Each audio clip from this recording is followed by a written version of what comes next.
Recorded Books presents Faith's Mountain Home by Misty M. Beller, narrated by Melissa Hurst.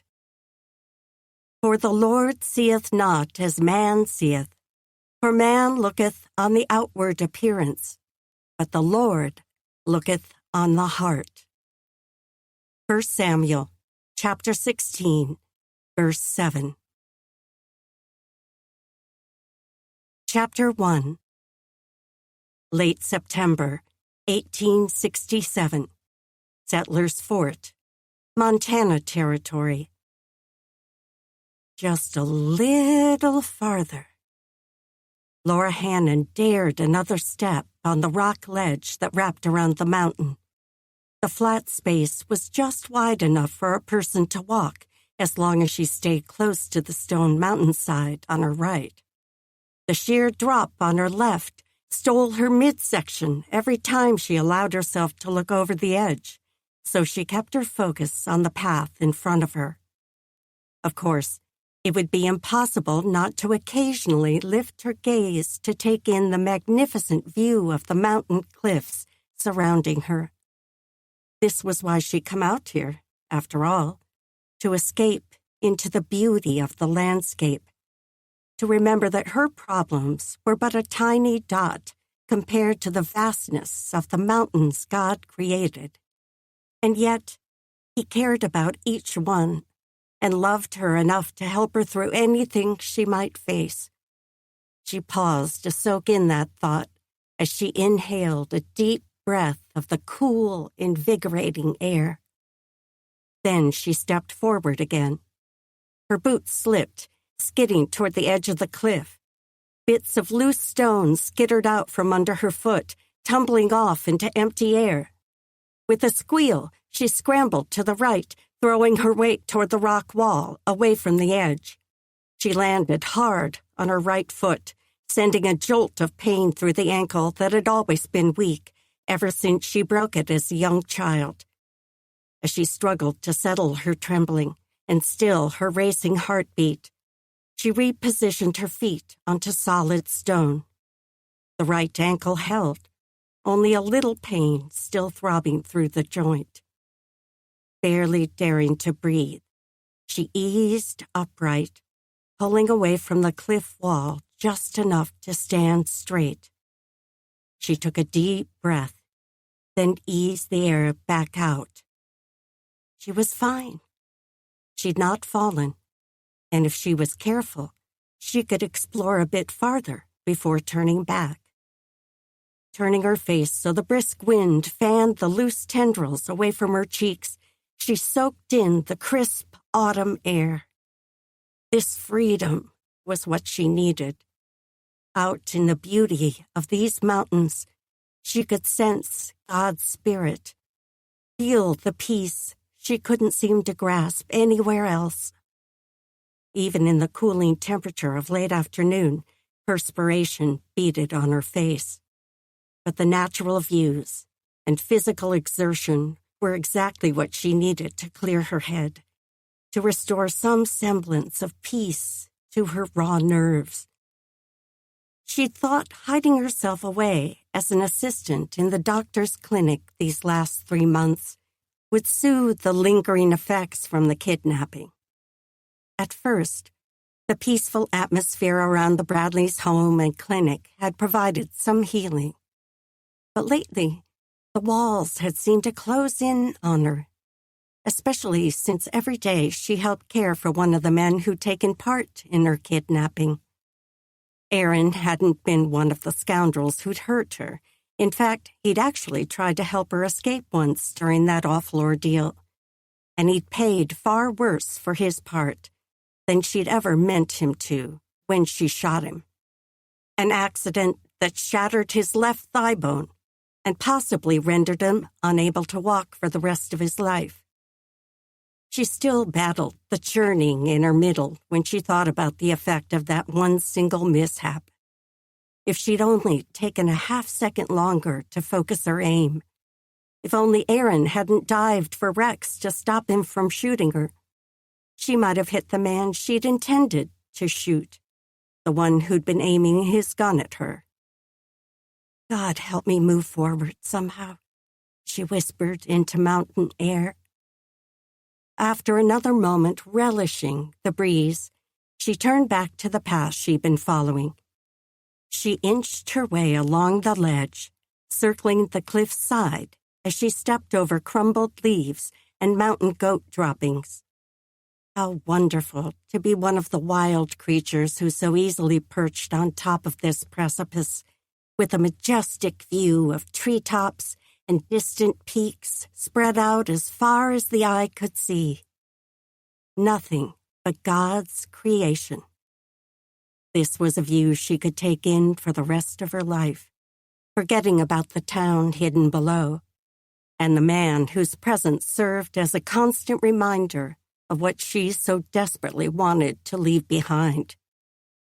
A bird twittered in the distance, pulling her from her reverie, drawing her focus back to the path.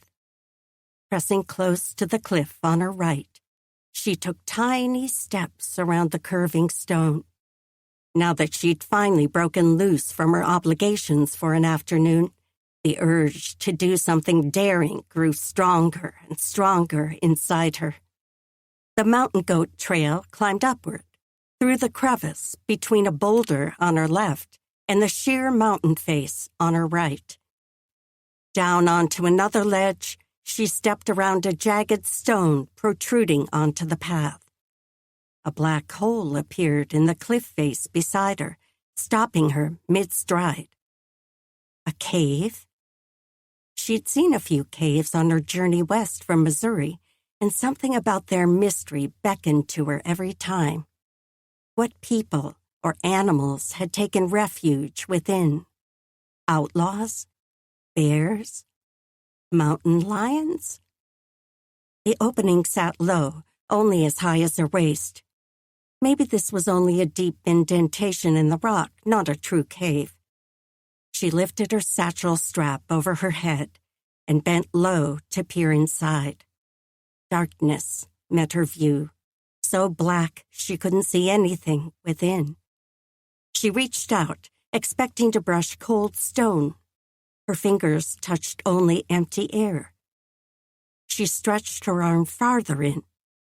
Still nothing. Maybe this was a cave. The ones she'd seen before all had tall openings and shallow insides, so she could see all the way in without entering.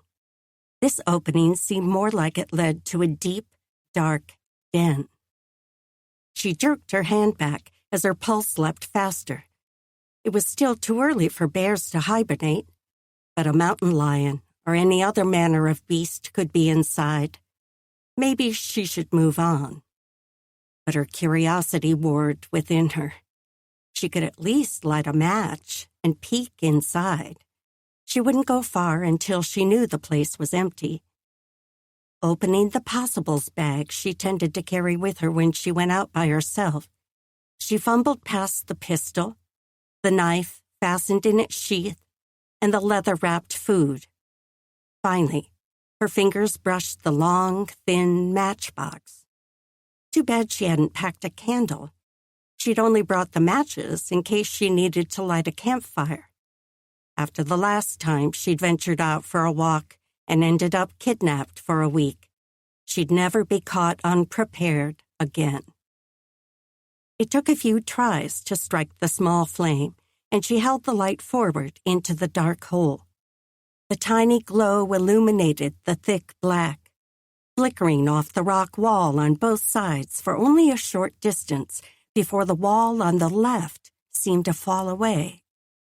Still bent low, she grabbed her satchel and inched forward into the darkness, extending the match in front of her. The opening was even deeper than she'd expected, and she shuffled several steps inside. As though the spark of her match sprang twice its size, the dim, flickering light finally grew around her, opening up a cavern that stole her breath. This massive room contained a ceiling that rose to at least twice her height. She stood and took in the expanse around her. To her right, the rock stretched beside her in a solid wall. But to her left, the cavern extended twice the width of her bedchamber back at the doctor's clinic. This entire place was probably the size of the cabin where she'd lived her first 18 years. Larger, even. She hadn't yet seen the back wall. Stepping forward, she peered into the murky depths that her tiny match tried to illuminate. The heat at her fingertips grew intense, drawing her focus back to the matchstick. She'd have to either drop the stub or blow it out. She sank to her haunches, then rested the burning stump on the stone floor and reached into her bag for the matchbox. The flame from the first had almost burned out before she finally found a second match to light. The new flame blazed to life, and she quickly rose and stepped farther into the cavern. To examine everything, she'd need a candle, or better still, a lantern. But at least she could see how far this cavern went before she used up all her matches. Maybe later she could come back with a better light. Exploring this cave was exactly the adventure her spirit craved. As she advanced farther, something skittered across the floor. She lowered the light just in time to see a mouse scuttle over the stone, only an arm's length away. She barely held in her shriek, suppressing it quickly into a gasp. There was no telling what other animals might be in here. Too much sound could bring on an attack. A scan with the light didn't show any more creatures, nothing alive anyway. Plenty of dead insects littered the stone floor, along with leaves and who knew what else. She pressed the satchel and matchbox to her chest as she worked to gather the remnants of her courage. A little farther ahead, strange spiky rocks came into view, some hanging from the high ceiling with tips pointing downward, others rising up from the floor to point upward. In one place, the upper and lower spikes met in a narrow column no thicker in the middle than her thumb. With her next step, the floor dropped out from under her, and she barely caught herself as the stone sloped downhill. She held the match low to better see the ground. The descent steepened in only that one place, dropping about the height of a porch step. She eased forward carefully, then reached in her case for another match. She'd only brought 5 with her, so she wouldn't be able to stay much longer. But she still couldn't see the end of the cavern. The flame ate away at the match quickly, and she scrambled to ready a new stick for lighting. "Miss Hannon?" She spun at the sound of a masculine voice behind her. At the same moment, the flame reached her fingers, singeing her skin with its fiery touch. She flung the match, dropping her satchel as she scrambled. Her feet tangled beneath her, and the box of matches slipped from her fingers. She struggled to keep her balance. The uneven stone caught her boot, but her body was already twisted in its effort to stay upright. With a cry, she fell forward onto her knees, the stubborn boot of her right foot stuck in a dip in the uneven stone floor. Her hands caught her from falling even more, and she braced herself on hands and knees for a suspended heartbeat. She had to get up, had to know who stood at the entrance of the cave. A man who knew her name. Her mind flashed back to the last time she'd been discovered. The fierce anger on Bill's face when he spotted her trying to hide in the bushes. The rage in his eyes as he stalked forward. She'd been desperate to get away, grabbing little Samuel's hand and clambering down the bank toward the stream. But her skirt had caught on a tree, slowing her down just enough for Bill's meaty hand to grip her. The pain in his clutch radiated through her arm and up her shoulder. The ropes they'd tied her in had cut into her wrists, leaving scars that still ached with memory. But it wasn't her arm or wrists that hurt now. She blinked, fighting her best to return to the present. Her knees, her ankle. Had she injured anything else? "Miss Hannon?" She jerked her head up at the voice drawing nearer. Who had found her, and why? Are you injured? The voice sounded familiar, but it wasn't Bill. Bill was gone, dead, hanged for shooting the sheriff. She struggled to orient herself to the present. The silhouette of a man appeared in the cave opening. Recognition washed over her. Nate Long? Her pounding heart didn't know whether to speed up or slow down at his presence. Why was the brother of one of her patients following her into the mountains, a good half-hour's hike from town? Besides, this man wasn't just the brother of a patient. He'd also been a member of Bill's gang. Only Nate hadn't been there when she and Samuel were kidnapped. He hadn't been one of the men planning to hurt her. When he discovered the crime, he spoke out against Bill and Rex's horrible plans, even tried to free her, and then had been tied up right along with them. Still, he'd ridden with those vile men for years and taken part in their lawless robberies. Since the band had been captured and Nate freed to make restitution, he'd seemed like a changed man. In truth, she sometimes had trouble believing he could have committed the crimes he'd been accused of. He'd spent countless hours at his brother's side, taking over her role as nurse when he could, and doing his best to keep up Aaron's flagging spirits. But why was Nate here? Had he followed her?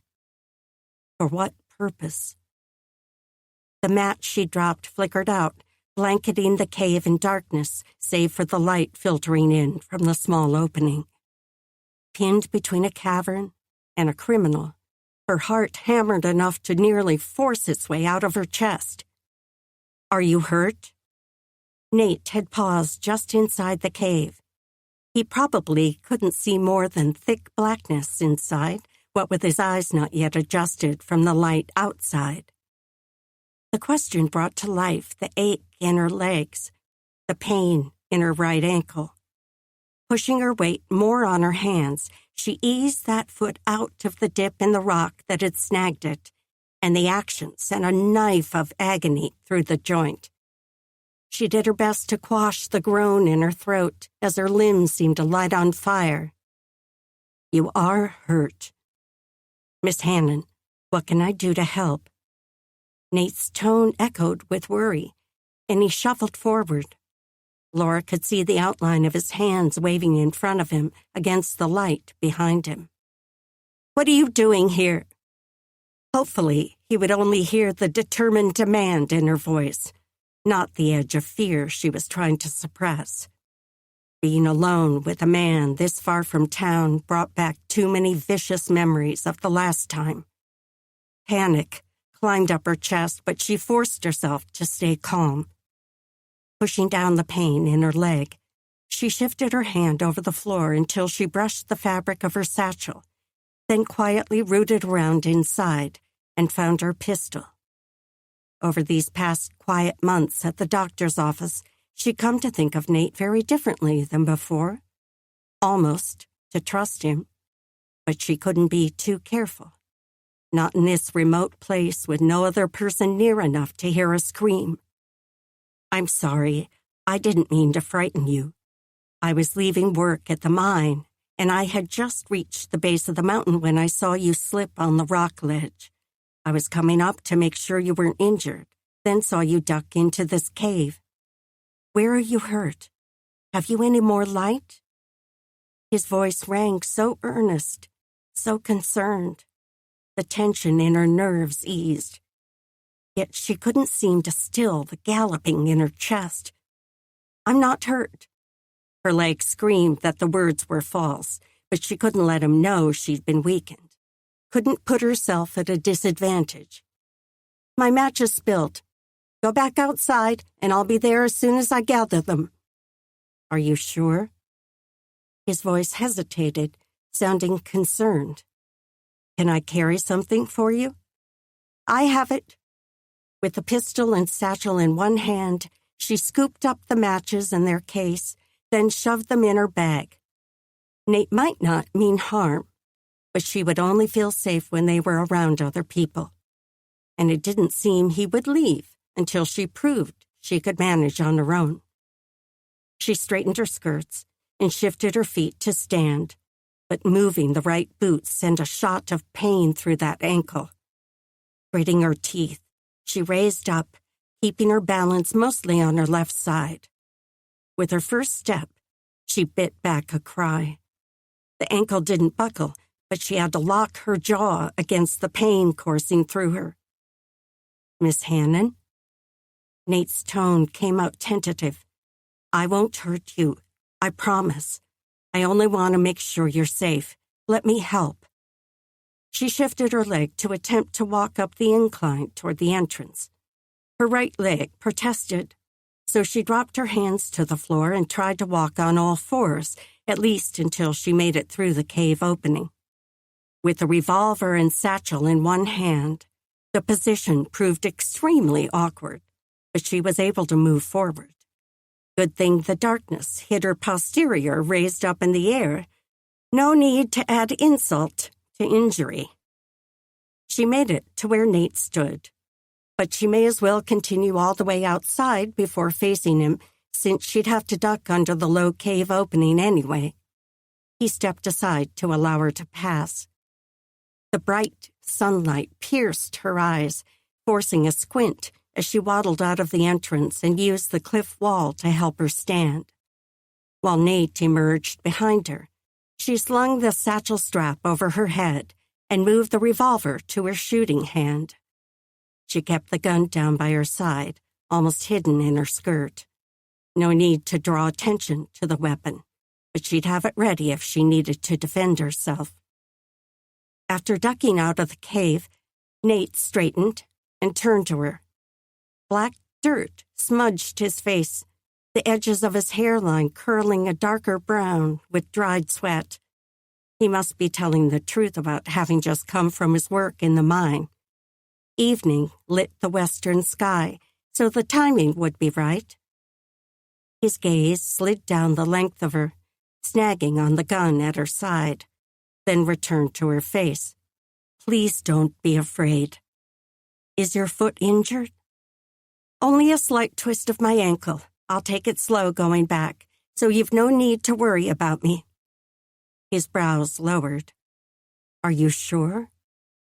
The earnest concern in his green eyes made her hesitate, but only for a heartbeat.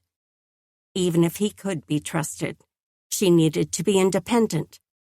If life had taught her nothing else these past few years, she'd learned that lesson all too well. She gave a decisive nod. "I'm certain.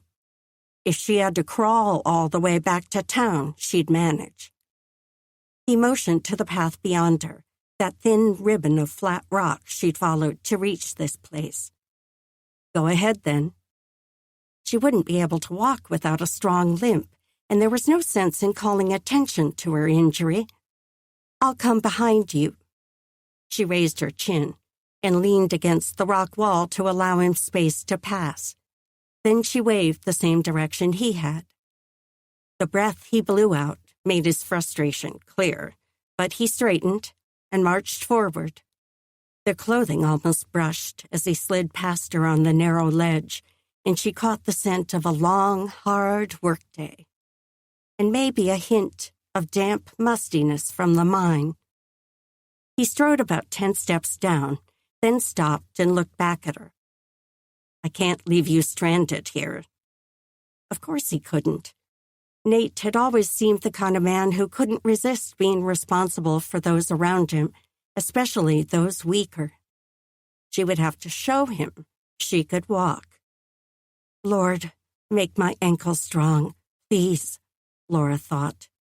With one hand on the cliff beside her to help bear her weight, she gripped the pistol in her other and took a tentative step forward. Using the rock wall for support, she managed to traipse along the flat stone path, one painful step at a time. When they reached the place where the stone ledge ended and the grassy downhill slope began, her screaming ankle forced her to pause. Nate had stayed just in front of her, casting anxious looks back at her, and he stopped now, too. Without the cliff wall for support, the distance between this mountain and the town would have been only a half-hour's brisk walk, now stretched interminably. She'd never arrive at the clinic before dark at the pace she'd managed these past minutes. And without support to keep some of the weight off her ankle, Nate moved to her side. "Hold on to my shoulder." Maybe she should resist, but the pain shooting up her leg had numbed her better judgment. Without a word, she raised her right arm, and he slipped into place beside her. He stood almost a head taller than she did, so he had to bend in order to wrap his arm around her waist. The warmth of his closeness should have put her on edge, but something about his manner eased her fear as they took their first tentative steps. Slowly, they progressed over the rocks she'd clambered up so easily before. It seemed to take at least half an hour just to get back to firm soil. They certainly wouldn't reach the clinic before nightfall. A root of fear poked through her pain. Would it be dangerous to be out with him after dark? She pressed the thought down. It couldn't be any more dangerous than in daylight, and Nate hadn't done anything to give her the slightest alarm since they left the cave. In fact, he was going through a great deal of trouble to help her. She focused on breathing steadily, doing everything she could to calm her irrational thoughts. Her arm ached from clinging to his shoulder, which wouldn't be so bad if her ankle didn't feel as though someone pounded on it with an iron mallet during each step. "Let's stop a minute so you can rest." Nate motioned to a fallen tree. "I don't need to rest. Ingrid and the doctor will worry if I'm not back by dark." Ingrid had assumed the role of older sister. These past few months, Laura had lived with them and worked in the clinic. He helped her take another agonizing step. "If I go to them for help, will you wait here?" The thought stiffened her spine. As much love and gratitude as she'd developed for Ingrid and Doc Micah, she couldn't always be turning to them for help. In those first weeks after the kidnapping, she let herself rest under the shadow of the Bradleys' protection and nurturing care. But she'd let that condition continue far too long. She had to stand on her own 2 feet now, very literally in this case. She shook her head. "Let's keep going." He didn't speak again for a long while, just kept his steady presence there to support her. The longer she gripped his shoulder and leaned against him, the easier it was to imagine what it would be like to have someone to lean on any time she needed it. Ingrid and the doctor had been gifts from God, but sometimes their nurturing felt a little smothering. If only she had someone who was there beside her when she needed them, yet not overbearing. A partner. Just the way her brother Will had been. A fresh pain stabbed at her, but this time nearer her heart. Her brother would never be there to walk alongside her again. No one could ever take his place. But the gentle touch of the man now bearing part of her weight made this one situation better at least. But thoughts like that would only get her into trouble. Chapter 2. Nate Long needed to say something to distract himself, to distract them both, Miss Hannon from her pain and him from the way having this woman pressed against him was bringing his whole body to life.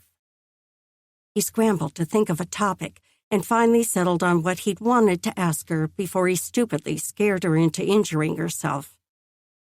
"I never knew that cave was there. I only got a glimpse before your match went out, but the inside looked larger than I expected." Miss Hannon's breathing came in rough inhales and exhales, a testament to the pain she was clearly trying to hide. She may not be able to talk through her suffering. If not, he would have to fill in the gaps. That is, if he could get his head straight. This was the first. She winced as her injured limb snagged on a stick. Time I've been up here. So you were just discovering the cave when I came by. It's only a few minutes' walk from the mine. I'd heard there were chokeberry bushes nearby, so I thought I'd get a snack and a closer look at the mountain before heading to the clinic. Then I saw you and was only going to say hello until you slipped. I was afraid you might need help. He was rambling, but at least he'd filled the air with words, anything to take her mind off her pain. She didn't respond, so we reached for something more to add. Could you tell what those things hanging inside the cave were? I only caught a quick look. Some kind of rock formation, I think. She spoke between breaths as she limped forward. I'd like to come back with a lantern and see more. Is there only that one cavern? When he'd find time to come back, he had no notion. He worked every hour they'd allow him to at the mine, and whatever waking hours remained, he tried to spend with Aaron. His brother had no one else to keep his spirits up. Don't know. Miss Hannon gulped in a breath. Didn't see the end. They'd reached the well-worn wagon path from the mine to Settler's Fort, and he turned them toward the town. I wonder if there are many caves in this area, natural ones, I mean, not made by miners. He spent more than enough time in those dank spaces where blasting powder had blown away the inside of the mountain. Seeing all the natural layers of rock and mineral was interesting, but hours of chipping through stone could weary a man's body. At least it is honest work, though, Nate thought. That thought was one he'd never grow tired of. A distant sound pricked his ears. Stop for a minute. He slowed his pace, but kept his arm around her waist, a nicely curved waist. But he pushed that thought aside as he strained to hear the distant sound. Behind them, the jingle of a harness was joined by the grinding of wagon wheels and the many creaks of a wooden buckboard. They both turned to look, and soon enough, a pair of tired bays came into view, pulling one of the mine wagons. A man in a wide-brimmed hat appeared behind the horses, perched atop the bench. I'm sure Hiram will give us a ride. Does that suit you? He glanced at the woman beside him. Her pretty face had flushed red from exertion, but she was breathing a little easier now that they'd stopped for a minute. Her eyes lifted to his, and those wide brown orbs struck him in the chest, just like they always did when she looked at him. He'd never been immune to her beauty, not since that first time he saw her all those months ago. He could still feel the fury coursing through his veins when he realized what his jug-headed companions had done, kidnapping an innocent woman and boy just to cover up their robbery gone horribly wrong. That long, familiar knot pulled tight in his gut. He might never be free of the awful feeling that came when he thought of those past choices. God had forgiven him, but truly putting the past behind him was a whole other matter. Thank the Lord, the good people in Settler's Fort had extended him grace along with the sentence he'd been handed for his crimes. As soon as he earned enough to finish paying back the people their gang had wronged, he'd truly be free to start a new life. "Ho there!" Hiram Mathers reined in the team beside them. The man didn't even raise an eye at the way Nate had his arm wrapped around the pretty lady, but he felt he should explain quickly. "Glad you came along. Miss Hannon here has an injured leg." He nodded down to her right boot. "I was trying to help her back to town to the doctor's clinic, but it'd be a sight easier if you have room up there for her to ride." As far as he could tell, the wagon bed was mostly empty. Hiram must be on his way back to town from delivering supplies to the mine. The man removed his hat and wiped a grimy sleeve across his damp brow, leaving a smear of dirt on his forehead. Course. You want to sit up here or in the back? Hiram wasn't long on social graces, but the man seemed a decent sort. The bench seat was raised up on springs, but wouldn't give Miss Hannon much room to stretch out her injured leg. Nate was pretty sure the ankle was sprained, but not broken, since she was able to move the limb. Keeping it raised while she rested would be what she needed most. The back is fine. Thank you. Nate helped her hobble around the wagon, then let her balance herself while he lifted off the rear gate. Can you climb up? She turned and braced her hands on the wagon bed to hoist herself up, but sheer exhaustion weighed her features as she paused to summon strength. He moved forward to help. I'll lift you up. She didn't object as he reached a hand under her legs and one behind her back, then eased her up into the wagon. She was lighter than he'd have thought, and she didn't look at him as she arranged her skirts. Thank you. Her mumble was barely loud enough for him to hear. He nodded in response, then stepped away from the wagon. She finally raised her eyes to him. Aren't you going to ride? He glanced up at Hiram, who had turned to watch them from his perch. I guess I might as well. In truth, his body was beyond weary from the day's hard work underground. We're heading to the same place, after all. Miss Hannon shifted her skirts again to clear a place for him, and he slid into the spot, hanging his legs off the back. You folks hang on, Hiram called from above, then turned away from them. Move on, gals. We're almost done for the day. The ride into town was a noisy, bumpy affair, what with the jostling, creaking, and jangling of the wagon. But at least Nate didn't have to struggle to keep a one-sided conversation. He'd have liked to turn and watch Miss Hannon, but that would be impolite for certain. Even with his and Aaron's spotty upbringing being passed from one unwilling family member to another, he'd been taught not to stare. Had it pounded into him by way of a stick against his backside, in fact. A few fellow miners raised friendly hands to wave as Hiram drove through the town's main street toward the clinic. Nate nodded in greeting as well, and at last the man reined in the team in front of the building that had become far too familiar these past months. The clinic door opened as Nate jumped to the ground and turned to help Miss Hannon. The doctor's wife stepped onto the porch and paused to study them. She gasped when her gaze landed on the woman gingerly lowering her injured leg off the back of the wagon.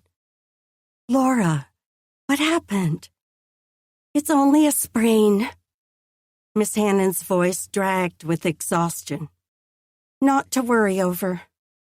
She reached up to hold onto his shoulder, and he slipped his arm around her waist. Having her tucked beside him like this now felt perfectly natural, as though they'd walked together like this for years. Shall I get the walking sticks?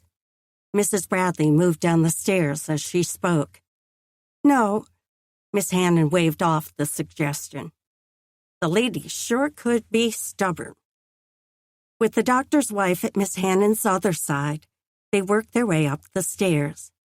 On the porch, Nate glanced back at Hiram, still watching them from his bench.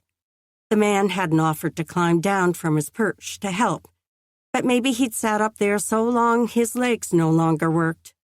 Still, without his timely arrival, Miss Hannon would have endured a great deal more pain. Nate nodded to the man. Appreciate it, Hiram. See you tomorrow. With a parting wave, the driver snapped his reins and called to the team. Move on, gals! Mrs. Bradley pushed open the door and stepped in first, still holding Miss Hannon's other arm. Micah will be home any minute. He went to check on a patient on the other side of town. Let's take you straight to your room. She motioned down the hall, probably for Nate's sake. It's that middle door on the left. The center hallway spanned the depth of the house, with several doors along either side. He knew well that the first door on the right opened to an examination room. That was where the doctor had ushered Aaron when they'd arrived in town, his brother in agony, with a shattered thigh bone, another bullet in his shoulder, and almost lifeless from so much lost blood. On the left side of the hall, he was pretty sure that the first door opened to a storage room of sorts, and the next door was where his brother would be, the chamber he'd been holed up in for 3 months now as his leg healed. Lord willing, he'd soon be set free. The doctor's wife led them to the door down the hall from Aaron's. As she pushed it open, a quick glance inside showed a flowery quilt on the bed. Nate paused. Maybe he shouldn't go in there. Miss Hannon looked up at him, and her face formed a weak smile. I can make it from here, thank you, Mr. Long, for everything. For a split second, it sounded like she'd been about to call him by his given name. Part of him longed to hear it in her sweet voice. Mr. Long sounded so foreign to him. No one had ever called him or Aaron by such a formal address. And it wasn't as if they'd known their father, who might have been called such. Not the deadbeat who hadn't had enough respect for their mother to marry her after getting her with child. So no, he'd really rather not hear Miss Hannon call him something the slacker who sired him might have been named. He pulled his arm from around her waist and moved it to her elbow. Call me Nate. Please. She nodded. Thank you, Nate. Then she turned and limped toward the bed, Mrs. Bradley helping her with each step. As much as he wanted to linger nearby, he should leave her to Mrs. Bradley's capable care. Miss Hannon surely wouldn't be able to rest with a strange man hovering around her. A strange man. That was most likely the way she saw him.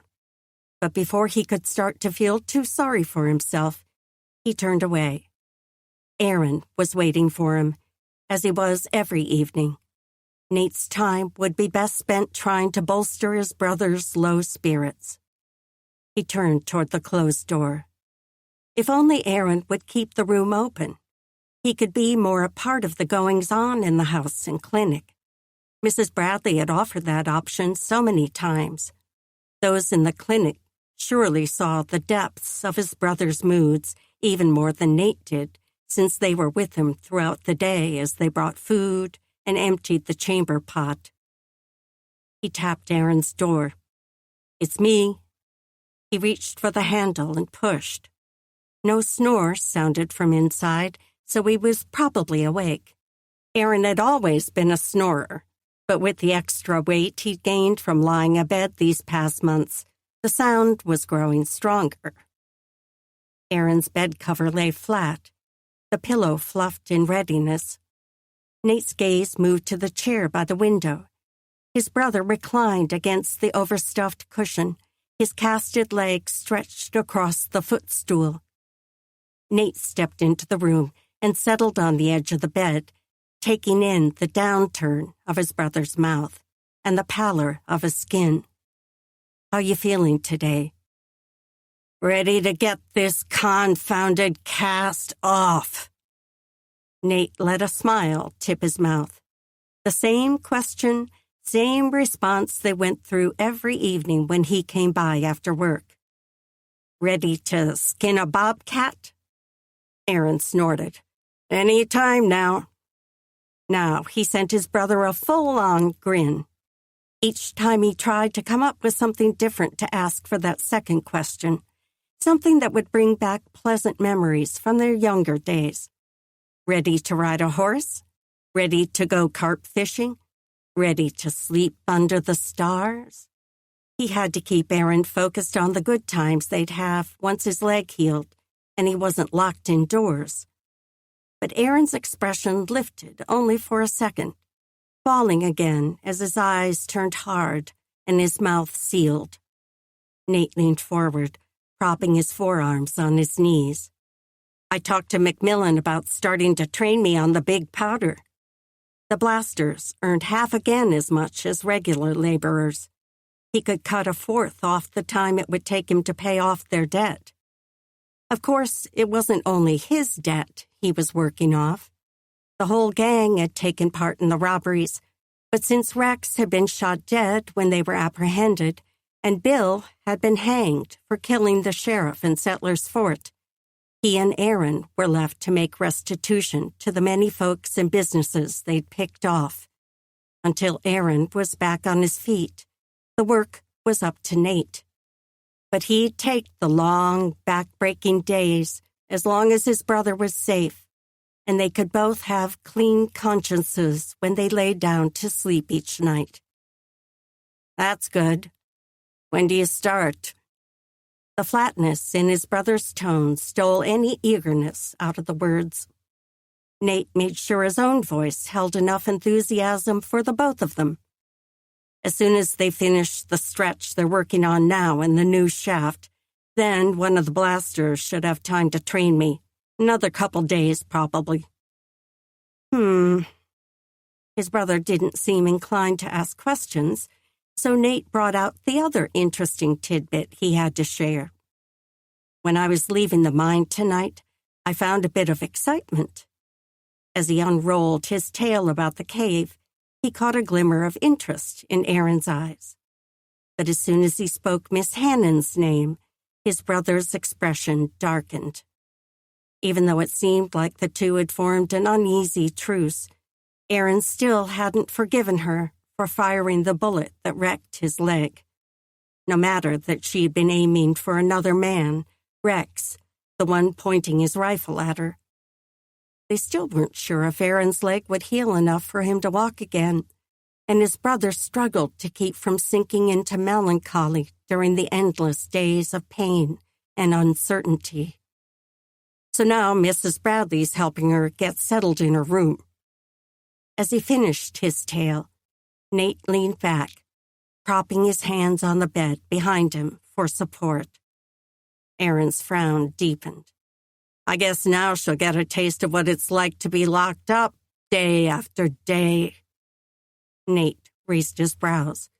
They don't keep your door locked. Might as well, can't go anywhere. How about if I move your chair out to the porch? The sun had set, but the fresh air would be good for Aaron. Too much trouble. Nate worked to keep the frustration from his voice. I don't mind. Aaron gave him a pointed look. Too much trouble for me. Leg hurts enough as it is. Nate leaned forward again, letting Aaron see the earnestness on his face. Then what can I do to help? I know it's hard sitting here day after day. What can I do to make it better for you? A flash of grief crossed Aaron's face, and Nate felt the crushing weight of it in his own chest. I just want to walk again. If I can't... He broke off the sentence, but Nate knew what he feared. The thigh bone had been broken in so many places, even a skilled doctor like Micah Bradley couldn't promise the limb would work effectively when Aaron was finally freed from his cast. At least Aaron didn't complain about the wound in his shoulder anymore. That bullet hadn't struck bone, only flesh, and also hadn't been inflicted by Miss Hannon. Nate gripped his knee as he willed his brother to hear him. You will walk again, Aaron. We have to believe it. Keep praying God will mend the bone. He wants the best for us. The Bible says it. Aaron's mouth sealed shut again. Since that day, right after they'd been brought to Settlers Fort, when Nate had knelt beside Reverend Vender in the little church at the edge of town and given his heart to the God he'd longed to know all his life, he'd been talking to Aaron about faith and how much it had opened up his life. Aaron had never spoken a word against Nate's change of heart, but his silence when Nate talked of faith made his spirit ache. Surely Aaron would come to believe soon. Since the day they were born, 28 years before, They'd done everything together, watched out for each other when they were passed from one family member to another after their mother died. Then later, when their foolish choices forced them to stay 2 mountain peaks ahead of whatever lawman chased them at the time. Now it could only be a matter of time before Aaron chose to step into faith with him. The peace of knowing he was forgiven from their crimes, both the big ones and those that seemed insignificant at the time, was the biggest blessing God could bestow. Unmerited grace. Aaron turned his lifeless eyes toward the window. "You better get to your camp. It's full dark out." Then he nodded toward the bedside table. "There's a biscuit in that top drawer." Nate reached out and pulled the handle. A faint, yeasty aroma greeted his nose, tightening the pinch in his belly. "Thanks." He'd wait until he was on the road before he indulged. Since he put every pinch of his gold dust wages toward their debt, he was doing his best to live without any personal expenses. He slept under a buckskin canopy in the woods and ate the meat and berries he could forage, along with whatever Aaron saved him from the daily meals here in the clinic. From the looks of the slight paunch of Aaron's belly, his brother wasn't setting aside as much as he could. But eating probably helped pass the forever long hours, so he couldn't begrudge Aaron the food. Couldn't ever seem to begrudge him anything, really. The tie that bound them as twins was the one constant in the uncertainty they'd survived through. But as the elder brother by 10 minutes, Nate felt the greater responsibility to keep them both alive and well. He'd not done so well at that when Aaron had been shot, but maybe it was simply God's way of getting their attention, of bringing them on to the straight and narrow. Now Nate just needed to help guide his brother all the way onto that right path. He rose and squeezed his brother's shoulder. "Want me to help you back to bed before I go?" Aaron shrugged and probably didn't mean the motion to shake Nate's hand off his shoulder, but Nate removed it anyway. "Nah, Doc said he'd be back a little after dark to do it." If only Aaron would let him help more. But he seemed to prefer for Doc Bradley to do the physical lifting when he needed it, such as moving him from bed to chair or using the chamber pot. He supposed a man should be allowed his pride. With a final farewell, Nate stepped from the door. He paused in the hall to let his brother's melancholy mood slide off him. The murmur of female voices drew his notice down to Miss Hannon's chamber. He'd like to know for sure she was settled in, that her injury wasn't worse than a sprain. But he should leave her to rest in peace.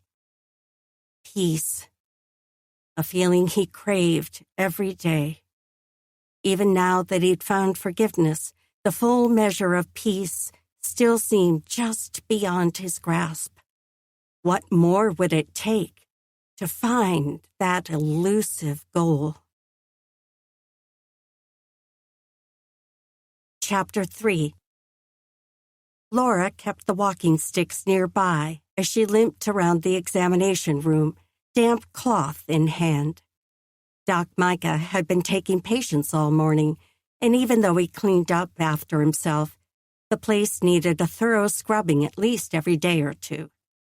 At least Doc Micah didn't make as much mess as Dr. Stanley had.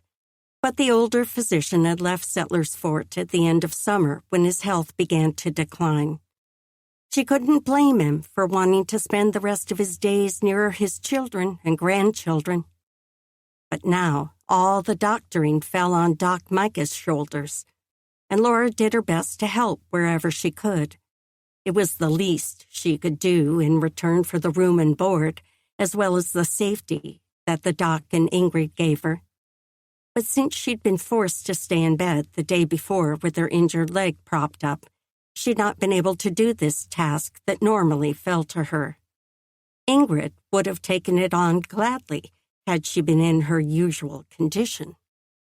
Laura couldn't help a grin. She and Doc Micah had a baby coming. What joy would fill the Bradleys' home and clinic. An infant would add a fair amount of work to Ingrid's life, making Laura's help all the more needed, both in the clinic and with the household duties. Was helping the sick and injured the purpose she'd been looking for? The fresh start? The new life she'd craved? Maybe. Unfortunately, God hadn't sent a host of angels to fill the sky as he'd done with the shepherds at the birth of Jesus.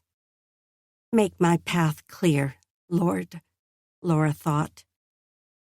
Miss Hannon? Doc Micah called from the hallway. Yes. She laid the cloth on the work counter, then propped the walking sticks under her arms.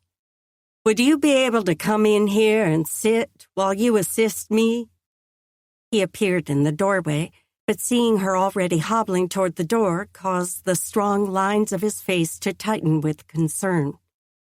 I'm not sure you should be up and about so much.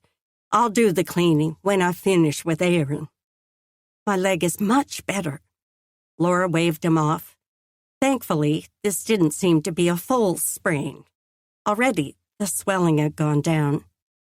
With poor Ingrid usually either in bed or emptying the contents of her stomach into a wash basin, the doctor would have his hands full for the coming weeks. Laura straightened and pressed on a smile through the pain. She had to carry as much load as she could. If not, Doc Micah would likely shoulder all the work, whether it was too much for one man to manage or not. I'm preparing to cut the cast from Mr. Long's leg. If you can sit nearby and be ready to assist as needed, I'd appreciate it. You should be able to stay seated the whole time. His gaze weighed heavily on her, judging whether this job would be too uncomfortable for her to take part in. Likely his worry was not mainly about her ankle, but whether the sight of the wound would turn her stomach. Nay, the challenge in this role would be whether she could force away her guilt over the fact that she'd been the one to inflict the awful shattering of bone, the mangling of flesh, the loss of so much lifeblood that he'd taken weeks to regain proper coloring. Even now, Aaron maintained a pallor that proved he wasn't well, neither in body nor soul. Though her insides churned, she forced in a steadying breath and nodded, avoiding the doctor's eyes. Certainly. Come along, if you're sure, then. He waited for her to swing past on the walking sticks, then fell into step behind. The devices were cumbersome and pressed hard into the tender flesh under her arms. Ingrid had said this was the exact pair she'd used when her leg bone had been crushed in a wagon accident on her journey to Settler's Fort. Apparently, that injury was when she'd first met the doctor, and the story Ingrid told of that journey seemed almost too fantastic to be believable. But the love between the pair that had grown out of the adventure drifted like a sweet mist through their home. Laura held in a sigh. If only she could find a man who looked at her, who treasured her, the way Doc Micah Bradley regarded his wife. If she could be married to such a man, working alongside him toward a common goal, would she then find the meaning in life she so desperately wanted? But she hadn't found that elusive man, and she refused to put her life on hold until she did. If she did. She had to pursue meaningful work on her own. Had she found her purpose here at the clinic? Some days it felt that way, but other times... Here she is. The doctor's voice filled the small bedchamber as they entered. Now we can get started. Aaron sat on the bed, his casted leg extending in front of him. A clean blanket had been placed under the limb, probably to catch stray plaster and other bits that fell away as they removed the cast. The other tools lay in a neat array at the foot of the bed, including a saw that looked as though it could slice through bone as easily as plaster. Laura cringed at the thought. A quick glance at Aaron's face showed his jaw was a hard line, and his skin held an even paler hue than usual. He had to be nervous. Removing the cast would show them how well the bone was healing, whether the leg would heal well enough to bear his weight, or if he'd forever be confined to a chair and walking sticks. Dear God, let the bone have healed. Please, Laura thought. If she'd forever maimed this man and altered the course of his life with her single quick reaction, could she ever forgive herself? Would Aaron ever forgive her? Being around Aaron these last months had been hard enough, but at least she'd been able to help care for him. Small acts of penance, but something still. Yet if he could never walk again, how could she make that up to him? What if he ended up like Robbie? Oh, God. An image flared in her mind of the stump that had replaced her brother's leg. Then his lifeless body, after he chose to end it all. She had to keep Aaron from spiraling like her little brother had, no matter what she had to do. As the doctor bent over Aaron's leg, she sat on the opposite side of the bed within easy reach of the tools. From there, she could catch the cast when it fell away. Should he take something for the pain first? The bone had caused Aaron no shortage of agony through the healing process, although not as much lately. But removing the plaster holding the limb secure might introduce fresh discomfort. It will itch a great deal as the blood flow is renewed, but I'd like to see how much pain he has before we mask it. The doctor took up the saw with the fierce teeth, and her stomach clenched. He positioned the tool at the bottom of the cast near Aaron's foot. We'll start down here and work our way up. The tension mounted with each minute the doctor sawed. Each steady critch, critch scraped across her raw nerves. It seemed like an hour passed as the saw broke through the thick plaster at the foot, then worked its way along the leg toward the critical place at Aaron's thigh. Only once did she glance up at their patient. The sheen of sweat glimmering on his brow had formed a trickle down one temple. His eyes were closed, as though he couldn't bear to see what lay beneath the hard encasement. A burn crept behind her own eyes. She didn't blame him. As much as she, too, wanted to know whether his leg would heal, maybe not knowing would be better. Perhaps living in hopeful ignorance was better than the murder of hope if the bone had not healed. After all, when a section of bone the width of 2 of her fingers was shattered in hundreds of fragments, how could they think the body would grow that much new bone? How could it reattach strongly enough to bridge the gap?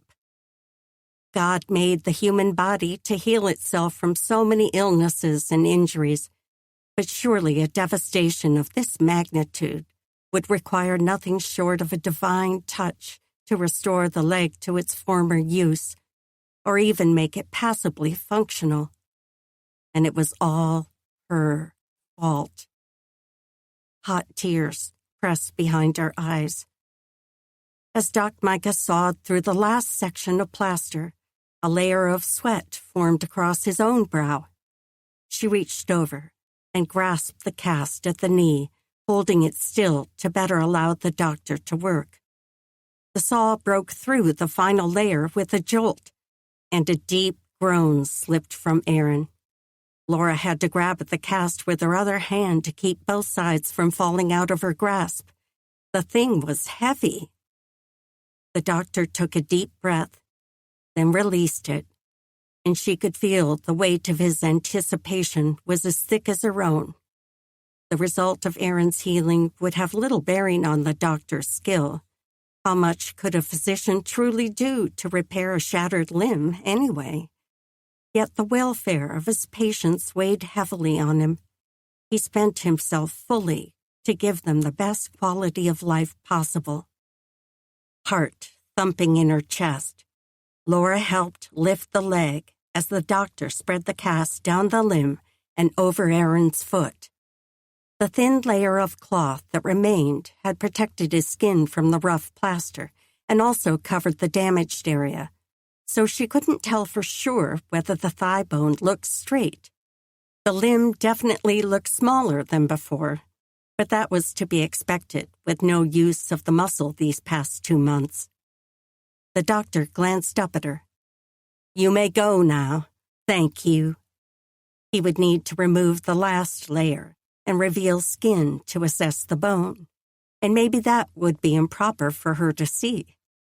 But then he'd also need to have Aaron try to stand to determine whether the leg could bear weight. He'd need her there to help with that. A glance at Aaron's face was almost her undoing. With a jaw set like that, he looked so much like his brother.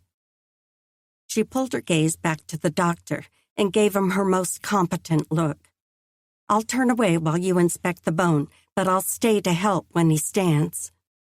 The doctor hesitated only a moment, then nodded and focused on the leg again. The doctor was a reasonable and practical man, 2 traits she could respect, especially if they allowed her to be here to find out the news firsthand about the damage she'd caused. No matter how many times Doc Micah or Ingrid told her she wasn't at fault for Aaron's injury, she couldn't stop the need to do what she could to help his recovery. She turned away from them, staring at the simple bureau positioned by the sidewall. Instead of listening to the quiet rustling sounds coming from the pair behind her and the shaky breaths coming from Aaron, she focused on the drawers. 3, with simple round wooden knobs. The center drawer sat slightly askew, its corners not in perfect alignment with those above and below. Did Aaron use them for anything? When he'd been part of the group that kidnapped her and little Samuel, Aaron had carried a bedroll and saddle packs. He'd also had a saddle and horse, and the hideout they'd taken her to had been stuffed with crates and piles of stolen goods. She'd heard Lanton, the mercantile owner who was acting as Settlers Fort's lawman until a new sheriff could be found, had wired all the other towns in the surrounding areas to get a list of items stolen over the years. Everything possible had been recovered and given back to the original owners. Had the personal possessions of the gang members been sold to help pay back what they owed in restitution? Probably. Joanna, little Samuel's mother and Laura's first friend in Settlers Fort, had said Nate would be working for a long time to pay back that debt. "Does that hurt?" The doctor's words pulled her from her wandering thoughts. Remembering those days always brought a crushing tightness to her chest and a churning in her middle. But focusing again on the life-changing event happening behind her was hardly helpful. Aaron grunted, probably in response to the doctor's question. Had he nodded or shaken his head no? She had to fight to keep from turning to look at his face. "All right, let's see you stand." The doctor's voice held no hint of what he'd learned so far. "Miss Hannon, you can come around if you'd like." She spun to face them. The doctor lifted Aaron's injured leg from the bed, then helped him turn and lower the foot to the floor. After scrambling up, she fit the walking sticks under her arms and limped around the foot of the bed so she could stand on Aaron's other side. The doctor stood and moved to Aaron's left arm. "Now we're going to ease up very slowly." He put extra emphasis on the last 2 words. "Keep all your weight on the good leg first. Once you're standing, we'll slowly shift some of the weight to both legs." She laid her walking sticks against the bed and prepared her hands to grab Aaron's arm if he needed help balancing. She was on his good side, so balance should be all he needed. Aaron's face turned to a mask of concentration as he braced both fists on the bed and pushed himself up. His body hovered halfway up at the point where he'd need to remove his hands. The doctor grabbed an elbow on his side, and Laura did the same. Though Aaron's arm wasn't the solid block of iron it had once been, his upper arm still possessed a fair amount of strength. The muscles flexed in her hands as he straightened to full standing. After he stood for a moment, balancing, the doctor spoke again. "Now, shift a little weight onto your left side and tell me how it feels." She couldn't breathe as she studied Aaron's face for signs of pain as he did what Doc Micah said. The outline of his jawbone showed clearly under his skin, and the tendons strained as he grimaced. His arm trembled under her touch. From concentration or pain? "Does that hurt?" The doctor's voice was sharp, as though Aaron wasn't following orders. A grunt was the man's only response. Then his body jerked. It happened so fast Laura couldn't do anything but grip Aaron's arm, pulling upward with all her might as he tumbled forward and sideways away from her, onto his injured leg. The doctor cried out, or maybe that was Aaron, and Micah struggled to keep their patient from tumbling all the way to the floor. Tendons in the doctor's neck stood out like cords as he heaved Aaron up, then helped him ease back down on the bed. Aaron sat, with his head dropped, his legs tangled in front of him, and hopelessness sagging his entire frame. Chapter 4. "We don't know anything for sure yet, Aaron."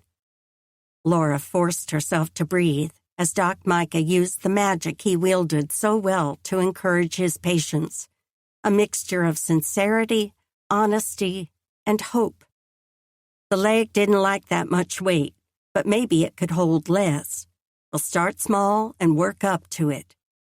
The doctor crouched in front of Aaron to make eye contact. "I'd like to have you do a few exercises with the leg before we make any decisions regarding the next treatment. Are you willing?" He waited, his gaze steady as he regarded Aaron. "As you wish." The flat tone made it clear none of this was what Aaron wished, but the doctor didn't wait for him to change his answer. After straightening Aaron's legs, Doc Micah had him try to lift the foot on his injured left side. Aaron couldn't even raise the heel off the floor. The doctor lifted the foot part way. "When I let go, try to lower the leg slowly." But when he took his hands away, the limb dropped like an apple shaken from a tree. Only the doctor's hands waiting underneath kept the foot from banging on the wood floor. The leg hadn't healed. That fact appeared achingly clear to them all. Had any new bone grown at all? "I'll be a cripple forever, won't I?" The words weren't spoken as a question, but a desperate plea, a clear longing for the doctor to declare him wrong. "Well," Doc Micah drew out the word, "there is one other option. I've read of surgeons who've successfully inserted a metal bar, attaching it to both ends of the bone in a place where it's healthy. I've never done such, but we could try the operation if you're willing." The weight pressing on her chest kept breath from moving through her lungs. An operation that required not only cutting through muscle and tissue to reach the bone, but also inserting a foreign object? The doctor hadn't sounded nervous about the possibility at all, but such a surgery sounded dangerous. She flicked her gaze between the pair, waiting for Aaron's response. Aaron raised his chin.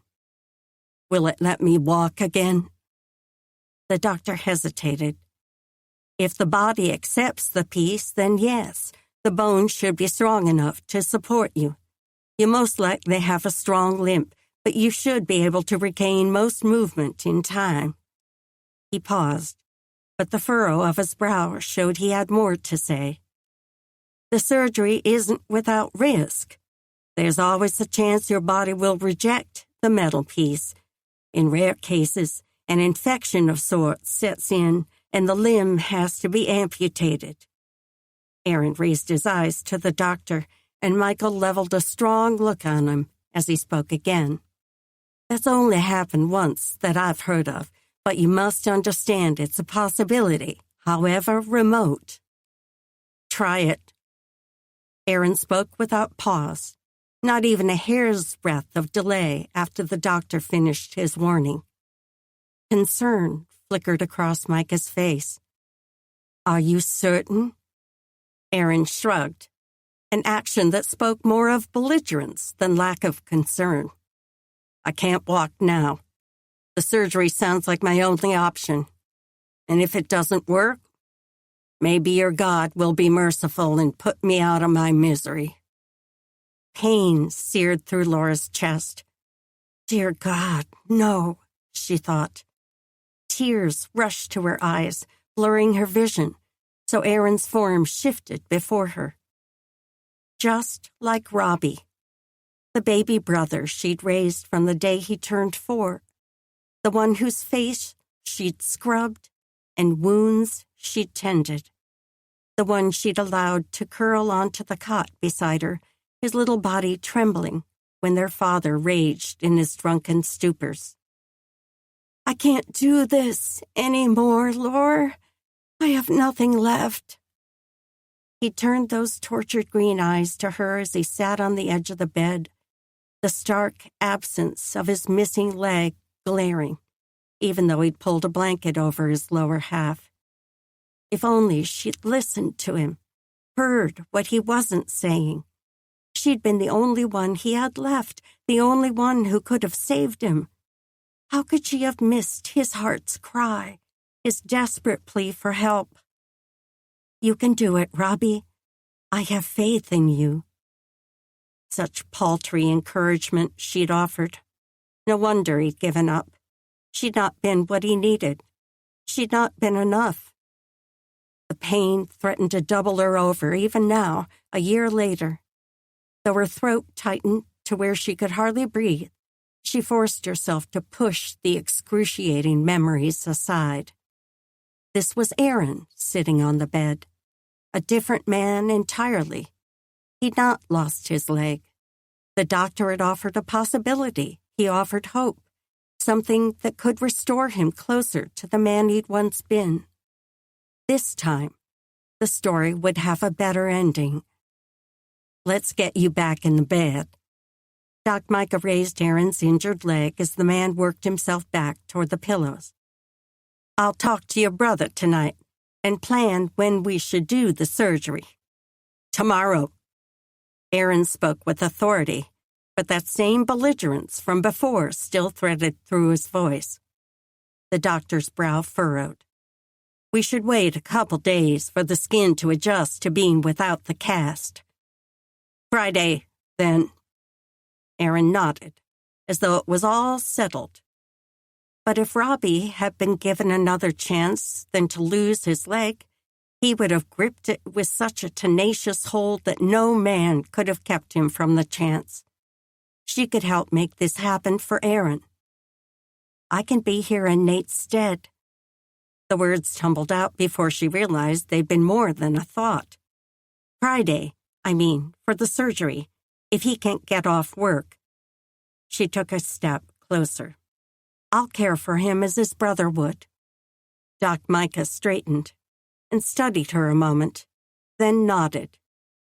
Friday it is, then. We'll start just after the noon meal. This surgery would likely take much of the afternoon, and she'd be there for every agonizing minute. No matter what was required of her, she'd manage. She'd do everything possible to help repair the damage she'd caused. Nate did his best to push away his weariness that evening as he mounted the steps onto the clinic's porch. He had to be at his best for this visit. Today, the doctor had planned to remove Aaron's cast, and his brother would either be finally happy or his melancholy might have sunk to a new low. At the front door, he paused to prepare himself, inhaling a steadying breath, then breathing out his trepidation and exhaustion with the spent air. Together, with God, they would face whatever they had to. He pushed open the door and stepped inside, then closed it behind him as his eyes adjusted to the dim light. "Mr. Long!" The soft voice came from his right, and he turned to see Miss Hannon standing in the doorway of the examination room. She had a walking stick propped under her right arm, but she held a broom with both hands. Something in her manner made it seem her words were more than a simple greeting. She must know what happened with Aaron. "Miss Hannon?" His gut fisted as he took a step toward her, studying her face for any hint of news. "How is my brother?" She hesitated. Was it bad news, and she wasn't sure how to tell him? His pulse hammered in his neck. "Tell me, please." "The leg didn't heal as we'd hoped, but the doctor offered a surgery that your brother is eager to try." The words flew out so quickly his mind wouldn't process them at first. Then her meaning sank through. The leg didn't heal. A weight pressed on his chest, pushing out his breath, leaving nothing behind but those words circling over and over in his mind. "Dear God, please don't let it be. His leg has to heal," Nate thought. As hard as these last 2 months had been for Aaron, a lifetime of being confined to a chair would be torture. A hand on his arm pulled him from his whirling thoughts. Miss Hannon had stepped nearer and now stared up at him with concern. "The doctor thinks the surgery will help him walk again. He said it's been performed successfully many times in the States." Nate narrowed his eyes, struggling to understand what he'd missed. "What is the surgery?" As she explained how the doctor would attach a metal plate to the healthy parts of Aaron's bone, his gut churned. But earnest hope shone in her eyes, lighting her face. She clearly thought this would be the best option for Aaron. But his own reservations made him pause. Isn't it dangerous? Putting a piece of metal in his body? What if it hurts him more than it helps? What if it raised Aaron's hopes, only to dash them so bitterly that it stole the last of his will to carry on? "The doctor will explain the risk. There is some, but there's a much greater chance it will work." She hesitated, and the apprehension on her face made him desperate to know what she was holding back. "Please, Miss Hannon, tell me." "I believe your brother needs this hope. Without the surgery, there's little chance the bone will heal on its own. He's already made his choice to have it done. Having your support will be so much more important to him than you might know." He scrubbed a hand through his hair, turning so he didn't have to face her luminous gaze. "Of course I'll support him." He'd always done that for his brother, so much more than she even knew. "When does the doctor want to do it?" Aaron requested Friday. The doctor plans to begin after the noon meal. He nodded, as though the action would force his thoughts into order. All right. This was quicker than he'd prefer, but if it was best for Aaron, he'd do whatever he could to help. Anything to make things better for his brother. Anything legal, at least. He'd spent too many years on the wrong side of the law to go back there. "You're an outlaw, Long. That'll never change." Rex's words from months before tried to make him doubt, but he pushed them away. God had changed him, washed away his former crimes, and given him a fresh start. Now they would make new lives for themselves, good lives. If only Aaron could find the fresh start he so desperately needed.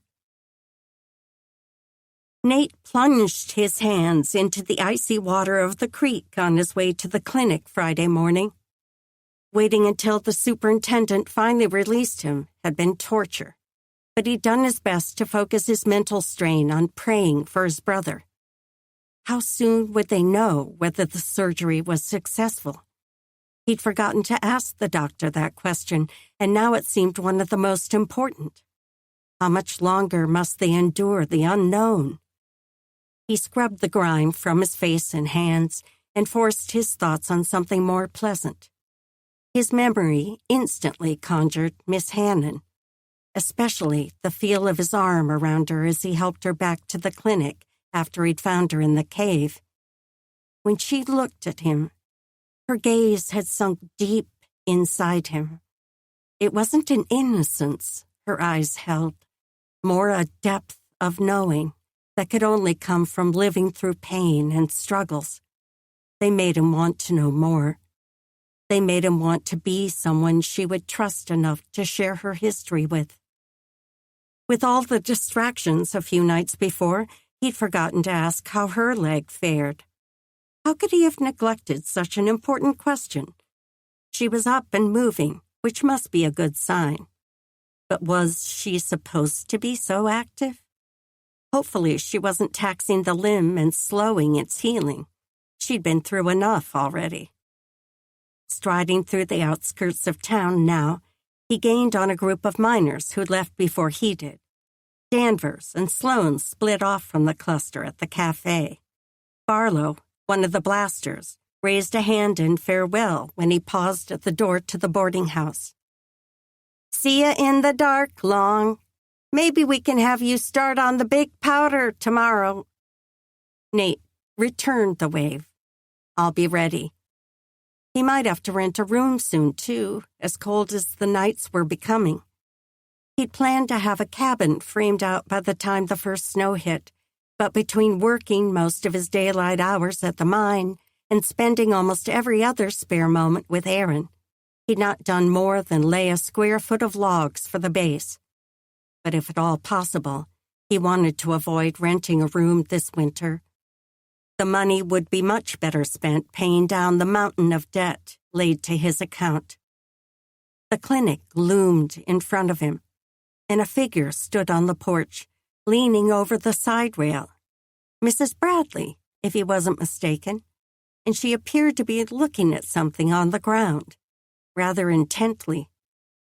As he neared, her body heaved, and she leaned farther. Realization flashed through him. She must be casting up her accounts. He surged forward. Perhaps she needed help, although what he could do, he had no idea. Just when he reached the porch steps, the front door opened, and Miss Hannon stepped out. Relief coursed through him. She'd know what to do. She gave him a quick glance, but then shifted her attention to Mrs. Bradley, who'd straightened now and clung to the rail. "Ingrid, oh dear, come in and lie down." She stopped beside the doctor's wife and rubbed a hand over her back. Miss Hannon spoke again, but her murmured words were too quiet for Nate to catch, even though he'd now mounted the porch steps. A moment later, Mrs. Bradley turned and shuffled toward the door. She gave him a weak smile as she passed, but her face was as pale as a sheet of paper. "Mr. Long, my apologies." Even her voice lacked strength. He nodded to her, even though she'd already turned away from him to go inside. "I hope you feel better soon, ma'am." As the door shut behind her, Miss Hannon released a long sigh from where she still stood by the rail. He turned to her. "Is there anything I can do to help?" She shook her head. "She's in the Her words cut short, and her mouth clamped tight as she blushed. "I mean, Ah, one of the aunts he and Aaron had lived with had cast up her accounts daily when she was in the family way. He nodded. I guess that's good. The doctor must be thrilled to have a child on the way, their first as far as he knew. Then he realized how his words must have sounded. I mean, heat stung his ears. I didn't mean... But she was chuckling. It's a happy occasion. I just hate she's so miserable through this part. Again, he nodded. Better to change topics before he shoved his boot deeper in his mouth. How's my brother? Weariness cloaked her expression. Well, sleeping now. She pushed off from the rail and strode toward the door. He's probably still feeling the effects of the chloroform we used in the surgery, as well as the laudanum for pain. She reached to open the door, but he grabbed her arm before she could. Wait. Pausing, she turned to look at him, her brows raised. How did it go? He desperately needed to know. But even more, he wasn't quite ready to enter the dim interior of the clinic. Needed one more moment before he faced his brother. Her face softened, as though she understood his reticence. The doctor said he cleared out more bone fragments that had fallen away since the first surgery. They were still healthy bone to attach the metal on. Everything he hoped for, I think. We'll keep the incision clean, and your brother will need to stay in bed for a couple weeks while the wound heals. After that, he should be able to move to a chair, and then he could start using walking sticks. The doctor even knows someone who could make a rolling chair. It might not work so well outside, but he can move around in the clinic and come out onto the porch. Nate soaked in each word, the knot in his belly uncoiling a little more with each detail. Did he dare hope? After weeks of disappointing news, he'd prepared himself for the worst. But he'd been praying. Maybe God was answering his prayers the way he'd been asking. He well knew the Lord didn't always respond with a yes to every petition. But maybe in this case, he had. That's good. Really good. He still wasn't quite ready to enter. To leave the cool breeze blowing fresh air through his hair, still damp from the creek. To face the pallor and melancholy on his brother's face. He nodded toward her walking stick. How's your leg? Better. Her pretty cheeks pinkened in the fading light. I've been without it most of the day. I'm only using it now because I've been on my feet a lot. You've had a busy day. He brushed her arm, but the moment his skin touched her sleeve, he regretted the action. What in the world had made him do it? He propped his hands at his waist to keep them from acting of their own accord again. Make sure you rest enough to let it heal. She dipped her chin in a way that she probably didn't realize made her even more endearing. I'm well. Don't trouble yourself. I was thinking about going back to the cave, he blurted out, with a lantern and supplies this time to see how big that cavern is. Maybe there are offshoots that go in farther. Would you like to come if you feel up to it?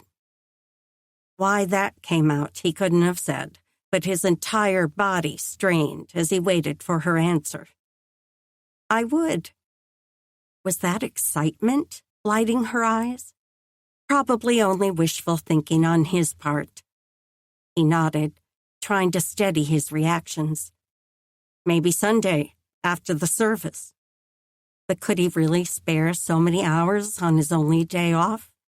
Sunday usually meant extended time with Aaron, and he'd also hoped to cut down more trees for his cabin. Or maybe next Sunday. I should spend the hours after church this week with Aaron. That will also give your injury more time to heal. There, a compromise to ease his conscience about his brother. The prospect of a few hours in Miss Hannon's company felt like a light in a murky, fog-filled night. And when she sent him a tentative smile, that light brightened into the hope that maybe things were really about to get better. Just maybe. Chapter 5. Nate inched over the rock ledge around the mountain, straining to see the footing in front of him. He thought the early morning moon would be bright enough that he wouldn't need to light the lantern on his way to the cave. But the last thing he wanted to do was step on a loose rock and tumble sideways. He could almost feel the haunting sensation of empty air underneath him, his hands clawing for a rock or tree or anything to catch his fall. Sharp boulders striking his body, slamming into him with blow after blow as he rolled downward, maybe finally ending his pain when his head struck, pulling him into blissful oblivion. How long would he lay out here before someone discovered him? His fellow workers would miss him, but would anyone actually come look for him? Or would they think the worst, that he'd left town, abandoning both his commitments and his brother in a single selfish act? Pain pressed his chest. How long would it take before he'd proven himself reliable, before people began to trust him and the changes he'd made? Believe in this new man God was growing him into being. His foot hit a bump in the rock, and he stepped up onto the higher stone. If he remembered correctly, the cave should not be far ahead. If he was going to bring Miss Hannon here, especially with her still recovering from her injury, he needed to get a better understanding of the place, make sure he had the right supplies. He'd not been able to sleep much anyway, what with the cold pressing through his blankets and his mind whirling with worries about his brother. He might as well put the energy to better use with a quick stop in the cave before he made his way to the mine. As he rounded a jut in the cliff beside him, the cave opening yawned wide just ahead. Within seconds, he had his lantern lit. He adjusted the rope over his shoulder as he started into the blackness. It seemed like he should need more, but this had been all he could think to bring. After ducking through the opening, he straightened and raised the lantern to get a good look around. The hollow place was massive, even larger than he'd thought last time in that quick glimpse. Its shape didn't stretch wide, but extended as far back as he could see, and all kinds of rock pieces hung like stone icicles. He stepped forward, letting his gaze wander from one to the next, examining the odd shapes and varied thickness. Some extended all the way to the cave floor, narrow in the middle and wide again at the base. He was so intrigued by them that he almost missed the drop on the floor and stumbled as he fought to keep his balance. This must be where Miss Hannon had twisted her ankle. He'd do well to take more care. Moving slowly enough to take in his surroundings, he inched his way farther. The cavern maintained a consistent width as it moved deeper through the core of the mountain, almost as though planned by an engineer and dug out by a team of workers. But the beautiful formations throughout couldn't be man-made, nor the elaborate striations in the rocks along the side. A dark circle appeared in the wall on his right, a shaft, possibly. The opening rose above his shoulder, so it might be a good size. Perhaps he and Miss Hannon could investigate that when they returned. Would she be recovered enough by this Sunday? He didn't want to explore more without her, not since he'd already offered the invitation. But he wasn't sure he could quell the curiosity inside him another full week. Yet he would, if he had to. The last thing he wanted for her was another injury. "Good morning." Laura made her voice as pleasant as possible as she spoke into the barely cracked doorway. If she kept her voice bright enough, Perhaps some of her good cheer would rub off on this grumpy patient. Erin didn't answer, so she elbowed the door open and stepped inside. "I hope you're hungry. I made fresh biscuits this morning." That seemed to be one of his favorites. He always finished them, even when he left some of his porridge untouched. Salt pork was the other food he never failed to finish, although his room often smelled for several hours after she served it. Maybe he smeared the grease on his shirt. A light snore drifted from the man in the bed. She stepped nearer, listening to see how steady his breathing was. Sometimes he lay still groggy when she came in with breakfast, and he was always still grumpy. But she'd spoken loudly enough to wake a deaf dog. Could he be feigning sleep so he didn't have to face her? "Mr. Long, it's time to wake up. You want to eat while the food's hot." The snoring continued. He lay with his mouth parted, the muscles of his face sagging with a relaxation he wouldn't be able to pretend. Her belly clenched. She'd seen that look before. The same oblivious stupor her father showed after spending hours with his whiskey bottles. But that couldn't be the case here. Erin had no way to obtain the wretched poison. She set the tray on the bedside table, then turned to shake his shoulder. "Erin, wake up." The snoring continued. She gripped his shoulder harder and shook enough for his head to wag back and forth. He was out cold. Maybe the laudanum she'd given him last night had caused this lethargy. She'd never seen the effect last this long, but perhaps combined with his pain and his body's struggle to heal, this stupor was the result.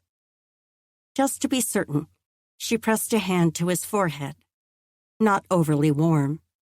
She moved her fingers to his cheek, the same. Breathing out her tension, she straightened and studied him. Sleep must be what he needed most. Perhaps this was his body's way of forcing rest so it could recover. Maybe this healing would cure his sour mood, too. Having Erin in better spirits would be a blessing for them all. But as she studied the relaxed skin of his face, she replayed the events of last night. He complained of pain, and she checked with Doc Micah to see if they could do something about it. Then she'd administered exactly the amount the doctor had prescribed, and they kept the bottle locked in a drawer in the storage room. Erin would have no way to get extra, even if he were able to walk. Still, she'd have to mention this lethargy to Doc Micah. She'd seen the effects of addiction on a man fighting through pain and despair. She wouldn't lose Erin the way she'd lost Robbie, no matter what. Laura peered through the crack between curtains in the examination room, her stomach doing a nervous flip at the sight of Nate riding down the street. She must have lost her senses, truly. What was she thinking, leaving town alone with this man who'd been part of the group who'd kidnapped her? He sat a horse well, his broad shoulders back in a confident, comfortable position. But then he'd spent many years riding horseback on the trail, running from lawmen and the good people he'd helped rob of their hard-earned goods. The sobering thought crashed in to churn her nerves. Yet she knew this man, not just his sordid past, but also the changes he'd made. In every interaction they'd had over these past few months, he'd showed himself earnest in his efforts to make amends, to live an honest life. She was fairly certain she could trust him while they explored the cave together. She packed her pistol, just in case, though.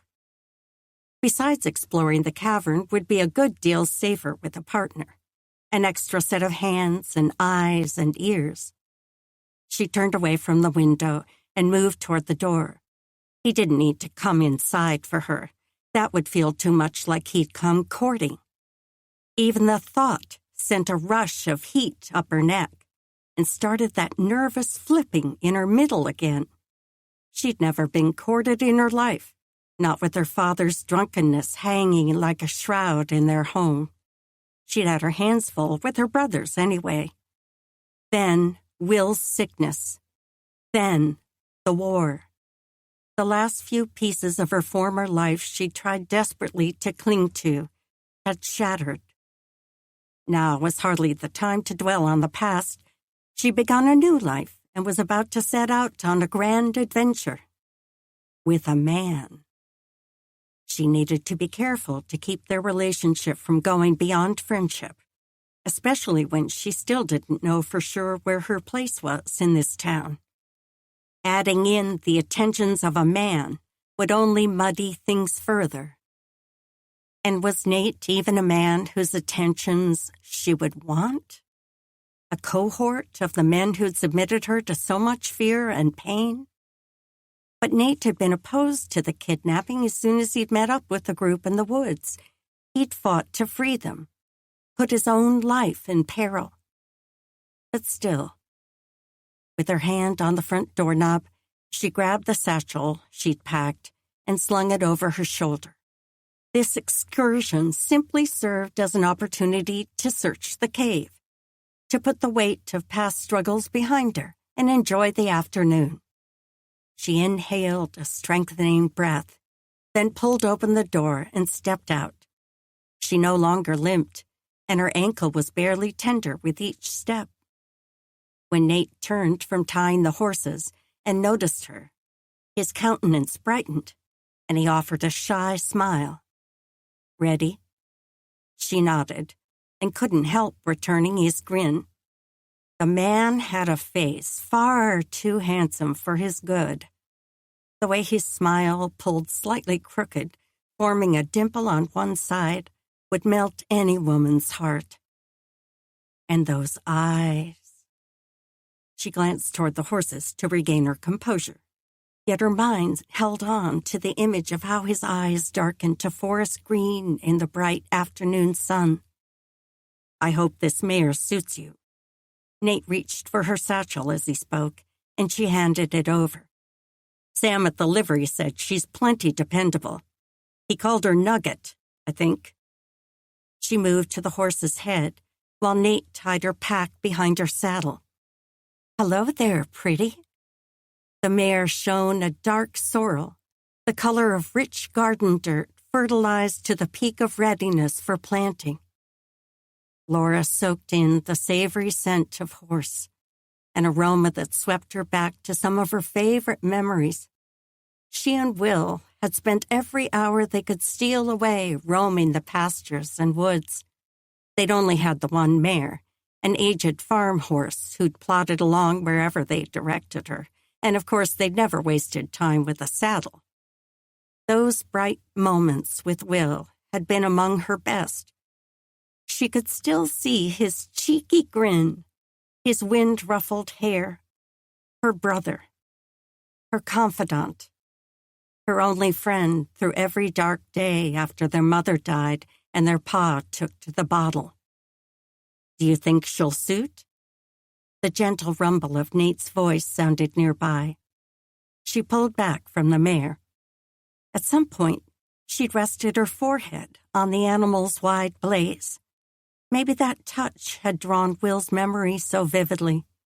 She struggled to recover herself, to push back the emotions that still swarmed in her weakest moments.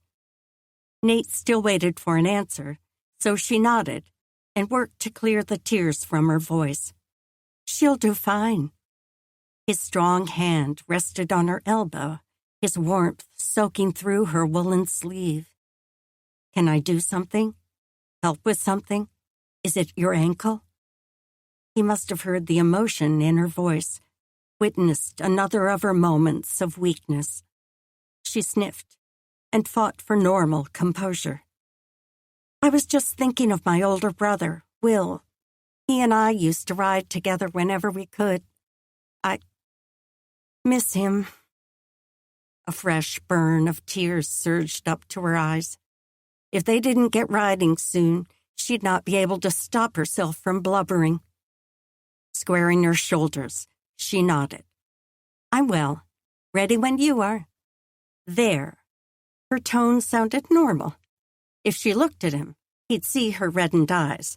So she shifted sideways beside the horse toward the saddle, forcing him to step back out of her way. "All right, then." His voice sounded both concerned and amused, if that combination were possible. Within moments, they skirted toward the edge of the town. Nate had suggested the roundabout way, which would give them both a better view of the surrounding mountains, and also keep them from riding straight through the center of Settlers Fort. Both served as valid reasons for the direction they now rode. Her conscience twinged. She should have told Ingrid exactly what they were doing. She'd only mentioned to her friend she wanted to get out for a walk after church, and Ingrid had looked worried at the words, probably because of Laura's ankle injury. But the limb was recovered enough. She'd been careful not to limp for days now. Keeping quiet about the true nature of their excursion proved easier, since the doctor and Ingrid had planned to picnic with Joanna and Isaac.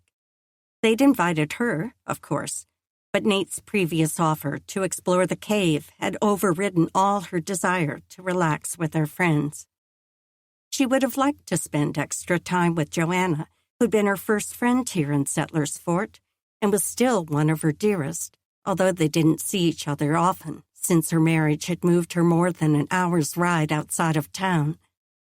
But being the fifth person in a party of couples might make Laura wish for something she shouldn't at this point, not with her life so unsettled. In truth, whether or not to explore the cave with Nate today was her decision and hers alone. Perhaps she should have told Ingrid where she was going for safety's sake, but Ingrid wasn't her mother or her guardian. She was answerable to God alone. "Am I doing something wrong, Lord?" Laura thought. "Wanna run?" Nate's voice broke through her thoughts, but the words flashed her back to another time, another grinning boy on horseback, although that time she'd been sitting behind him, clinging around Will's waist as he kicked the old mare into a canter. Both of them would lean low as their mounts stretched out, and Laura's hair would fly behind her, the wind cooling her neck. She could breathe the freedom even now. Those times slipping away with her older brother had been some of her best memories, her happiest. When little Robbie would be taking one of his afternoon naps, and Pa was nursing a jug of something, Will knew she needed the few minutes of no responsibility. Maybe a childhood of sneaking away for stolen pleasures was why she'd hidden her plans to explore a cave with Nate from Ingrid today. Her fun with Will had always been innocent. She prayed today's adventure proved to be just as harmless. She glanced over at Nate. And possibly even more thrilling. Chapter 6. Do we need to take things slow? Nate's voice and challenging stare jarred Laura back to the present. She hadn't answered his question, only stared like a person who'd lost her wits. She couldn't help a grin, the kind Will had always been able to pull from her. Not on my account. She nudged her mare, and the horse broke into a jolting trot. Nate pulled alongside, and she kicked Nugget a little harder. Finally, the horse began to canter, and Laura settled into the rocking gait. Other than the kidnapping, she'd not had much chance to ride since she left the farm. But this mare kept an easy rhythm as comfortable and familiar as breathing. She inhaled the fresh air. The crisp scent of autumn in the mountain country brought all her senses to life. This jaunt might possibly be even better than those long-ago rides. When they reached the stony ground where the land rose toward the rocky crag of the mountain, Laura eased back on her reins, and Nate slowed his horse beside her. As the animals settled to a walk, She let out a long breath. I needed that. He gave her another one-dimple, crooked smile. Maybe he needed these moments of freedom as much as she did, after all his back-breaking work in the mine. The horses breathed easier by the time they reached the base of the cliff. Laura dismounted and unfastened the satchel from behind her saddle. I brought 2 lanterns and plenty of rope. I think that's all we'll need. Nate stepped up beside her, his arms laden with supplies. Shall we hobble the horses so they can graze while we explore? Laura gave a nod. They made quick work of the job, then climbed up to the rocky ledge. Nate motioned for her to lead the way around the mountain, and she stepped forward boldly. Not too boldly, though. She already had a weak ankle. She didn't need any other injuries to waylay her. When they reached the cave opening, the hole yawned black against the bright daylight. Even after they lit both lanterns, part of her hesitated to duck low and step inside. Where had her thirst for adventure fled to? I'll go in first. Nate studied her as though he could read her mind. No, I want to. She didn't need to be babied. She'd already been in the space and knew there was nothing to fear. Bending low, she held the lantern out and followed its light through the dark hole. Once through the archway, she straightened and lifted the light higher to scan the interior. The hanging rock formations and narrow columns were there as she'd first seen them in the light of her match, but she'd forgotten how numerous they were. As she shifted the lantern so she could see from one side of the cavern to the other, her gaze caught on something. Was that a darker-colored rock at the base of the wall on the far left? It almost looked like fur. An animal? Nate had just ducked into the cave and now straightened, the motion of his lantern sending the shadows jumping and dancing. She reached for his arm and grasped it, stilling him with her touch. Look. She kept her voice low and pointed to the spot. What is that? Had a bear already come to hibernate? The nights had turned cold enough to indicate that winter would soon be upon them. He took a step nearer, raising his lantern as he peered at the spot. She dropped her hand from his arm, but moved in close behind him.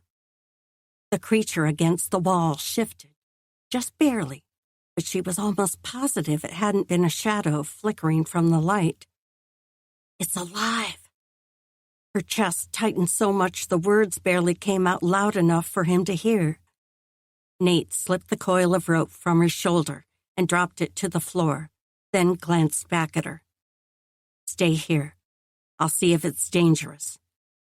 She couldn't see more than shadows in his eyes, but the strength of his frame beside her bespoke protection. Even against a raging grizzly, this man would do everything he could to keep her safe. Still, the last thing they needed was for him to be mauled by a bear. Do you need my pistol? She reached for the satchel hanging at her side. The small gun may only infuriate a grizzly. She'd heard stories of these beasts being shot 5 or 6 times with a rifle without dying. He nudged aside his jacket and pulled out his own pistol. I have this, but I won't get close enough to stir up whatever that is, especially if it's dangerous. As he turned toward the creature, she forced herself to take in steady breaths. Nate crept forward, the lantern in one hand, pistol in the other. His boots scuffed a little on the stone floor, especially as he moved down the slope where she'd twisted her ankle. When the rock leveled out again, he stilled. Every part of him seemed trained on whatever lay tucked at the base of the wall. From what she could tell, the creature had a dark, curly coat, almost the color and texture of a buffalo, but smaller and long, like a bear's carcass. In an instant, Nate's bearing changed. He straightened, raised his handgun to level the barrel at the animal, and cocked the action. He sent a glance around him as though he expected something else to jump out, but then returned his full focus to the animal. "Show yourself." His voice came out low and hard, lethal. The sound sent a chill down her arms, despite the thickness of her woolen coat. Then his words sank through her. Did he think it was a man? With new eyes, she studied the figure. Yes, that may well be a man stretched out under a buffalo skin. As quietly as she could manage, she reached into her satchel and felt around until her hand brushed her pistol. She pulled out the gun and scanned the cavern, peering as far into the shadowy depths as she could. While Nate focused on whatever threat hid under the fur, she would protect them from anything that lurked outside the light. She took a few steps closer to him. "Don't, Laura. There's a man under there." Nate never took his eyes off the figure, but his voice still held that hard edge. She'd never heard that tone from him, and it made him seem more the seasoned criminal and less the man she'd come to know these past months. And the sound of her given name in that tone sent a swirl of confused emotions through her chest. But he was only trying to protect her. She held her ground and didn't move any closer. Still, she raised her lantern higher and kept her focus on searching the cavern. Nate stepped toward the stranger, hiding under the pelt, and she couldn't help but split her attention between the pair and her efforts to scan the rest of the room for any new threats. "Show yourself now, or I'll send a bullet through you." She pressed her mouth shut to hold in a gasp. Would he really shoot a stranger when they didn't even know if the man presented a threat? But if the person wouldn't show himself, he must have some nefarious motive, right? How did Nate even know for sure this was a human and not a sleeping bear? She crept forward, keeping quiet enough that Nate shouldn't hear her move. He might notice the flickering of her lantern light on the walls around them, but his focus seemed intent on the figure he was moving toward. Only 3 or 4 strides separated him from his target now. The thing still hadn't moved much.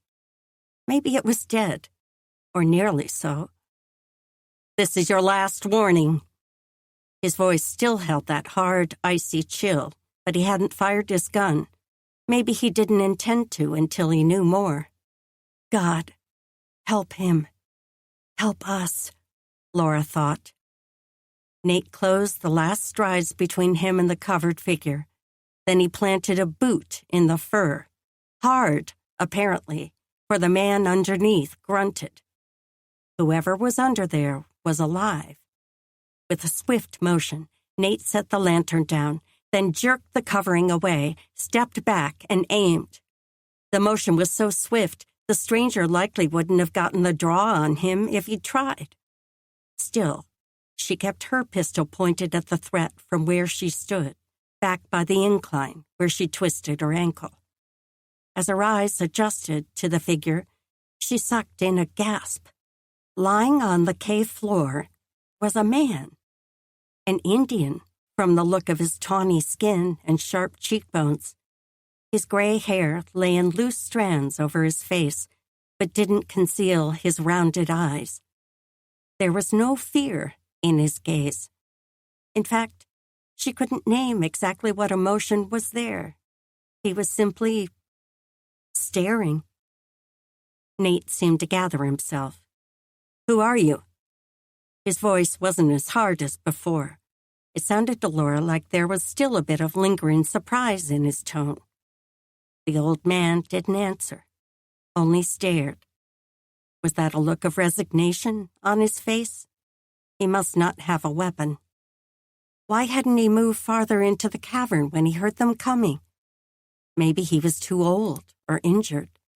The shadows lining the deep grooves on his face made it hard to tell his age, but the long strands of salt and pepper hair showed he'd likely been an elder for a number of years. At last, The man made a sound, a grunt that changed in pitch just enough that it might be a word. Perhaps in his native tongue, anyway. Not English, that she could tell. He shifted, and a grimace crossed his face. He seemed to be working his hands out from under the fur. She tensed, and she could see Nate readjust the angle of his gun. To be safe, she glanced around the perimeter of the room. No one else seemed to be there. Had the old man's companions left him here to rest? Or was he injured? The moment he extracted his right arm from under the fur, his situation became all too clear. His buckskin tunic had been sliced open and peeled back, revealing a nasty wound on his forearm. The bright red of raw flesh glared up at her, extending almost from his wrist to elbow. She was already moving toward him when she realized what she was doing. That injury needed tending right away, or the infection that would overtake him would be his demise, no doubt about it. "Laura!" Nate's sharp bark was a warning, but she only let it slow her for a moment. She started forward again, although she kept a keen eye on the man. She still gripped her pistol, but kept the barrel pointed at the floor. If he pulled out a knife or some other weapon, she could easily protect herself. "Laura, stop! We don't know if he's dangerous."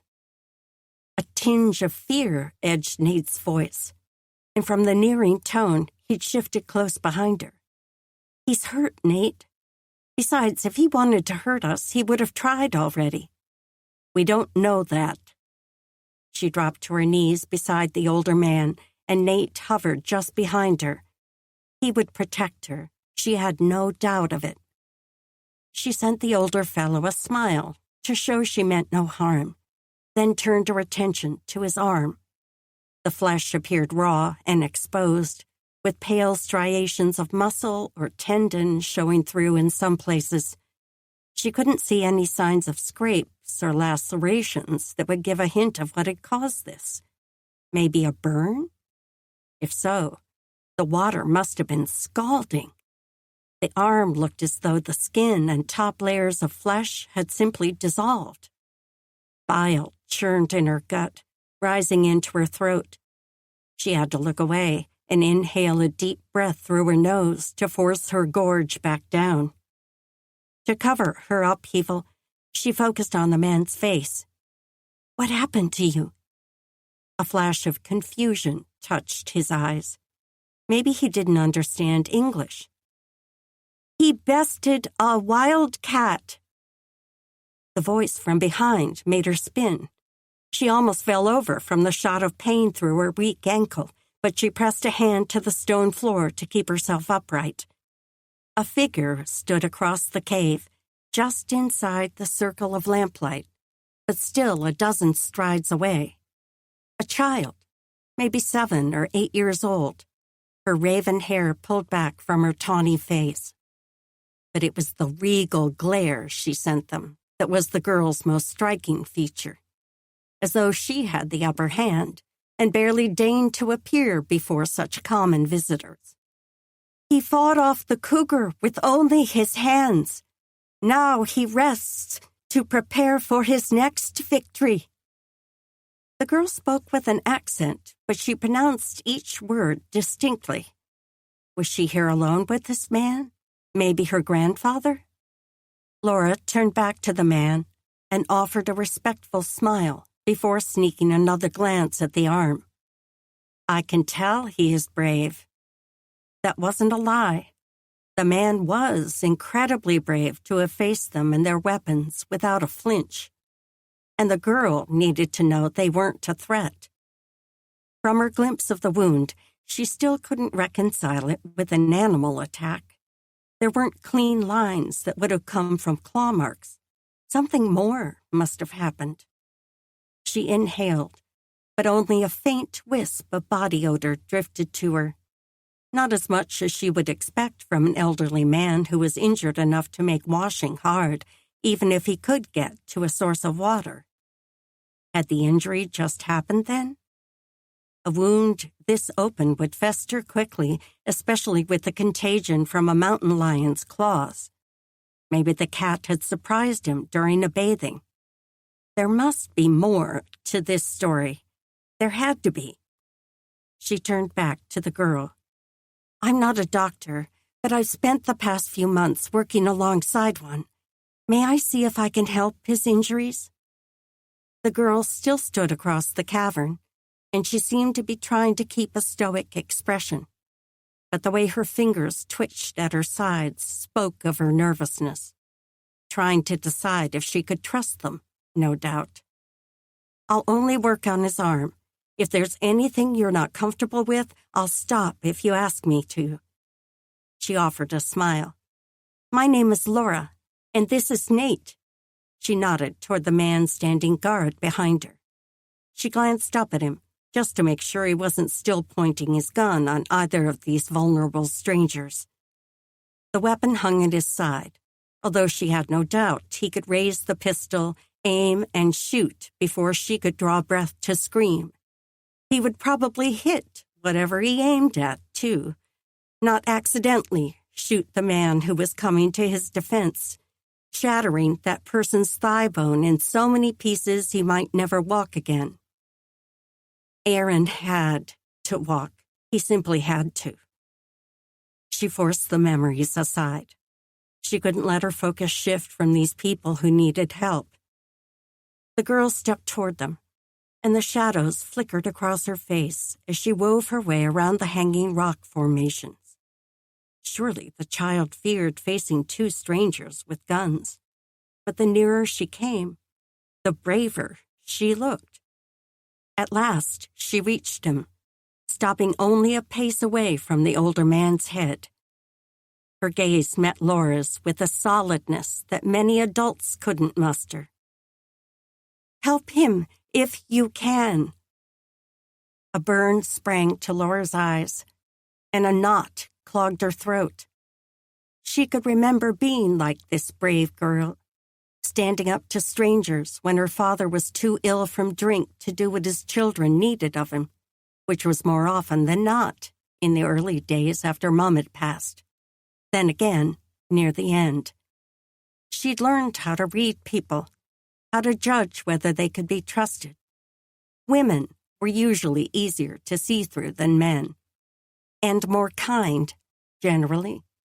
This girl probably knew that fact well. Laura smiled at her again.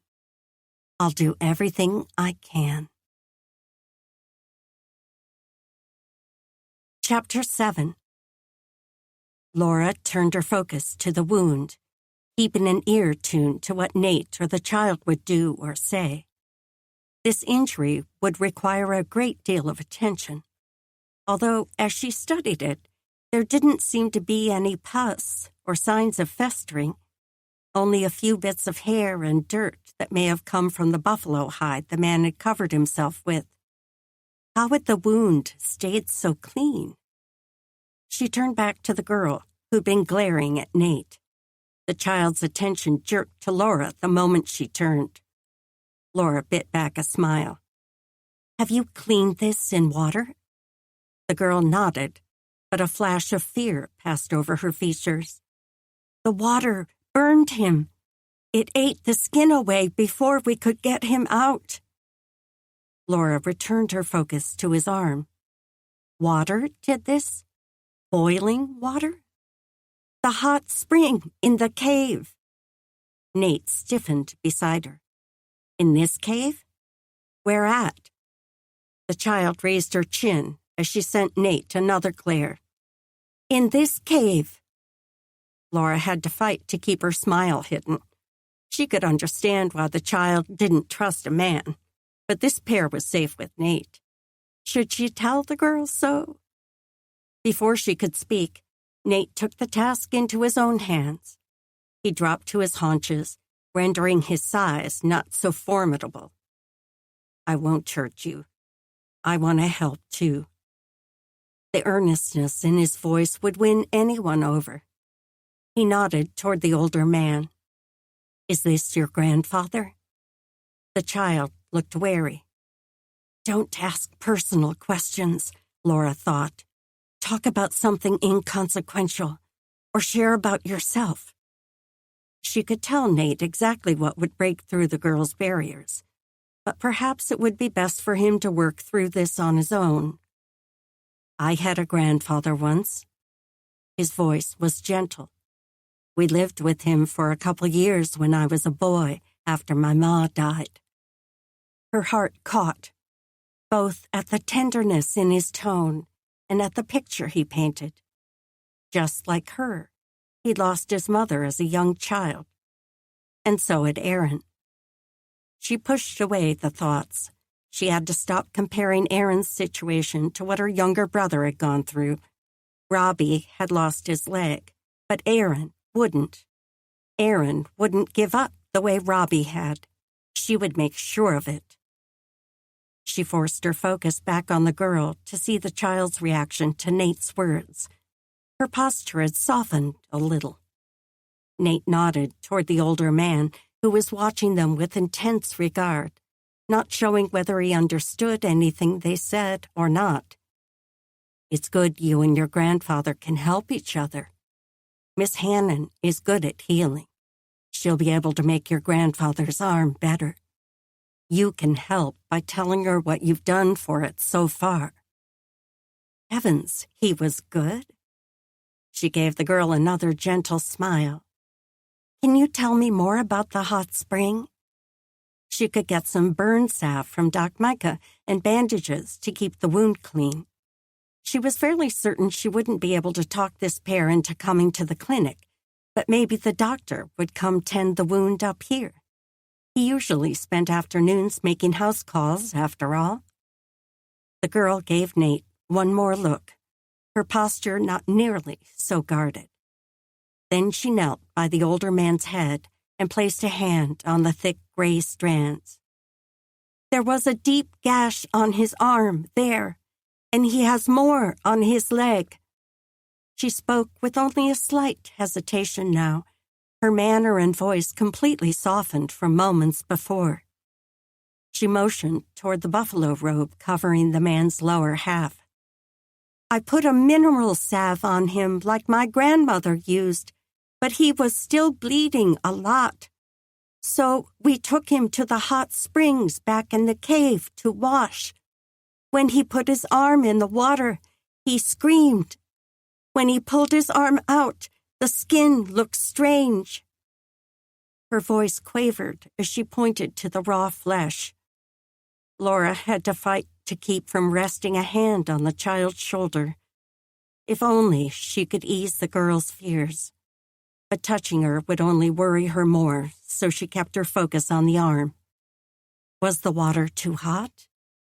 No, I touched it first. It bubbled and smelled funny, but it wasn't hot enough to burn him. Laura didn't glance at Nate, but hopefully he was listening. The hot spring she'd seen on her journey from Missouri had also smelled foul, but she'd never heard of the water eating through flesh. Perhaps the salve the girl mentioned had been the problem? They could sort through that later. For now, she needed to tend the man's wounds. Turning her focus to his face, she reached for the edge of the fur covering. I need to see the wounds on your leg. The girl spoke quietly, using sounds Laura couldn't decipher, and the fellow nodded in answer, keeping his eyes on Laura, consenting. She pulled back the hide to reveal the rest of his body. It took a moment to figure out what all she was seeing. He wore a breech clout and buckskin leggings, the latter mangled at both knees. She quickly averted her eyes. This man was no relation, and she was examining him as if she was a true physician. But she did need to ascertain the extent of his injuries. They had to know what supplies to bring back to dress the wounds. She forced herself to take in steady breaths, forced her mind to focus on the wounds only, then turned back to the leg. He had several lacerations on both legs, all of which would require cleaning and a healing salve and should be wrapped to keep them from festering. But none required stitches. The arm, on the other hand, would need stitches, and much more, but there was no skin left at the edges of the wound to bind together. The injury would have to heal with a salve and bandage, as far as she could tell, but the doctor would know better. At last, she turned back to face the girl fully. "What's your name?" The girl's face turned shy, an adorable look that softened her expression in every way. "Bright Sun." Laura placed her hands on her knees. "Well, Bright Sun, I have a friend who has some things that will help your grandfather, but I need to go get him and his medicines. Will you both stay here until we return?" The girl darted a glance at her grandfather, then back to Laura with a nod. "We will wait." Laura looked to the grandfather. "And what's his name?" "He is called Eagle Soaring in your tongue." Laura gave the man a smile. "I'm honored to meet you, Eagle Soaring. I'll return as soon as I can with help." The man grunted. Whether the sound was greeting or a sign of pain or displeasure, she couldn't have said. No matter what, her mission was clear. He needed help. Nate's mind churned as they left the cave. He let Laura lead the way along the ledge around the cliff, and neither of them spoke until they reached the place where the rock met grass. He was pretty sure he knew what Laura was thinking, but he asked just to be certain. "We're going to get Doc Bradley?" "I have to. That arm is in bad shape. It looks more like a burn than a mountain lion wound, but I've never seen a burn like it. There's so much raw flesh exposed. Great care will need to be taken so it doesn't fester." The hesitation in her voice made him look over. She met his gaze, a haunted look in her eyes. He could easily lose the arm, but more likely his life, as weak as he seemed. Nate's chest ached for little Bright Sun. She'd been so brave. Did she truly understand he and Miss Hannon weren't a threat? I wonder if they have family or other people nearby. Why are they here alone? Laura's brows furrowed. "I don't know. I'm surprised she speaks such good English." At least that he could answer. Men from the trapping companies often stay with the tribes for months at a time. Most of the Indians have learned English or French from them. The children are often raised speaking multiple languages. She nodded, but didn't speak again, and they soon reached the horses. The ride back was quiet, though likely her thoughts were as active as his own. What could he do to help the pair? He wasn't a doctor, and he had no doubt Bradley would do everything he could to dress the wounds. He'd seen time and again that the man inspired confidence with his determination to help his patients. Did Bright Sun and her grandfather have enough food? She was thin, but not gaunt. Yet if the two of them were separated from the rest of their people, she'd not be able to hunt to keep them both fed. He could bring them roasted venison from a deer he'd taken down 2 nights before. That would see them for a few days. He'd have to hunt again to have enough meat for himself, but he could manage. Maybe he'd take some of his hides to them, too. Likely the girl already knew how to scrape and tan them, but if not, he could show her.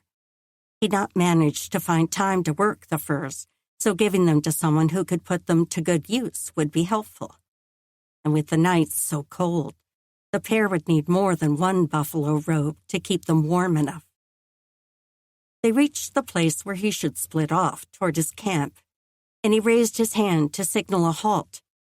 Laura looked at him expectantly. "I'm going to get some food and furs from my camp to take back to them. I'll meet you at the clinic." Laura looked up in surprise. "Your camp?" His breath stalled, but he forced himself to inhale again. He'd not told anyone he wasn't staying in one of the boarding houses. Not that he was trying to hide anything, but he simply hadn't wanted to raise questions. I have a tent where I keep my supplies outside of town. That way I don't have to waste my earnings to pay for lodging." He shrugged, doing his best to show the matter was insignificant. The last thing he wanted was to draw any pity. She tipped her head. "You sleep in a tent? The nights are freezing now." That fact he knew well. But he shrugged again. "I'll take a room when I need to." Her mouth pinched, but then she finally seemed to let the matter go as she turned her horse toward town. "Hurry to the clinic when you get what you need." Nate eased out a breath as he nudged his gelding into a lope. His secret was out, but maybe that was for the best. He had nothing more to hide, and his focus now needed to be on whatever he could do to help the pair back at the cave. The fact that Laura seemed determined to do the same thing shouldn't add to his eagerness, yet it did. Laura had known the doctor wouldn't mind coming to tend the old Indian, but she was still grateful for the tenderness he showed as he bandaged Eagle Soaring's injuries. Doc Micah hadn't blinked when she told him the man needed help, although he'd given her an odd look when she told him the fellow was hidden away in a cave in the mountains. And his look had narrowed even more when she told him Nate had gone to gather blankets and food and would ride back with them. Ingrid hadn't come with them, as she'd been in bed when Laura returned for the doctor, worn out from their afternoon activities, no doubt. The baby was certainly taking a toll on her. An inkling of worry slipped through Laura's chest as she handed the doctor another bandage to finish wrapping Eagle Soaring's arm. Was something going wrong with the pregnancy? She'd assumed Ingrid's struggles were simply the normal throes of expectant motherhood. Now wasn't the time to ask the doctor, but she'd find a moment later. Doc Micah was finishing up his work, so she began packing the supplies into his satchel. He motioned for her to stop. "I can do that. Don't worry yourself." She immediately set the jar of salve back on the cave floor. They'd worked together in the clinic, but she'd never accompanied him on house calls. He probably liked his bag packed a certain way. With nothing left to do, she pushed to her feet and turned to Bright Sun. The girl had been standing beside them, keeping watch over everything the doctor did. Laura offered a smile. "Where are your people? Do you have other family who are looking for you?" Surely these two weren't traveling by themselves. "Our people will come for us soon." Bright Sun spoke with certainty, yet her words didn't offer enough details. "Do you know how soon?" She snuck a glance at Nate. "Do you have supplies anywhere?" The girl's chin rose. "We have what we need." She should have known better than to ask so many questions. The girl wouldn't acknowledge a need, of course, and Laura's queries would only remind the child she had to be tough. The doctor straightened after putting the last of the supplies in his bag. Something in his manner made Laura tense as they all turned their focus to him. He shifted his gaze between the older man and the young girl. "The wounds are clean now, but I'm worried they'll get infected. It'd be best if you both come back to the clinic with me." At the uncertainty that crossed Bright Sun's features, he spoke again. "The clinic is my home in town, where I take care of people who are sick or hurt." He motioned to Eagle Soaring's arm. "Like your grandfather." The confusion cleared from the girl's face, replaced by a look that seemed to say she was thinking through all the implications of leaving the cave and going to a white man's town. But did she really understand? Laura smiled again. "What he says is right. We can help your grandfather best if you both come with us." Bright Sun turned to her grandfather and spoke a string of words. The older man answered, and the slight shake of his head started a twist of disappointment in Laura's middle. The girl turned back to Laura and jutted her chin in a look filled with such determination that Laura almost smiled. We stay here. Safe here. I will help him. Doc Micah looked to Laura, too. His raised brows showed he'd realized the girl answered her, not him. But that was no great surprise. Laura would be less of a threat to the child than a man would be, even one as genuinely caring as Dr. Micah Bradley. After all, he did have a bit of a mountain man aura about him, at least until you got to know him. She turned back to Bright Sun and addressed both her and her grandfather. Are you certain? We want to help you, and we can do that much better if you come with us. Please. This time, Eagle Soaring shook his head with firm resolve. He spoke a few words in his own tongue, and Bright Sun translated in a resolute tone. We stay here. Doc Micah sighed. It's important you keep this clean, then, and wrapped at all times. You should check the bandage every day and look for signs of redness or festering.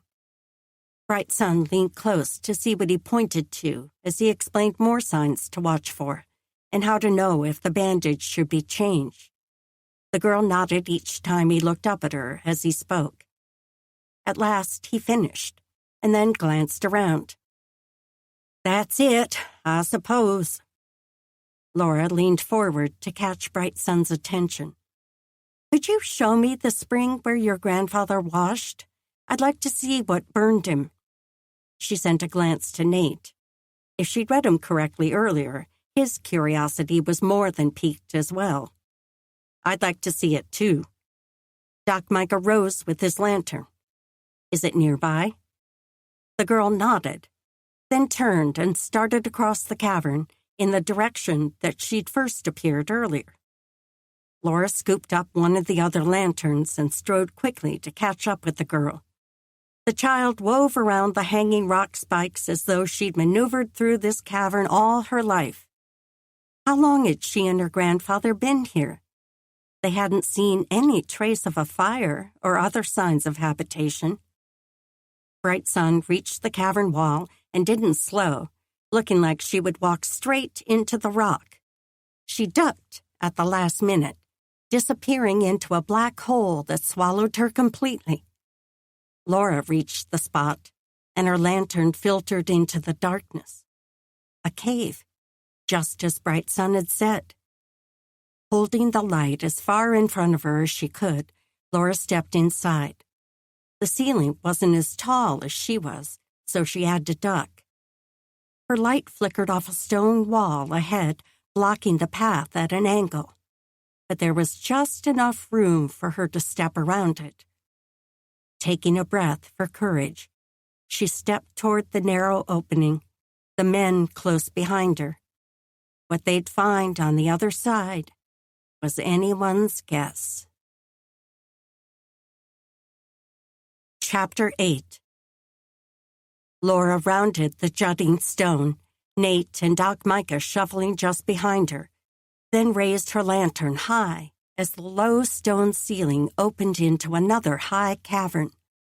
This one didn't appear to extend very far ahead, but her light glinted off water running through from right to left. Bright Sun stood at the edge of the little creek. The girl pointed to the right.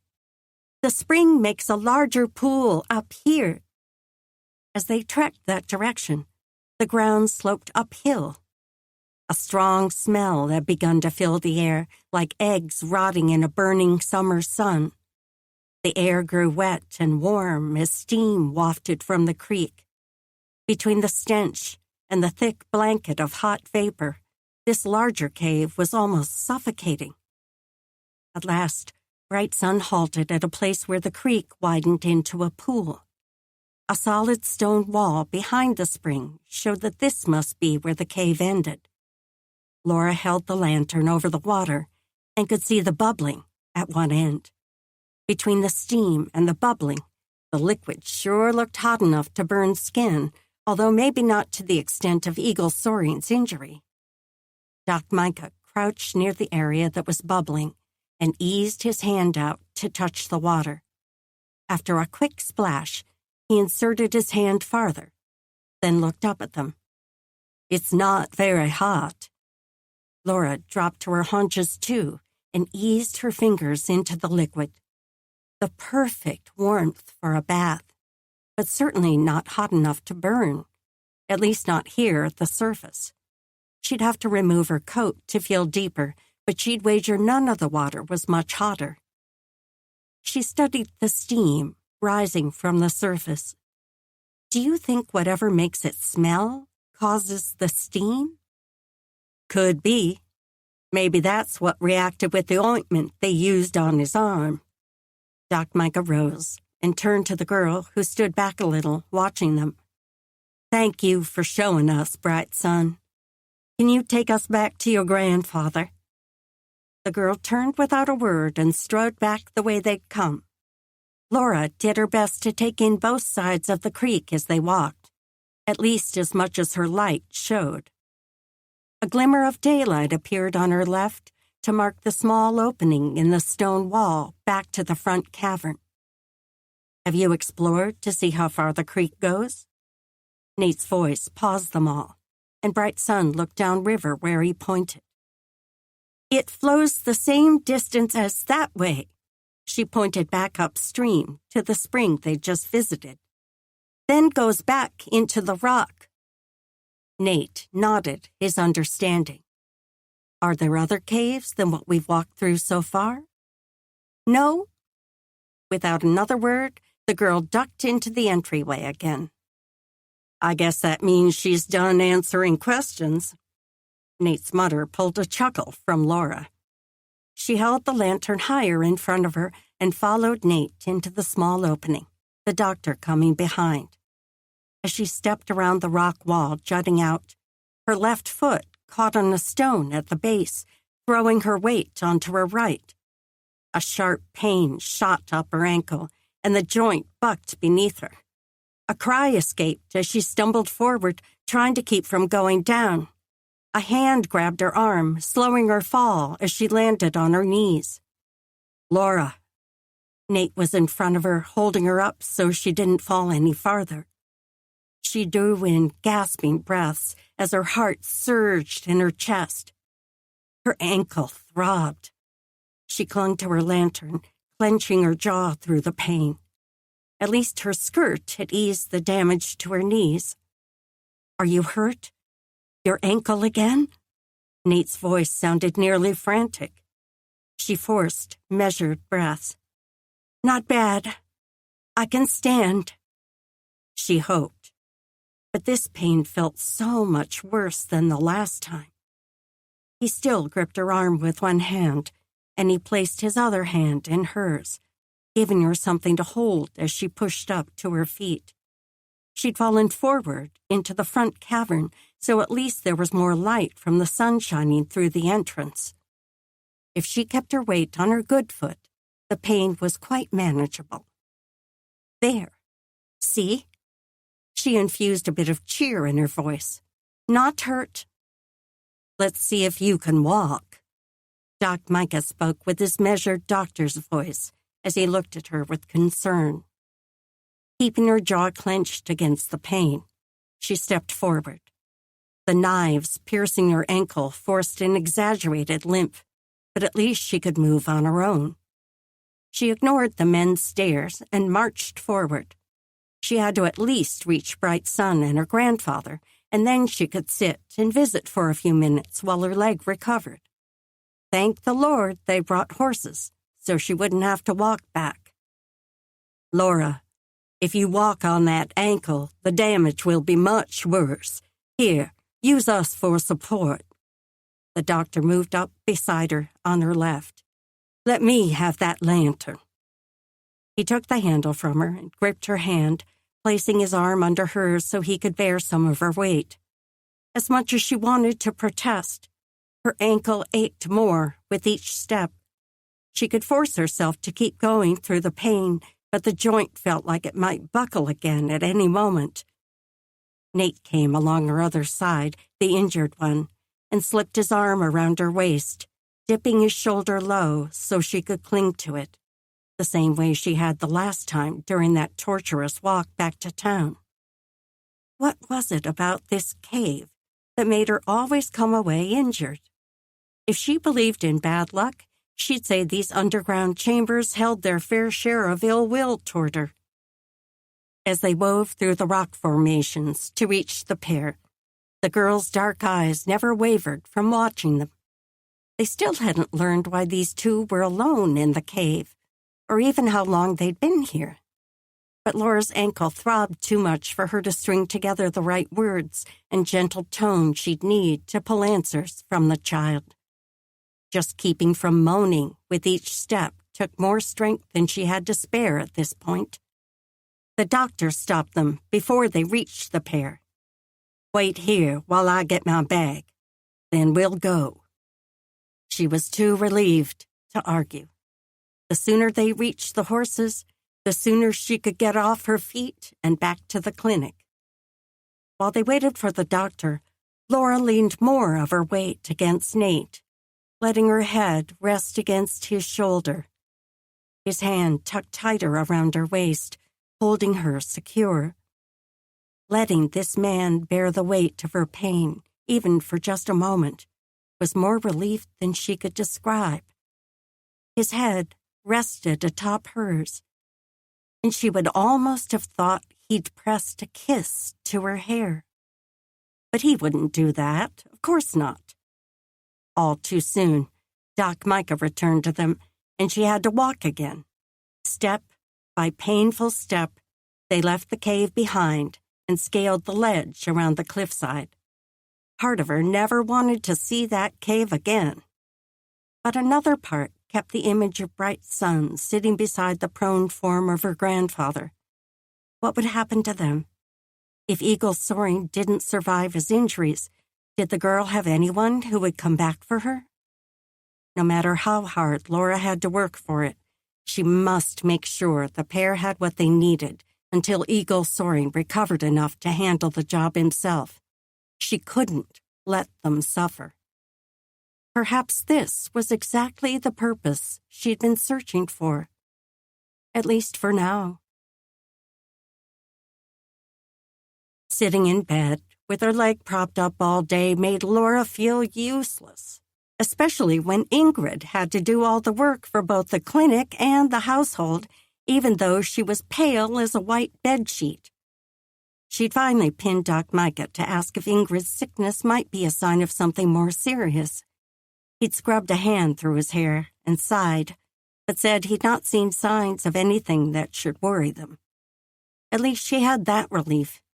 But she was pretty certain she heard Ingrid retching at least twice through that first day. Neither Ingrid nor her husband would allow Laura out of bed, and knowing for sure how much her friend suffered would only make her feel worse. Now the second day was almost through, and she should hobble in and sit with Aaron for a while. Maybe they could bond over their common frustration of being bedridden. But her injury was so much less severe than Aaron's, and he might think she was flaunting the fact that she'd be up and moving in only a few days. The last thing she wanted was to bring his spirits lower. In truth, everything seemed to dampen his attitude. He seemed always to be either angry or in deep melancholy. Had he tended to shift towards such deep moods before? She didn't remember him that way during the time she'd been forced to ride along with the gang. Aaron had been quiet, but not mean-spirited or depressed. Lord, let him return to the man he was before, only a better one this time, Laura thought. Not a thief, a good man who can walk and smile and fulfill the right calling you made him for. Was that too much to ask? Surely God wanted the same for Aaron, the man he created in his own image. Aaron's spirits were probably even lower today than usual because Nate hadn't come to see him the night before. Had he gone to visit the Indians in the cave instead? Possibly, although she was surprised he hadn't stopped by the clinic first. The doctor had said he'd collect some food and other supplies Nate could take to the pair, and she'd seen Ingrid carrying a load past her open bedchamber door twice that day. Bright Sun and her grandfather wouldn't be hungry or cold for a while. Now, if only Nate would come get the supplies. Doc Micah had been summoned just after the noon meal for an elderly woman who'd taken fever on the other side of town. He still hadn't returned, or he probably would have gone to the cave himself. A noise drifted from the hall outside, the front door opening, if she wasn't mistaken. Yes, that was definitely the door being closed, then a familiar pattern of boots thudding. Tentative, as though he wasn't sure he belonged, and walking toward Aaron's bedchamber. The sounds of men's voices drifted through the wall, but she couldn't make out the words, only the light rumble of Nate's, then the deeper grunts of his brother. As twins, Nate and Aaron certainly carried a strong family resemblance, but there was also such a difference between them. Both were quiet and respectful, but Nate had an optimism that fed into everything he did, even into the tone of his voice. She noticed it more now than when she'd first met him, maybe because she spent so much more time with him. A chuckle drifted through the wall. That had to be Nate, and she could picture how his deep green eyes danced as he laughed. He was surprisingly witty and could pull a smile from her even when she didn't want him to. Her chest tightened, and something inside her yearned to see those dancing green eyes now. She desperately wanted something to smile about. Chapter 9. Laura eased her legs off the bed and reached for the walking sticks. The throbbing in her ankle had lessened to a dull ache, but a twinge of pain shot up the limb when she pushed upright. Once she hobbled through the first few steps, her body found the same rhythm she'd learned last time. This injury was definitely worse, a second-degree sprain, the doctor said, probably more severe because it happened so soon after the first one. But as long as she didn't put weight on the bad leg, she should be able to get around with help from the walking sticks. Quiet draped the hallway when she stepped from her room. Hopefully Ingrid was resting, although she might be back in the kitchen. The low vibrato of male voices still hummed from Aaron's chamber, so she limped toward his door, making sure to let the sticks thump loudly enough that they could hear her coming, just in case they were speaking of private matters. She tapped on the door, loud enough for them to hear inside, but not so loud she'd draw Ingrid to check on them. "Enter," Nate's voice. She pushed open the door and peered inside. Both faces looked up at her, Aaron from the chair in the corner, Nate from his seat on the edge of the bed. "I hope I'm not interrupting. What excuse could she give for barging in on their visit? It would be selfish to say she'd been lonely. Maybe this hadn't been such a good idea. She looked to Nate. "I wanted to see if you'd been to see Bright Sun and her grandfather. Ingrid has some supplies set aside to take to them."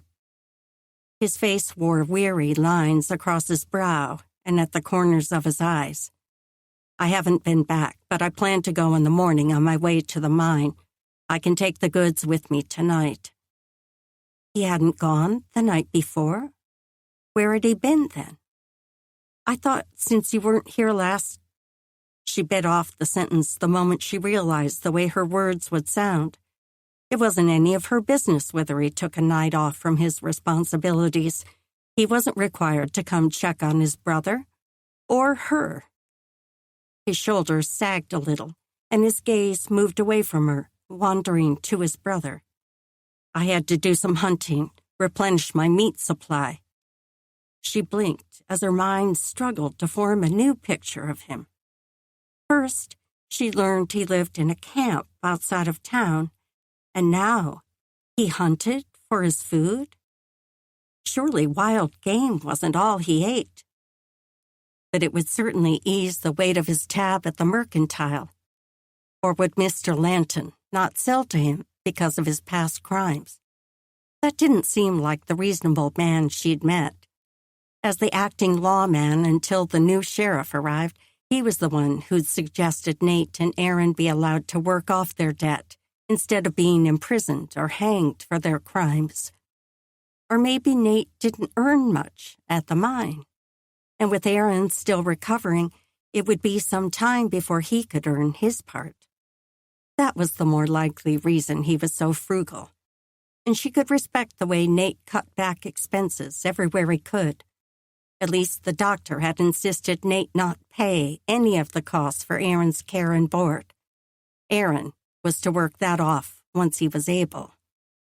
But if one thing was certain, it was that Nate didn't seem to fear hard work. If only her father had been the same way, the childhood she and her brothers had endured might have been very different. Maybe Will and Robbie would even be still alive today. "How's your ankle?" Nate's attention had returned to her. "You're up and around already?" He raised his brows as though he was surprised the doctor had released her. Part of her wanted to raise her chin and tell him she was perfectly well, thank you. But in truth, her ankle had resumed throbbing, even though she wasn't pressing any weight on the joint. She should probably sit down. "Are you supposed to be sitting right now?" Nate narrowed his eyes at her. Fiddlesticks! How did the man read her mind so well? She couldn't stop the heat from flooding her ears. She did raise her chin this time, though. "I've been sitting with my foot propped up for 2 days now. Using these should be perfectly fine." She tapped the walking sticks. "Let the woman walk around, Nate. If she can do it, why shouldn't she?" Aaron spoke up for the first time. She sent him a grateful smile, but his lips turned down in the grimace that seemed to be his constant expression these days. "At least come and sit." Nate shifted over and patted the empty part of the bed. She hesitated. That didn't seem proper at all, sitting on a bed beside a man. For that matter, neither was being in a bedchamber with 2 men, no matter that she would leave the door open. Did it matter that it was also an invalid's room? Nate seemed to realize what he'd offered. He jumped up, his face turning red. Stepping over to his brother's side, as far away from the bed as he could get, he motioned toward the seat he'd just vacated. "Sit, if you think it's all right. Or not, whichever you think best." She couldn't help a smile at the sheepish look on his face. The offer had certainly been innocent. With the door open, maybe there wouldn't be too much impropriety. And the last thing she wanted to do was return to her bed. Doing her best not to show her pain, she hobbled into the room and eased down on the edge of the bed. A silence settled over the room, so she summoned a smile for Aaron. "How are you feeling today? I've missed getting to visit when I bring your meals." He grunted, then laid his head back against the chair and closed his eyes. Nate frowned at his brother. He turned to her, a mixture of worry and embarrassment clouding his eyes. "Sorry, his leg is paining him a lot today." Laura glanced back at the injured man. His eyes looked sunken in, his face pale as it usually was these days. Those were definitely signs of strain. "It's nigh unbearable." Aaron's growl was almost too rough to make out the words. Nate refocused his attention on his brother. "I don't suppose there's anything we can give him? Something to ease his hurting?" He turned back to Laura, his eyes so beseeching that her middle tightened. The doctor had said Aaron could have laudanum once or twice a day if the pain grew severe, especially for the first 2 weeks after the surgery. "I'll get something." She pushed up from the bed and balanced on her good foot until she had the sticks positioned under her arms. "I didn't mean—" Nate straightened. "I can go get whatever you need if you'll direct me." He motioned toward her feet. "You shouldn't be walking. I'm here. Let me help." She shook her head. The doctor was extremely careful with the laudanum, keeping it in a locked drawer. She and the Bradleys were the only people allowed access. "It's no trouble. I'll return post-haste." She waved toward Aaron. "Visit with your brother." By the time she'd retrieved the medicine and given Aaron a dose, her ankle had taken all the exercise it would bear. She said a quiet goodnight, then hobbled back to her room. When she reached the door and glanced back, the figure standing in Aaron's doorway gave her pause. Nate was watching her, and the soft expression on his face made her chest ache. He gave her one of those off-kilter grins, and it pulled a smile from somewhere deep inside her. "Good night, Laura." His voice emerged so gentle, it made her want to linger there, to rest her head against the doorframe and watch him. She couldn't, though. So she settled for another soft "good night" and stepped into her chamber. Even as she lay back on her bed, she could still see his face, that gentle expression marking his handsome features. She wouldn't mind lying still for hours if she could hold on to that memory. Nate heaved the pack higher on his shoulder and pulled his coat tighter as he maneuvered the rock ledge in the scant moonlight. A gust of wind whipped at his hair and slid down his neck, despite the thick buckskin of his coat. This path to the cave was definitely more treacherous in the dark, especially when his eyes were so grainy from lack of sleep. Between long days at the mine and evenings checking on Aaron, then the work he had to do around his camp at night just to feed himself and keep warm, early mornings were the only time left for him to take supplies to their Indian friends. If only the air didn't nip so icy cold without the sun's warmth. Winter was coming on with a ferocity. Hopefully, the deer meat he'd roasted last night would last him for a couple weeks, and he'd be able to focus on the people who needed him. That and his endless days at the mine. Now that Barlow was training him with the explosions, he was working even longer hours than before.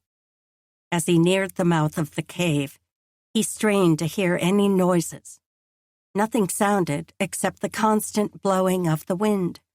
The air tasted wet and heavy, like snow might come today. He leaned down into the cave opening and called, "Bright sun? Eagle soaring? It's Nate. I brought food and other supplies for you." He ducked inside and dropped to his knees, fumbling to find the lantern and matches they'd left next to the inside wall. The scent of a campfire pricked his nose. He needed to make sure the pair had enough wood to burn for light. "It's Nate. I've come to bring you food," he called again, just in case they hadn't heard him the first time. The last thing he needed was an arrow or knife wound because they didn't know it was him. When the match flared to life, he glanced around the area. Bright sun stood at the base of the incline, the place where Laura had fallen, staring at him. The child rarely made a sound, either in her movements or her speech. He offered a smile as he lit the lantern. "I can't stay long, but I brought you food and blankets from the doctor. How's your grandfather?" "He sleeps now. I take you to him." Nate stood and hoisted the pack, then followed her. She didn't go to the place the man had lain before, but instead turned the opposite direction toward the other chamber that held the hot springs. She moved into the dark opening without pause, but Nate had to gather his nerve before ducking into the low entrance. The thick scent of rotting eggs pricked his nose as he stepped into the humid cavern. This room was much warmer than the front chamber. By the side wall, in the flickering lantern light, Eagle Soaring lay with the buffalo robe pulled over him. The ashes of a fire sat nearby, as did the pile of furs Nate had brought them. He dropped his bundle beside those, then knelt at the older man's head. "How are you today, my friend?" Eagle Soaring poked his good hand out at the top of the fir and reached toward Nate. He wasn't certain what the man intended, but it looked like he might be offering to shake hands. Nate clasped the other man's palm in his. The hold was weak, and the bones felt as though they might shatter if he squeezed too hard. But Eagle Soaring looked up at him with an expression of gratitude. He spoke a few words Nate couldn't understand, but the man's thanks warmed his eyes and brought a rise of emotions into Nate's throat. He rested a hand on the buffalo robe where Eagle Soaring's shoulder should be, then turned to Bright Sun. "Do you have enough wood to keep a fire going?" Even if they were warm enough between the heat from the hot springs and the firs, a fire would provide light. "I will gather more wood this morning," Bright Sun spoke in a quiet yet confident tone. "Better do it as soon as there's daylight. I think snowfall will start any time now." He released the man's hand and pushed to his feet. He'd be late to the mine if he didn't leave right now. "Is there anything else you need?" "Nothing." Bright Sun spoke the word quickly, with a definite hint of defiance in her tone. The older man murmured something, and the girl spoke again, but this time with less venom. "We thank you for your kindness." Nate bit back a chuckle. "I'll come check on you again soon." Then he scooped up his lantern and strode back toward the cave entrance. When he stepped into the dawning light, tiny snowflakes drifted down around him. The ice crystals landed on his face, stinging his nose and cheeks with their wet chill. He fished his felt miner's hat from where he'd tucked it inside his waistband. In truth, he hated the thing, but it would keep his head dry. Faint rays of sunlight struggled to lighten the thick cloud cover in the eastern sky, which meant he'd best double-time it to the mine. He lengthened his stride as he maneuvered the ledge around the cliff. He'd done this so many times now that the steep drop-off on his right no longer clenched his nerves. This must be how the mountain goats felt, scrambling up and over rocks with nary a concern. Snow fell thicker now, turning into a curtain of white flakes that melted the instant they struck stone. The tread of the mining boots he'd been forced to purchase had worn thin through his months of hard work, and his foot slipped as he jumped down from a rise in the stone.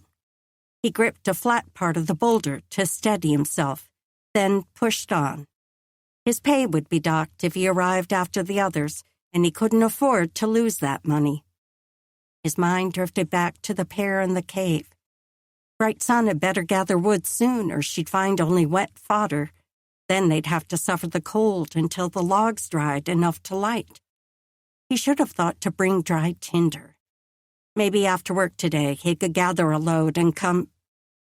A rock under his boot broke away, and his right foot shot out from under him, slipping off the edge of the ledge. He dived left, throwing his weight nearer the mountain as he scrambled for something to grab onto. With one leg dangling over the side, he landed hard on the ledge. His shoulder slammed into the vertical rock on his left, and he clutched at the solid ledge underneath him. No matter what, he had to keep from sliding off the mountain.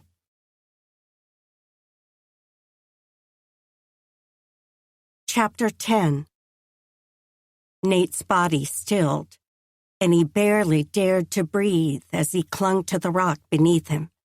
His shoulder and hip pressed hard into the stone, and his legs splayed wide, one still dangling off the ledge. A powerful pain burned through his shoulder. God let it not be injured, Nate thought. He'd have a few bruises, no doubt, but he couldn't afford to be less than able-bodied, not with all the responsibilities he had to fulfill. Slowly, he rolled himself closer to the mountain beside him, pulling his right leg back up on the ledge. He'd not seen evidence earlier that the stone was loose, but this type of fall came from being too confident. In fact, if he wasn't mistaken, This was the same dip in the rock where Laura had lost her balance and nearly teetered off the edge that first day. The reason he'd followed her up and eventually frightened her in the cave, causing the injury to her ankle. If he didn't know better, he might think this cave was cursed. But he did know better.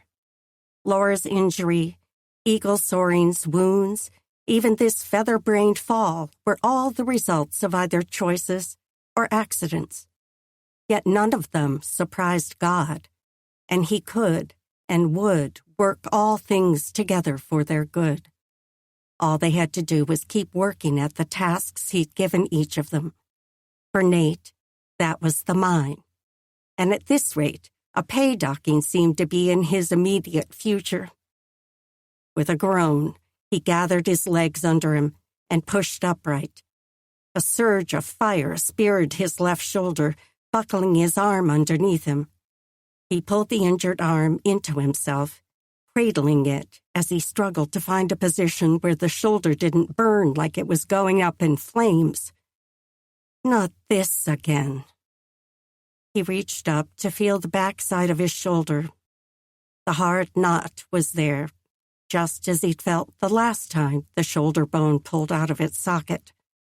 Bill had relieved most of the pain in minutes by working the joint back together, or something like that. They'd been running from a Virginia City posse at the time, so he'd not had the liberty of consulting a doctor. After the initial fire had been quenched, the joint had still ached for weeks. Holding the injured arm close to him, he gritted his teeth and worked himself up to standing. If he didn't at least show himself at the mine, even as late as he was, they might think the worst and cut him loose altogether. Maybe someone there could work the joint back in place, and he could get started on his day's work. By the time he reached the mine, a wagon was parked outside the opening. Must be a freighter delivering supplies. Hiram's team, if he wasn't mistaken. Sloan and Danvers were each lifting a box from the rear of the conveyance and eyed Nate as he stumbled across the clearing toward them. They didn't speak, but words weren't necessary to convey their censure. Most of the men were friendly enough toward him, but a few still kept their distance. It didn't help that he now appeared to be shirking his share of the work. He followed the men into the mine entrance. Know which shaft Marson is in? The superintendent would be best to speak with. That way. Sloan motioned with his elbow toward the left opening where the blasters were working. Nate didn't pause to grab a candle from the stack and attach it to the bracket on his felt hat. This shaft wasn't long, and he could already see the glow ahead where the others were working. Marson was speaking to Barlow, the lead blaster, but paused when Nate approached. Let him be reasonable, Lord, Nate thought. This superintendent usually was, more so than the other brawny man the owners had brought in from the States. As Nate stopped before him, Marson's gaze landed on Nate's arm. Stalled there a moment, then swung back up to his face. My apologies for being late, sir. Had a run-in with a rock on my way here. By chance, do we have anyone who knows how to move a shoulder joint back in place? If so, I can get to work straight away. Maybe he should say he'd get to work either way, but the fire in his shoulder surged hotter with each minute. He wouldn't be worth much without the use of both hands. If not, I can try to repair the arm myself. Marson shook his head. Sloan and Danvers should have the wagon unloaded, ride back to town with Hiram and have the doc tend you. He'll tell you to lay out for a week, but if you're up to coming back tomorrow, I'll start you with Barlow here. Working with the blasters should let your arm heal, since it's the left you've injured. Bile churned in Nate's gut. Take the day off? I'll see if Doc Bradley can get it fixed quick, then I'll come right back. Again, Marson shook his head. I've seen plenty of these injuries. If you don't let the shoulder heal, you'll be more worthless to me when it happens again." He leveled a look on Nate, weighty enough to sink into his bones, even in the dim light of the mine's interior. "I know you'd do it today if you could, but I'm telling you not to come back till tomorrow, at the soonest." Nate eased out a breath. "Yes, sir." Then he turned and trudged back through the darkness. The sooner he shed the weight of this agony in his shoulder, the better. The jingle of harnesses outside was Laura's first warning a new patient might have arrived. She shifted closer to the window in the examination room so she could peek through the curtain for a glimpse, while Doc Micah worked with Judith, Mrs. Baylor's baby, who'd been suffering from fever for 3 days now. The woman had knocked on the clinic door so early the doctor was still breaking his fast. But of course he'd welcomed in the worried mother and fussing child.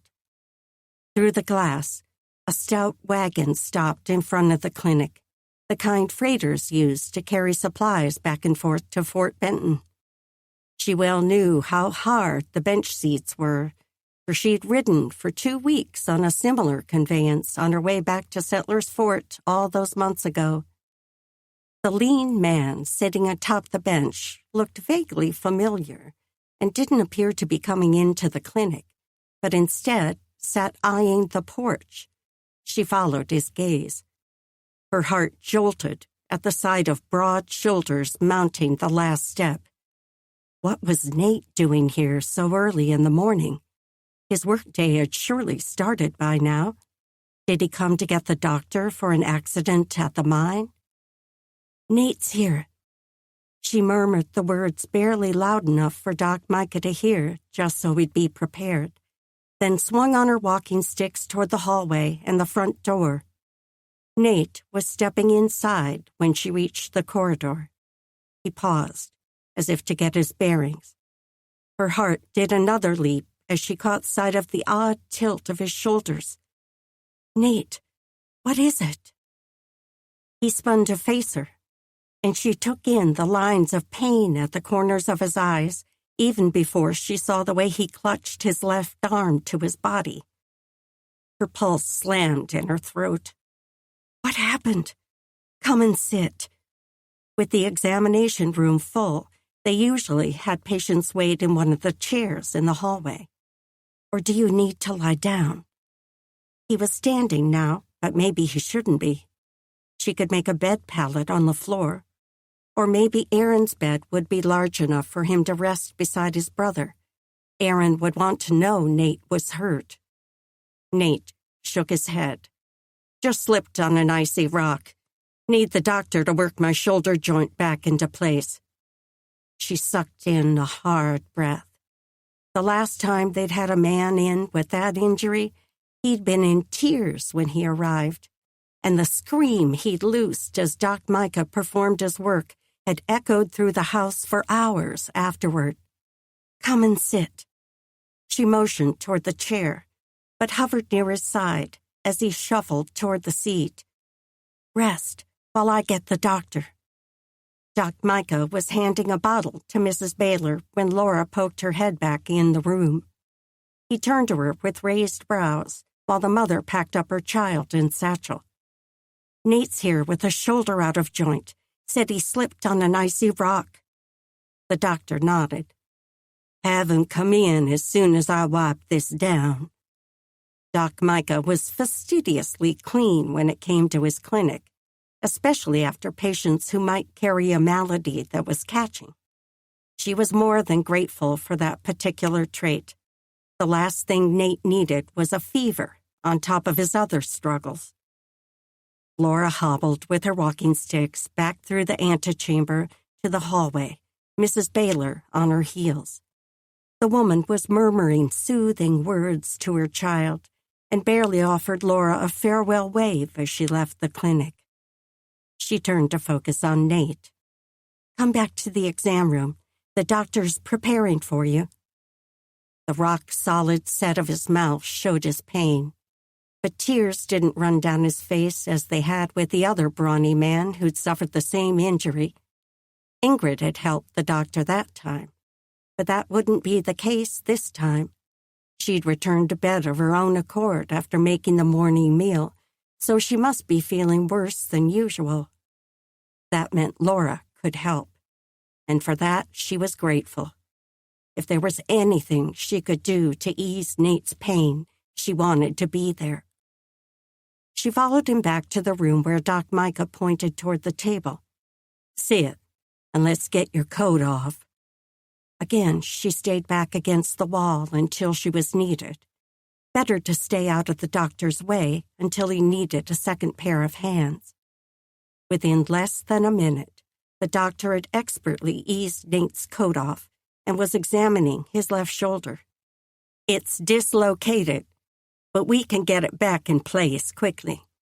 The pain'll get worse, but that part will be quick, and you'll feel immediate relief." Nate nodded. "I've had it before." He spoke through his clenched jaw. "Should I get him something for the pain?" She didn't usually interrupt the doctor's work, but seeing Nate in so much agony pressed a weight on her own chest. The doctor looked up and raised his brows at Nate. He shook his head. "Just do it." As Doc Micah positioned Nate on the table, he motioned to Laura. "Can you get me a bandage? We'll need to wrap the arm close to his body." Ah, yes, she should have remembered that. She hobbled to the anteroom where they kept oft-needed supplies. Her injured leg was already growing weary, though she did her best not to put weight on the limb. There would be time to rest after Nate was settled. As she turned to take the bandage back to the examination room, a sharp cry sounded from that chamber. She hurried forward. Had the doctor's poking become too much for Nate? Surely Micah hadn't reset the arm the moment she walked away. But he was helping Nate sit upright, holding the arm close to his body. Clearly, the hard work had been done. "It'll be sore for a week at least, maybe 2. How many times has it been dislocated in the past?" "Just once." Nate's face had lost much of its color, but he no longer held his jaw in a clamp. She handed the bandage to the doctor, then stepped around the table to Nate's back so she could assist in the wrapping. Nate's shoulders seemed to be shaking a little, probably from the pain. Or maybe it was simply his body attempting to recover from so much shock. She laid a hand on his back, the only way she knew to soothe. His warmth emanated through his shirt, making her want to lean closer. Maybe she shouldn't have touched him at all. She'd only meant the action as a nurse helping a patient. Mostly. In truth, there didn't seem to be an easy way to draw that line where this man was concerned. How could she soothe him without opening herself to care more about him than she should? Between his attractiveness and the deeper quality she'd seen these past months as he visited and cared for his brother, it was hard not to respect him, hard not to care more than she wanted to. They finally finished wrapping his arm tight, and then Doc Micah helped Nate pull his coat on his good arm and button it. She moved back around the examination table to take her place by the window, hopefully far enough from Nate that these unwanted emotions would settle. He gave her a glimmer of a smile when she turned back to face him, probably just a smile of thanks for her help. But the grin was his off-kilter one that showed his single dimple and always started a fluttering in her middle. Thankfully, the doctor claimed his attention. "You need to take it easy for a week at least. Keep this bandage on. Do I have your word?" Nate faced the man, determination cloaking his eyes. "I promised Marson at the mine I wouldn't come back today, but I need to return to work tomorrow. I'm not sure how I can do that with the arm tied up like this." At least the man was honest, but that didn't make him right. She wanted to step forward and tell Nate he didn't have a choice in the matter, He had to allow the joint time to heal. But she forced herself to stay back, to let the doctor give orders. Patients were more likely to obey him anyway. Doc Micah released a sigh and scrubbed a hand through his hair. If she wasn't so concerned about Nate, she would have smiled at the motion he made any time he fought his own frustration. When he finished with his more difficult patients, Doc Micah's hair would often be sticking up in odd places.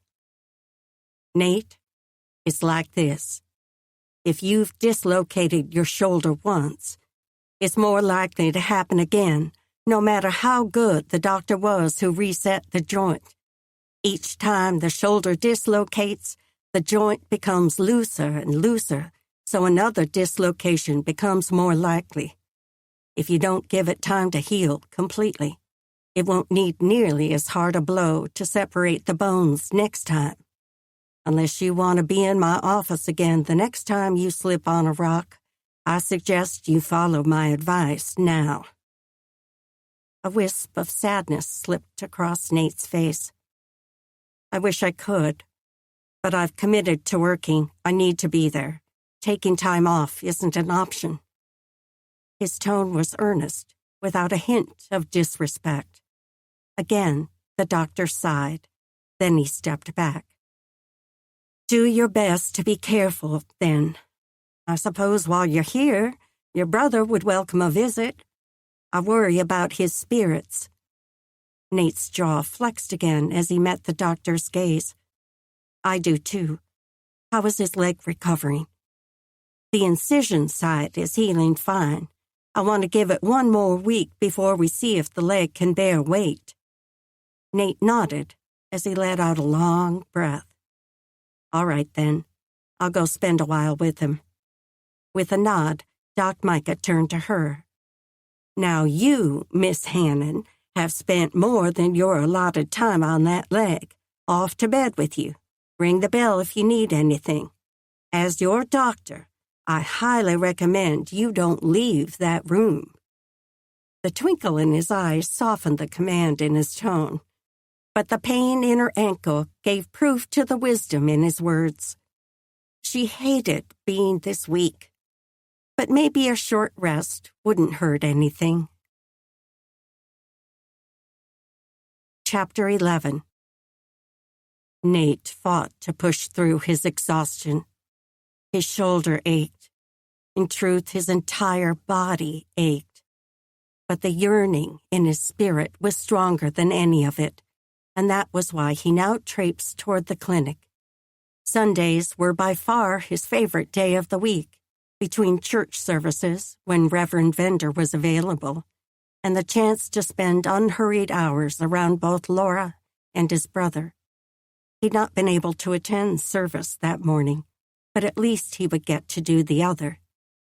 He'd gone all week without the two things that had been eating at him, seeing Laura and checking on their Indian friends at the cave. Between his days at the mine and his struggles with his arm, he'd only been able to stop and see his brother for 2 brief visits. He'd not glimpsed Laura during either of those. Was her leg injury that much worse this time? Maybe she was simply wearing herself out during the day, so she had to rest in the evenings. Or perhaps she was helping in other parts of the house. He'd not seen Mrs. Bradley in several days either. Nor had he been able to stop by the cave. With so many people around him in need, he was failing miserably at helping any of them. He could only imagine how the little girl and her grandfather had managed these past days. In fact, his mind had conjured all sorts of struggles they might be facing. Bright Sun was so young to be fully responsible, not just for her own care, but for her injured grandfather, too. Maybe Nate should insist they come to town to receive proper attention. Would being around so many white strangers be too much for them to handle? He mounted the steps to the clinic and paused at the door. Should he knock? He didn't usually, but this time he was coming to see Laura more than Aaron.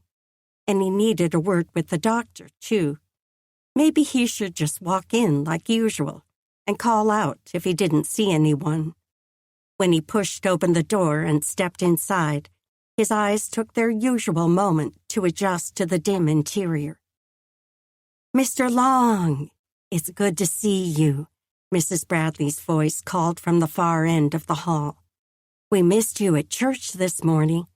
Micah was going to check on you and invite you to eat with us. Then we realized none of us knew where you were staying." Heat flushed his face. "I appreciate the kind intention. I'm afraid I overslept this morning. Didn't make it to the service on account of my laziness."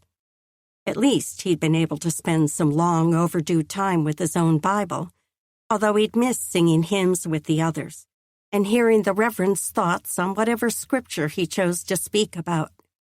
She loosed a light chuckle. "Laziness is not a quality I'd ever lay to your account.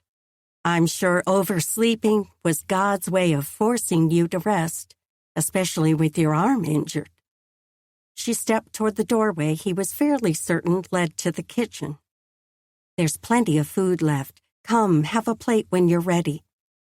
"Actually," he spoke quickly before she disappeared through that doorway, "I was going to check on the Indians in the cave. I came here first to see if anyone wanted to accompany me." Mrs. Bradley's hand went to her middle. "Micah would want to go, I'm sure, but he was called to visit some patients on the east side of town."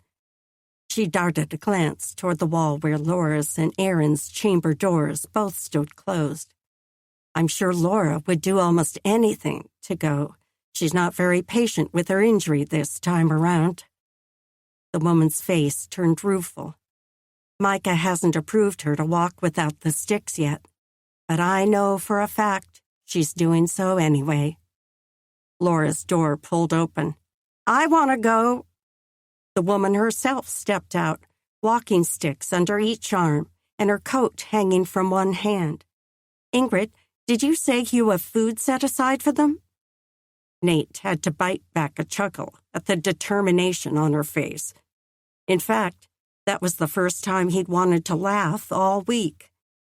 Mrs. Bradley strode toward them. "I do, but you're not going to climb a mountain, Laura Hannon.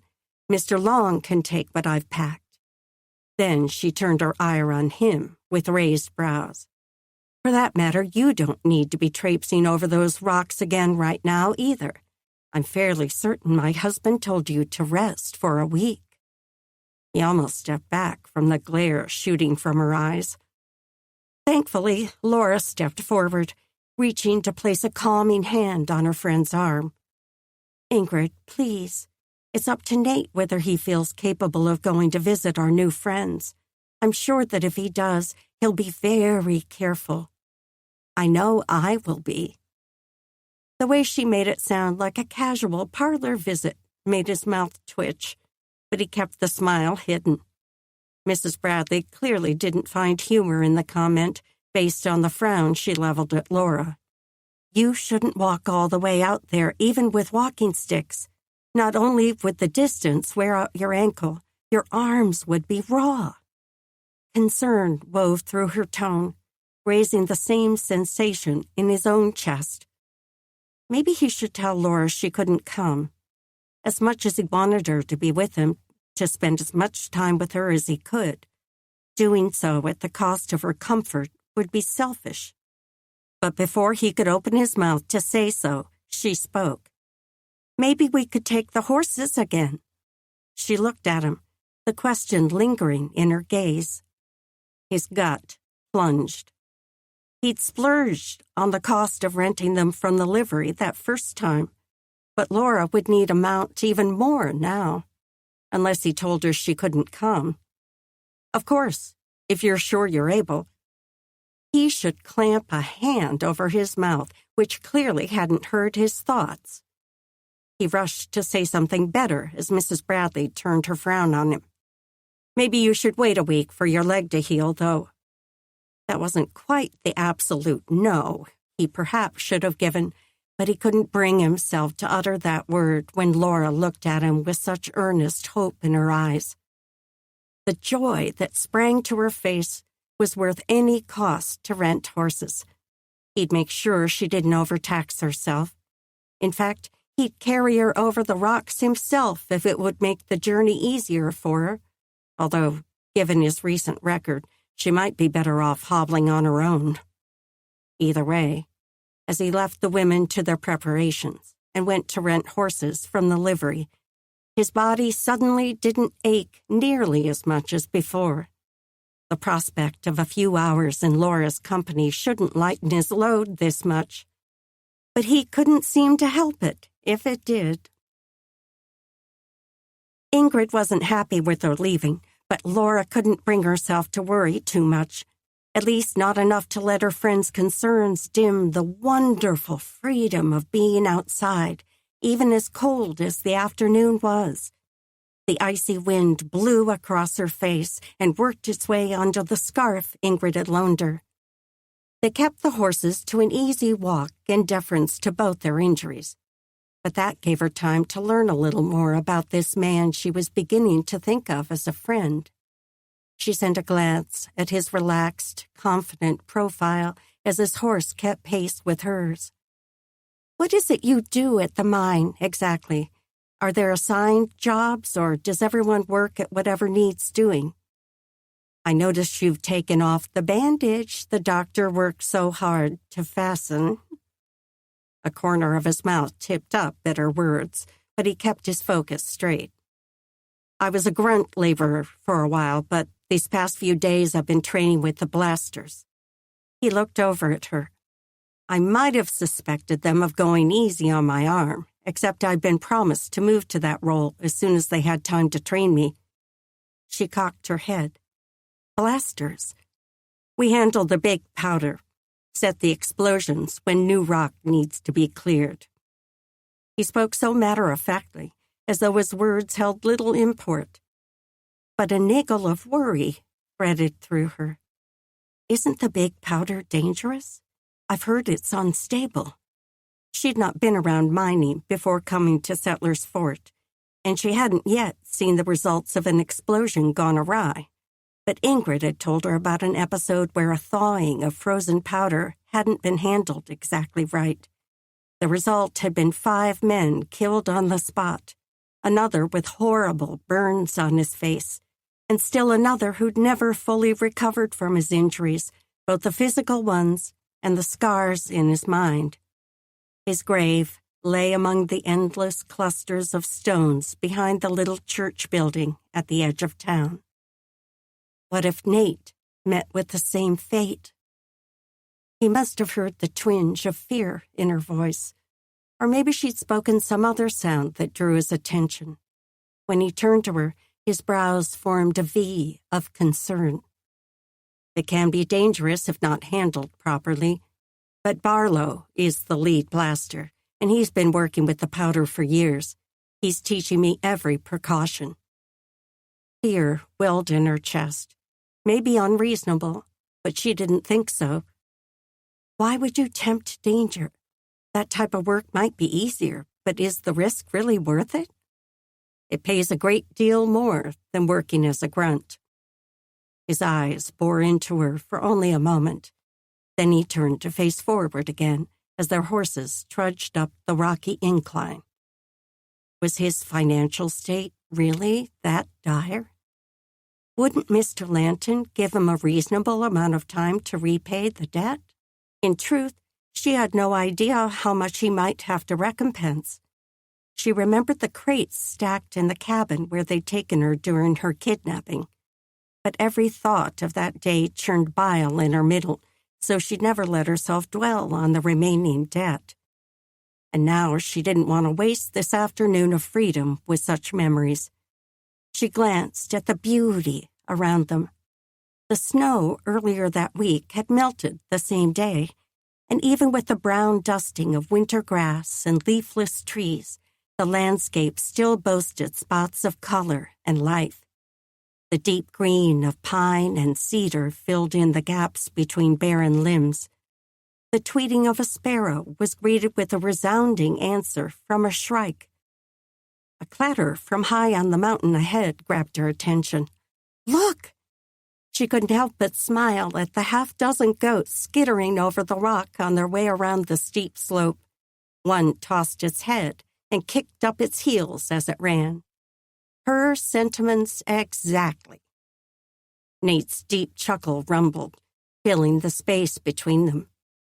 Silence threatened to settle over them again, but he was the one to speak this time. "And what of you, Miss Hannon? Has it always been your desire to care for wounded souls alongside our good doctor? I'm assuming you hail from the States. Is the brother you mentioned still there?" He spoke with a lightness, but his words clogged in her chest like a massive lead ball, the kind that had been shot from a cannon to decimate her baby brother's leg, and with that loss, destroyed the boy she'd loved as her own. She had to answer, had to say something in response, something that wouldn't give away the pain his questions resurrected. "Lord, I cling to you in this," Laura thought. "Be my strength, as you promised." "I grew up in Missouri, but I've no family left there. My parents are both gone. My older brother passed away just before the war, and the younger one died after he was injured by a cannonball. Since I had nothing to hold me back, I came west to satisfy my adventurous spirit. Even when she tried to keep the details minimal, the enormity of listing everyone she'd lost nearly choked her. And that last part might have been stretching the truth a bit far. An adventurous spirit was probably 30th on her list of reasons why she had to get away from Cutler, from Missouri, and the hotbed of tragedy the place had become. This territory was the first place she'd found where her spirit didn't yearn to keep pushing. Of course, that was more likely due to the freedom of finally coming to understand God's overwhelming love for her, of finally grieving Will's death the way she'd needed to, the death of all her family, really, although some she'd grieved long before they breathed their last. "I'm so sorry." Nate's tender voice and the weight of his gaze broke through her swirl of deep thoughts, and she struggled to pull her mind back to the present. She worked to find a smile for him, something to show she hadn't been affected by his questions. She couldn't quite manage it. They rode in silence a while longer, and she focused on enjoying the scenery without letting herself be dragged down by memories. At last, Nate pulled back on his reins, and her own horse slowed to a halt. A glance around showed they'd arrived at the place where they usually hobbled the animals. Relief sagged her shoulders.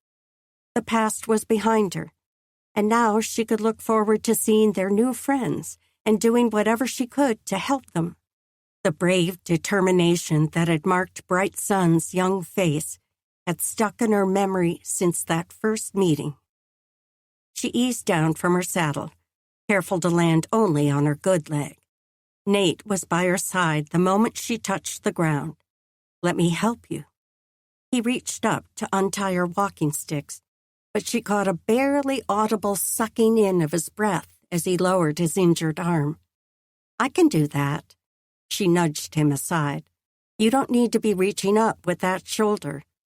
He stepped back and allowed her to complete the task, taking hold of the mare's reins instead. She sent him a sideways grin.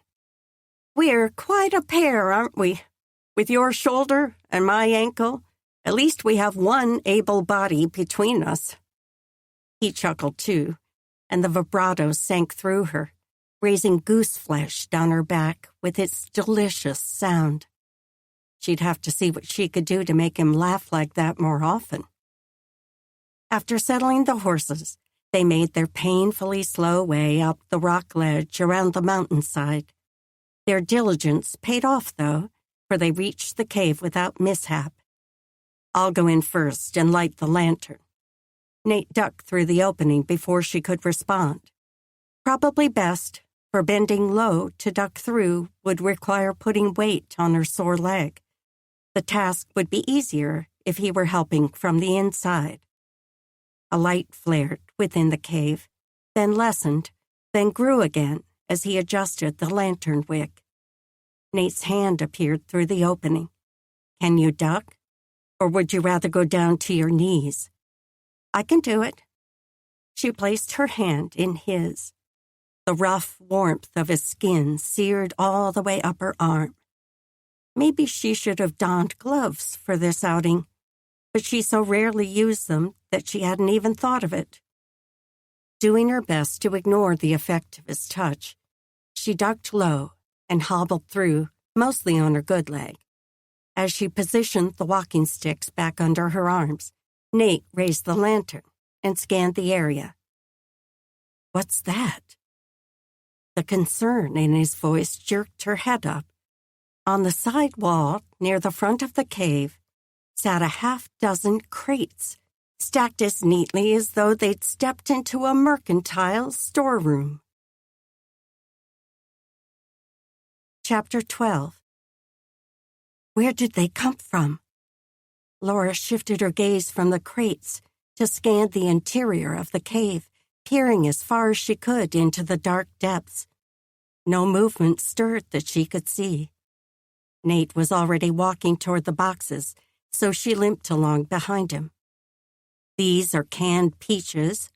These are hunting knives. These are sewing notions, if the writing is correct anyway.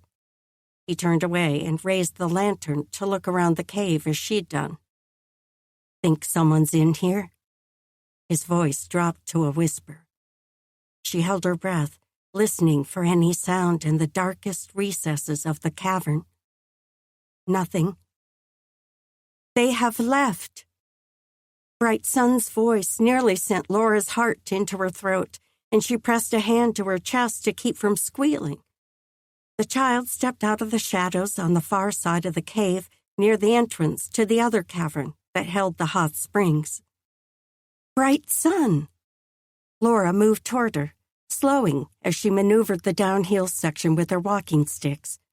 Nate stayed at her side, his hand poised by her elbow, ready to catch her, should she make any more foolish missteps.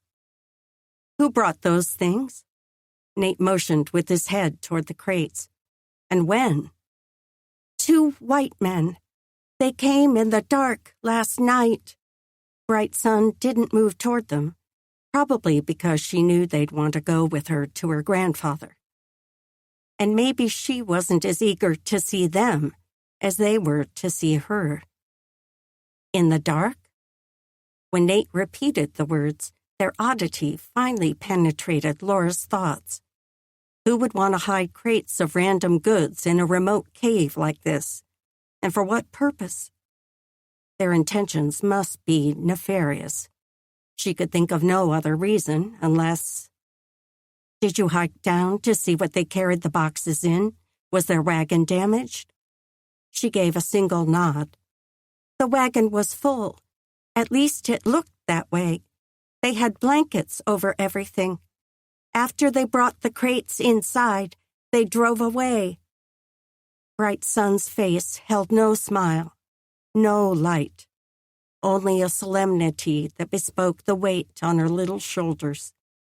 Did she ever have any times of enjoyment? Laura could still remember how heavy that crushing weight of too much responsibility could press down on small shoulders. She forced her tone to lighten as she reached the girl. "We've come bearing gifts for you and your grandfather. How is he?" "Sleeps a lot." Her voice held no hint of whether she thought that detail was good or bad. Laura reached to touch the girl's upper arm, praying she wouldn't cringe away. Bright Sun stayed motionless, so Laura rested her hand gently on the child's buckskin sleeve. "Let's go see him, shall we?" She sent the girl a cheerful smile. Bright Sun's chin bobbed a tiny bit before she turned and led the way through the tight entrance to the other chamber. Laura edged carefully around the wall jutting into the opening between the rooms. Nate rested his hand on her elbow as she moved through. With her experiences lately, She could only be grateful for the support.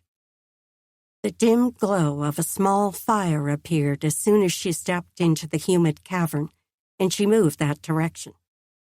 Eagle Soaring lay against the rock wall near the fire, but with the scant blaze flickering from the coals, he likely couldn't feel much warmth. Good thing the hot springs did much to raise the temperature in this room. The older man's gaze followed them as they approached. His face held a little more expression than before, a mixture of pleasure and exhaustion and pain. The lines under his eyes bespoke the agony he must be suffering. Nate knelt by the man's head. "How are you, my friend?" As Bright Sun quietly translated his words, Nate reached out as though he planned to rest a hand on the man's shoulder draped in the buffalo robe. But a dark, wrinkled hand reached for Nate's, taking hold in a gnarled grip of friendship. The moments stretched as Nate and the elderly Indian stared at each other, hands clasped. She could only imagine what passed between them. Gratitude, a promise to help, perchance even respect. Laura switched her focus to Bright Sun, who stood near her grandfather, watching the exchange. Maybe it was only the glimmer of firelight, but her eyes seemed cloaked by a sheen of moisture. Did she fear for her grandfather's life? Of course she did. What young girl left in this situation wouldn't fear the worst? And in truth, her fears might still come to pass.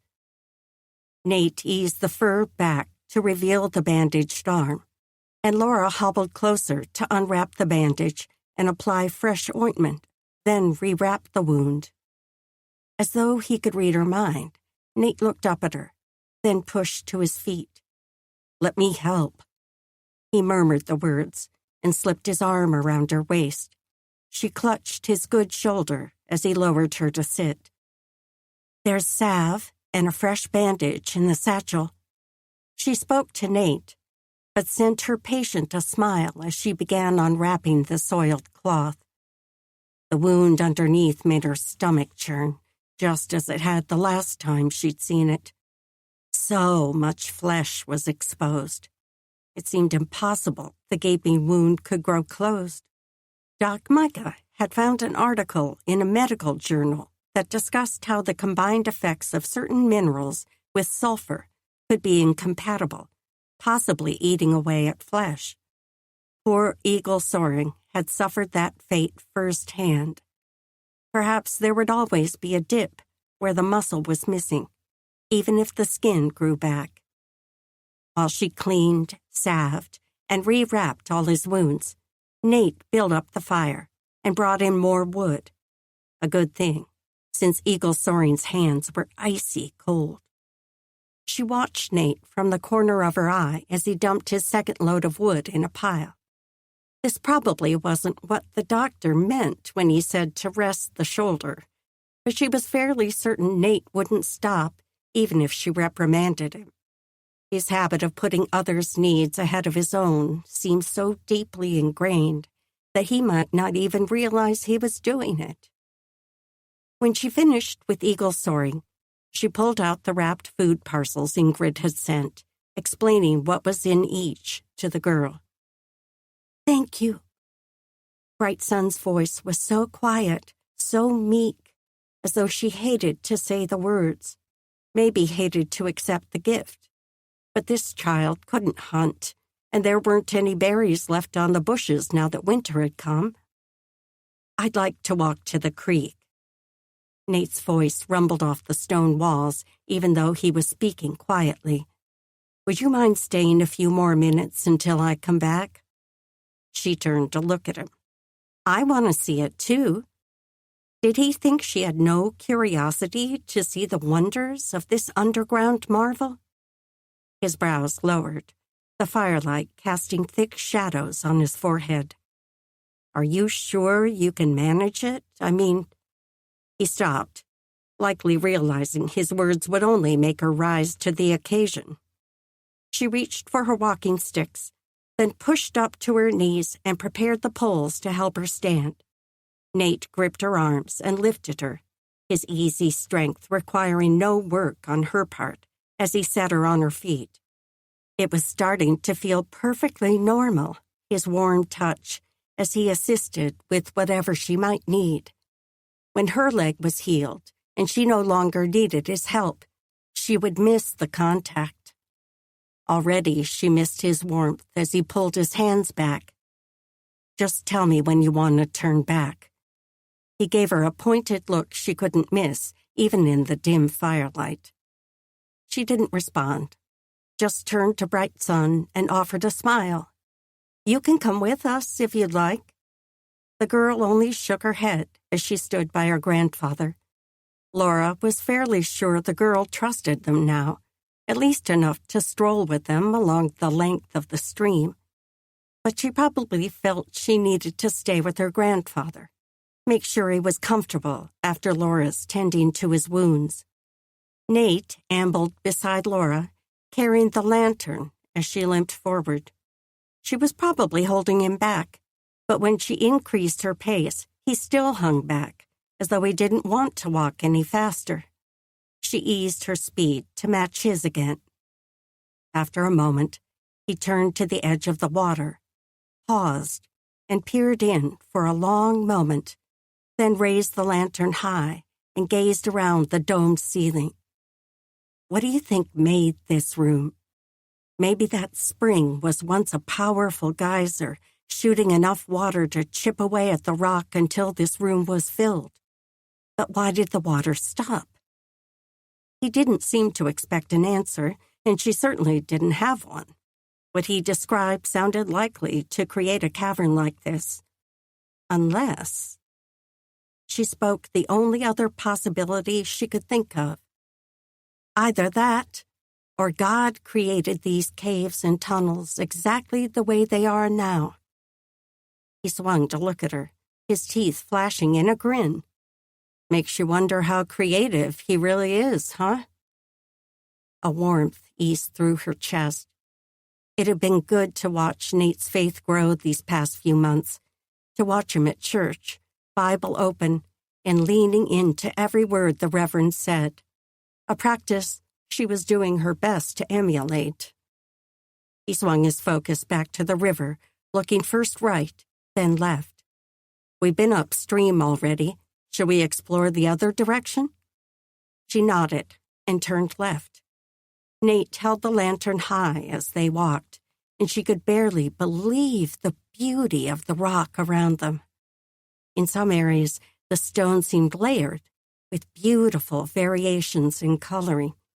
A few places held more of the hanging rock formations like the front cavern, most dangling like solid icicles. Each possessed its own unique beauty, some unusual part of its makeup. The surroundings absorbed her so fully she tripped twice as her walking stick snagged on stone. After she almost went down a second time, Nate touched her elbow, stilling her. "I think we've gone far enough. The last thing we need is you injuring yourself even more. I'm not sure I could carry you back with my injured shoulder." He gripped the joint, letting that side hang lower than the other as his face took on an expression of deep pain. Feigned. All of it. She nudged him in the side. "Worry not, there won't be a need to carry me. I'll be more careful." His hands fell to his side as the pretense slipped from his face, but a smile played at the corners of his mouth. "We really should turn back, though." She shook her head. "I think we're almost to the end where Bright Sun said the water disappears into the rock. Let's go a little farther." She really had no idea if they were close to that point, but maybe that would sway him. She hobbled forward, and after a pause, Nate's quiet boot thuds sounded behind her. "Look at that cluster of rocksicles." She pointed to a grouping that hung from a ledge in the wall. "What's beside it?" Nate moved to the wall and raised the lantern. She limped toward him. "Are those carvings?" Images were pressed into the stone wall, somewhat discernible shapes that appeared to be horses with riders, then triangular forms that might be mountains, and more of the horses and riders. Or perhaps the triangles were Indian teepees. Do you think it's a scene from an event, or just depicting the natives around here? Nate leaned closer to scrutinize a section of people atop animals. Not sure. It's hard to tell which tribe they are. Maybe Blackfeet, or perhaps Crow. She stepped past him, but that seemed to be the only section of carvings, at least within the range of the light. I wonder if there's more. He came up beside her, holding the lantern in front of them as they both moved alongside the wall. For several minutes they walked, but nothing more presented itself. At last, Nate sighed as he paused. She stopped and raised her brows at him. The corners of his mouth dipped. We really do need to turn back. If I keep you out here any longer, the doctor is liable to send a posse after me. I'm already risking your reputation far too much by bringing you out here alone. She shrugged. I've never let others' opinions rule my actions. Mostly because I've never been allowed that luxury, she thought. Nate was studying her, his gaze digging deep enough to see far more than she intended. She so desperately wanted to be normal, just like the other women she'd watched from a distance, living happy, fulfilled lives. She probably wouldn't have a husband and children. That felt like too much to hope for. But she could still have a purpose, still help others in the community, still be the woman God created her to be. That woman was who she wanted Nate to see when he looked at her, not the shadows from her past. Laura. Nate's low tenor rumbled through her chest, and the way he spoke her name pressed hard. I don't know your story, but I can tell life hasn't been easy for you.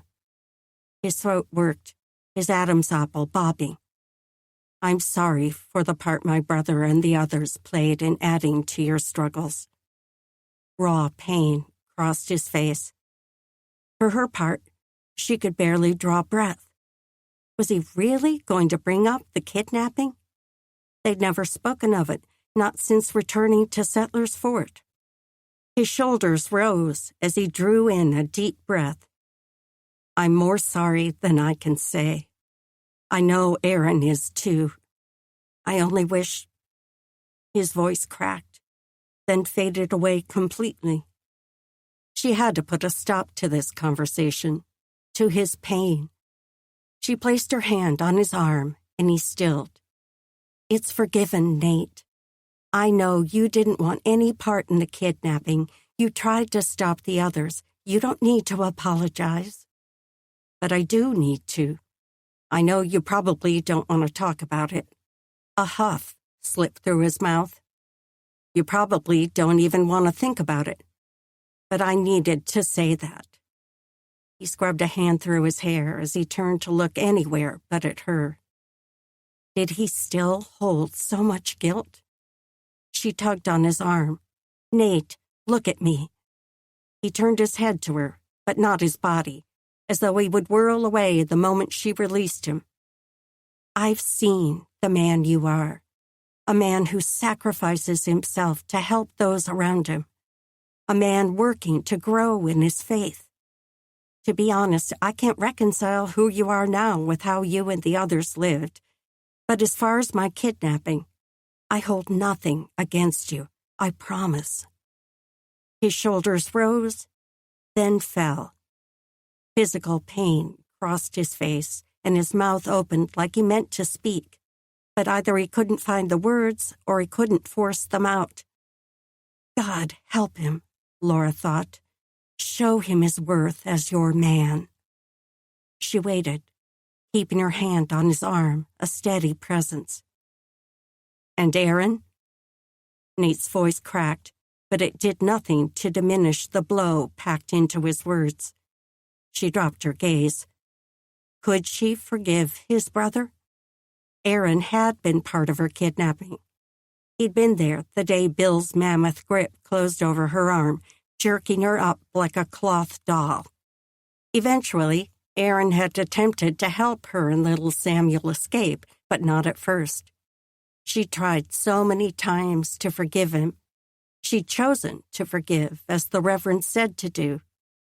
Choose with your mind first, then your heart will follow. But her heart still twisted every time she stepped into Aaron's room, every time she rubbed at the scars the ropes had burned into her wrists. A new thought slipped in, shifting the picture in her mind. She looked up to meet Nate's eyes again as the pieces resettled into a clearer image. I've chosen to forgive Aaron. I think it's myself I'm struggling with. I didn't mean to shoot him, but if he never walks again...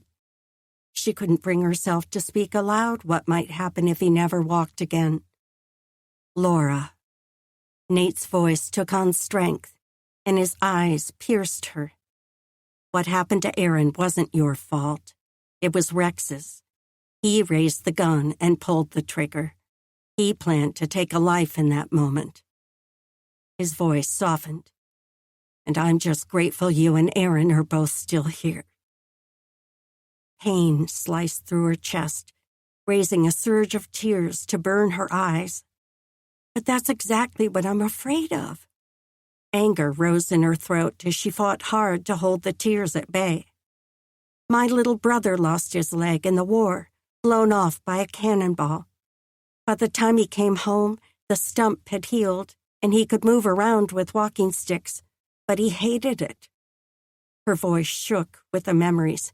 He hated himself, hated his life, hated he could never be free to walk or run or work like every other man, hated it so much he hanged himself. She nearly shouted the last words, and the effort took everything she had left. The tears flowed, unbidden, and Nate pulled her into his arms. She let him hold her, soaking in his comfort, his strength. When would she finally stop mourning? She thought she'd let herself really grieve for both Will and Robbie on her journey to Settler's Fort. She'd found peace, even. But now that Aaron possibly faced the same fate that had been Robbie's demise. Robbie had been a strong, vibrant young man before that awful war robbed him of all hope. If Aaron chose that same path, Nate would lose his brother. Would he blame her? She summoned a deep breath and pulled back. Nate's eyes spoke of painful determination. He moved one hand from her back to cup her chin. Laura, I need you to know something. No matter what happens with Aaron, his situation is not your fault. The shooting wasn't your fault. Whether he walks again or not isn't your fault. And whatever he chooses to do with the outcome isn't your fault. These next weeks would be hard for Nate. She knew better than anyone just how hard. But he was right. It was high time she stopped comparing the two situations, stop living in the pain. And the challenges ahead would be easier for Nate if he had someone by his side to support him each step of the way. She'd not had that after Will died, and maybe she would have handled things better if she had. She met Nate's fierce gaze, and for once, it wasn't hard to summon a smile. Chapter 13. The first thing Nate heard when he stepped into the doctor's clinic Wednesday evening was the doctor's voice. Thank you, Lord, Nate thought. He'd not seen the man in over a week, and he was desperate to know what Doc Bradley's thoughts were about Aaron's leg. Nate shed his hat, scarf, and gloves and left them on the hat tree, but kept his coat on. He couldn't seem to get warm these days, although this clinic was the one place he came nearest to the feeling. In truth, this was the only actual building he entered most days. The doctor stepped from the supply room, his own coat on, and his leather medical bag in hand. "Nate." His voice sounded weary as he offered a polite nod. The doctor's shoulders hung low, as though he was exhausted. Nate stepped out of the man's way. "You're heading out this late?" Darkness had settled a half-hour ago. "A catching fever and stomach ailment has been spreading on the east side of town. It seems 2 of my patients have suffered a turn for the worse since I was there this afternoon." He glanced down the hall towards Aaron's door. "Your brother's spirits are low, even though the wound is healing fine. I've had him start doing exercises to strengthen the muscles. I think he can try to walk soon, but he has to want to." The doctor nodded to him again, turned back to the door, and stepped out. Aaron had to want to walk? There wasn't anything either of them wanted more. And since Aaron had all day to do the exercises, he should make quick progress. Nate strode to his brother's door, then gave a light knock. "It's me." He had the quip he'd use in their usual greeting banter at the ready. "Go away." Aaron's bark was muffled, but those certainly weren't the right words. Maybe Nate hadn't heard him right. He pushed open the door and poked his head in. Aaron lay on the bed, hands clasped over his belly, staring up at the ceiling. Clearly, the doctor was right about his spirits being low. Nate stepped inside and closed the door behind him, then strolled around the bed to sit on the far side. "You in pain tonight?" That wasn't the line Nate was going to say, but the stony squint of Aaron's eyes made it clear he wasn't up for anything light-hearted. "I'm always in pain. My blasted bone is shattered. There's a metal rod in my flesh. How could I not be in pain?" Nate's stomach nodded. Why did Aaron have to be the one lying there day after day, struggling through so much agony? How could God think this was the best way? If there was any chance Nate could go back in time and jump in front of that bullet, take this trial instead of his brother, he would do it without a second thought. But there was no way to change reality. He could only help his brother work through this.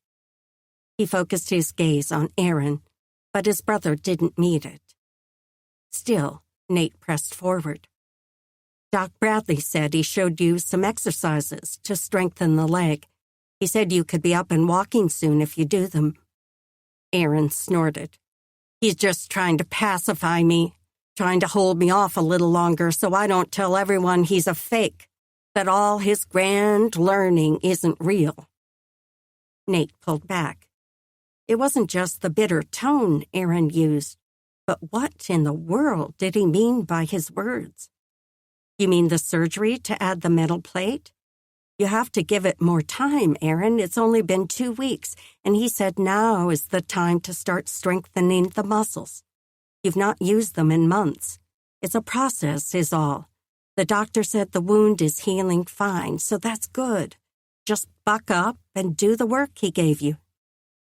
"Work." The word came out as a derisive grunt.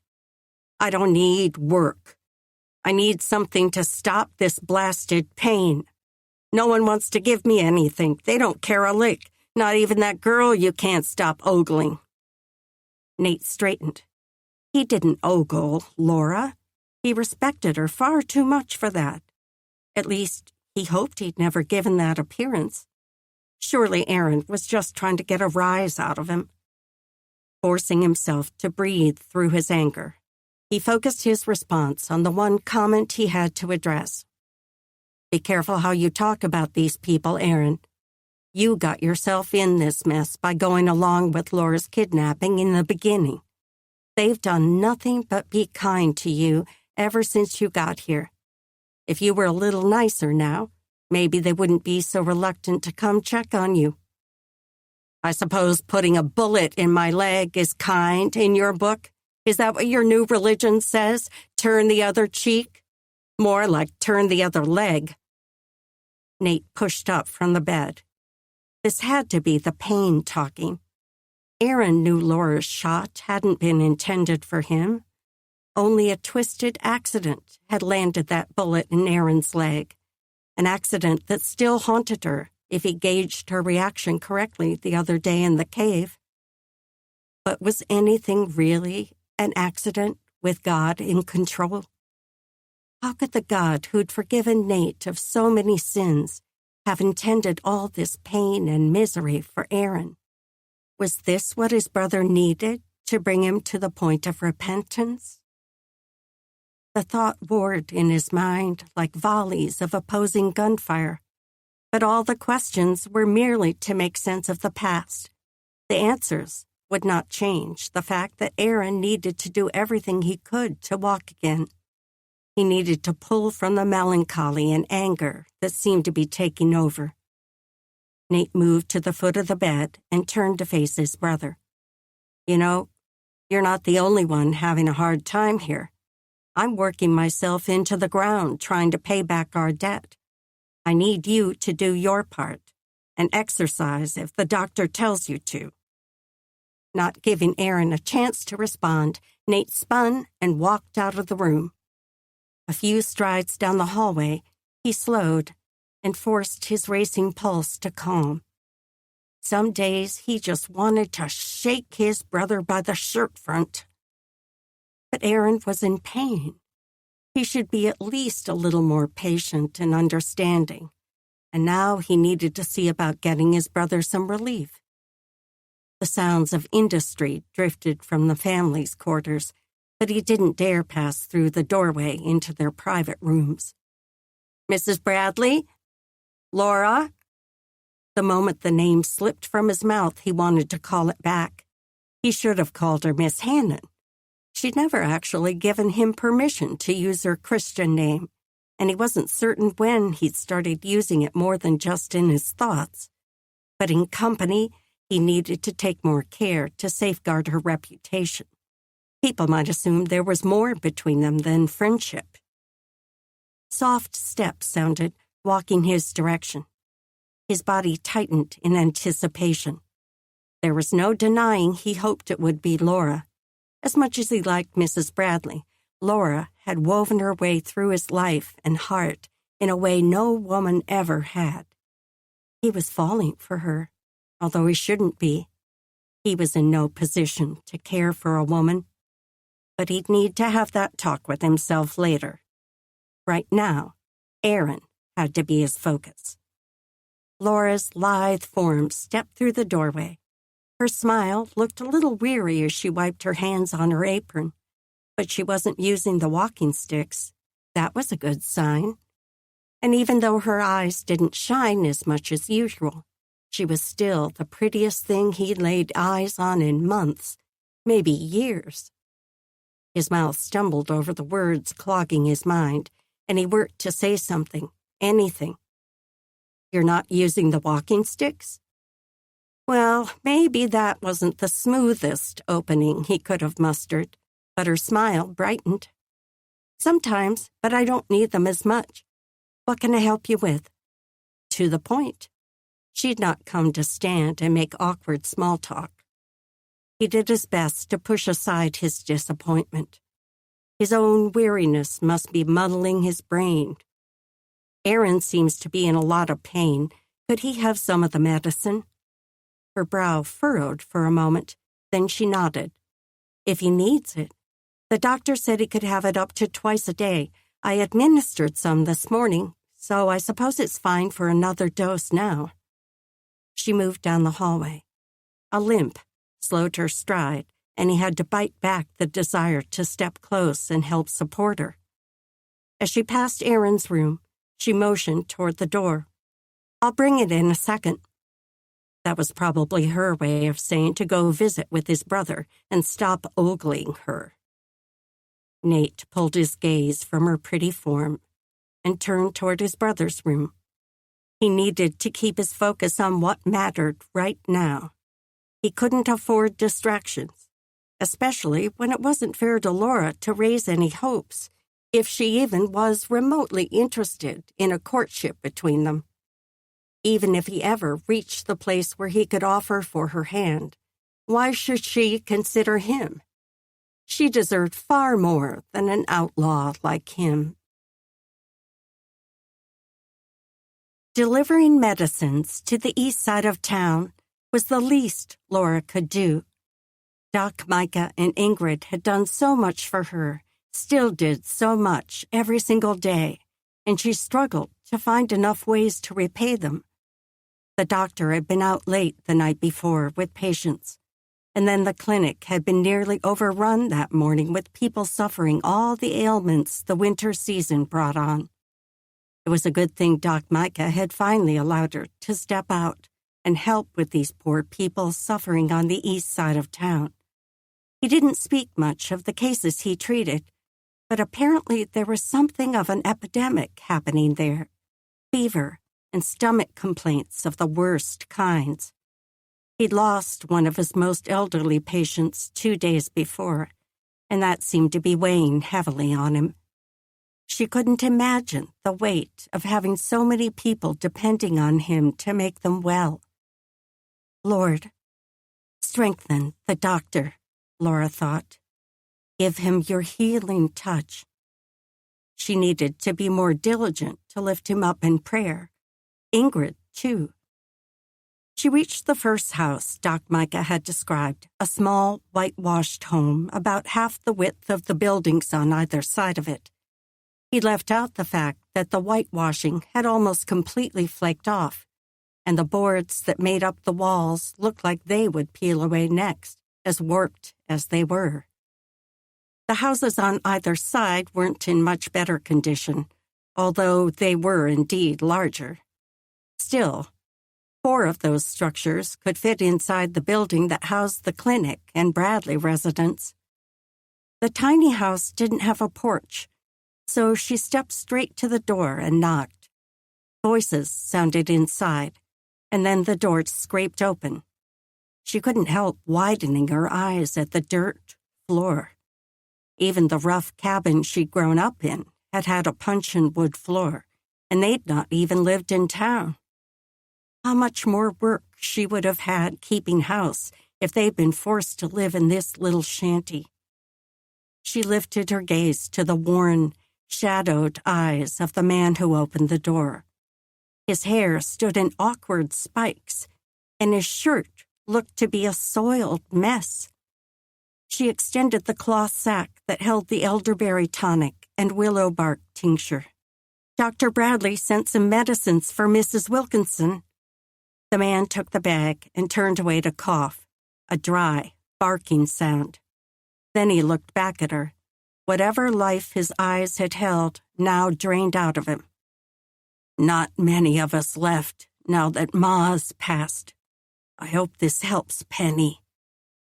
Pain twisted in her middle. This must be the home that lost the elderly woman 2 days before. She gripped her other delivery as she struggled for the right words. I'm so sorry for your loss. Such a trivial statement. Yet what could she say that wouldn't make his sorrow even greater? If there's anything else we can do, please don't hesitate to send someone for us. If only they would. But people didn't usually reach out to others for help. At least she never had. But maybe they wouldn't hesitate when that help came from a doctor. She'd have to let Doc Micah know she wanted to do anything she could for these people. Maybe helping them could be the purpose she'd been searching for. Although the thought of facing so much pain and misery again, and even death, made her stomach sour. Chapter 14.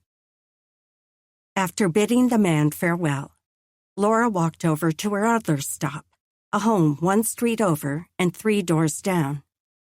A blast of heat greeted her when the door opened, and the woman holding the knob looked as lifeless as the man at the first house.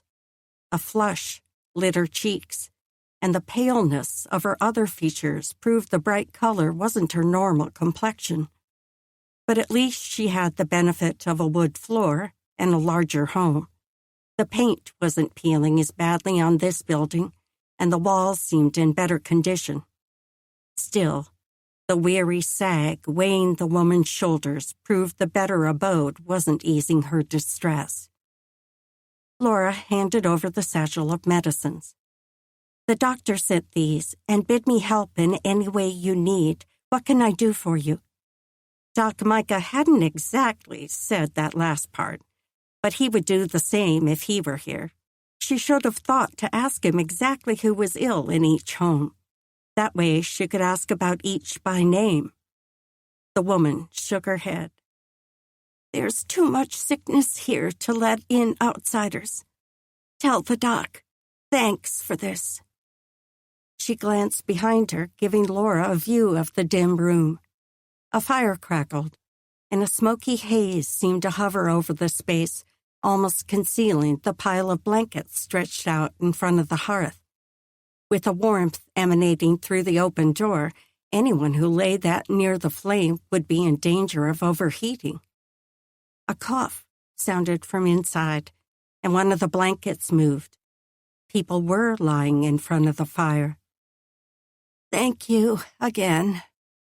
The woman moved to shut the door, but Laura placed her hand on the barrier. She took a small step closer. "How about if I come in and do some cleaning for you? A good airing out will probably help you all feel better." The woman pulled her shawl up higher on her shoulders and shook her head. "Most of us have the chills. Can't keep warm. I was just going out to get more wood for the fire." Laura nearly cringed at the thought of adding more heat to the little room. But as if to prove her words, a cold chill shook the woman's thin shoulders. The shiver made her body sway so much that the only thing that held her upright may have been her hands on the door. "Go rest yourself." Laura motioned her into the room. "I'll bring in wood." She'd seen the stack along the side of the house. The woman sank back with a nod and closed the door. A minute later, Laura approached that same door with an armload of dry pine. She didn't knock this time, just opened it and stepped inside. The heat pressed like a suffocating blanket. But maybe wearing her own coat inside made it worse for her. The woman knelt between two forms stretched under blankets. Her soft murmurs were soothing, but Laura couldn't make out the words as she eased the logs down in the spot where bark and wood chips signaled that firewood had been placed there before. She turned to the figures huddled under covers.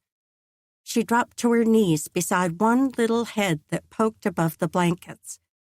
Languid eyes stared up at her from the little girl's face, who was maybe about the same age as Bright's son. Dark shadows rimmed her eyes just above flushed cheeks, the only colors in her pale skin. When Laura reached to brush the matted brown hair from the girl's brow, her skin was almost too hot to touch. She sucked in a breath and looked up at the woman. "How long has she been this warm?" 2 days. I'm doing everything the doc said. Wet cloths, lots of water to drink, bits of stew. I just gave her that elderberry tonic. Now we just wait for it to pass." The resignation in the woman's voice made it sound like she'd given up. But as Laura studied her, she was pretty sure this woman was simply exhausted, maybe even ill herself. "You need to leave now, miss." Her gaze dropped to the lad lying in front of her, his eyes closed in sleep. "These two are mine, and I'll be the one to care for them. You'd best get far away from this part of town. They say the sickness is catching in the air. The last thing we need is you taking ill and making the doc and his wife sick too, especially with her expecting." She was right. Laura had to be careful not to bring this malady home to Ingrid.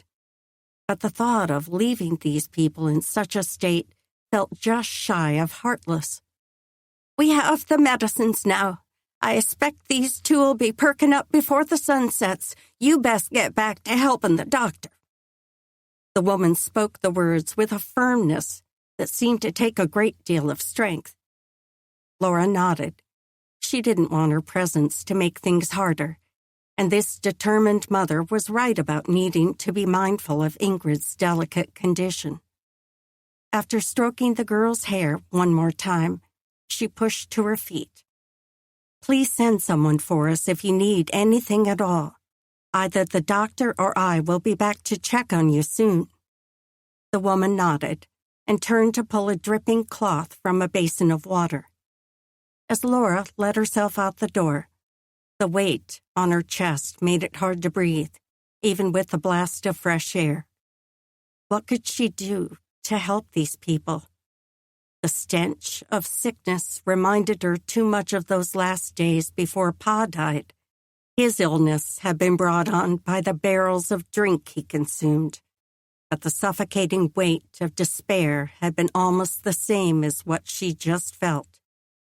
The sensation made her want to run far, far away, just like she had before. Nate stepped into the mercantile just as Lanton was striding across the room, key in hand. He just barely arrived before closing time. The man paused to nod at him, then turned to walk back around the counter. "Evening. I wasn't sure if you'd make it by tonight or not." His tone sounded light, as though whether Nate came to make his payment or not was of little consequence. If only Nate could feel the same way. The weight of the restitution he still had to work off pressed down like a heavy yoke. He pulled out the bag of gold dust he'd just been paid at the mine and laid it on the counter. "I'll always be here on payment days if there's any way I can come before you close." Lanton gave him a look much softer than Nate deserved. "I know you will, son. I don't worry about you." He took the bag and set it on the scale, then bent low to read the weight. "Oh, and I almost forgot." Turning, he pulled a ledger from a shelf behind him and thumbed until he found the page he sought. He laid the book on the counter and turned toward Nate. "I heard from the sheriff in Virginia City this week. Said this is all he's been able to track down so far. Here's our new total." Nate stared at the sum, his mind doing the math of what would still be outstanding. He'd given Lanton a list of all the people and businesses they'd robbed, those he could recall, anyway, and the man sent inquiries to those people to find out how much needed to be paid in restitution. So far, the responses equaled half of what Nate knew to be their total debt. Would the others respond too? If they did, the sum would be staggering. Without his brother's help to work off the debt, Nate would be toiling at least half a lifetime to finish paying this restitution. And that was if he kept up his current lifestyle of living with almost no expenses. That may not be possible much longer if he didn't make more progress on a cabin. "Just make your mark here."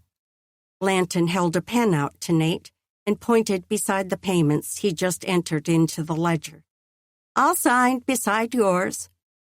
Nate took the pen and signed his name, then pushed the book back.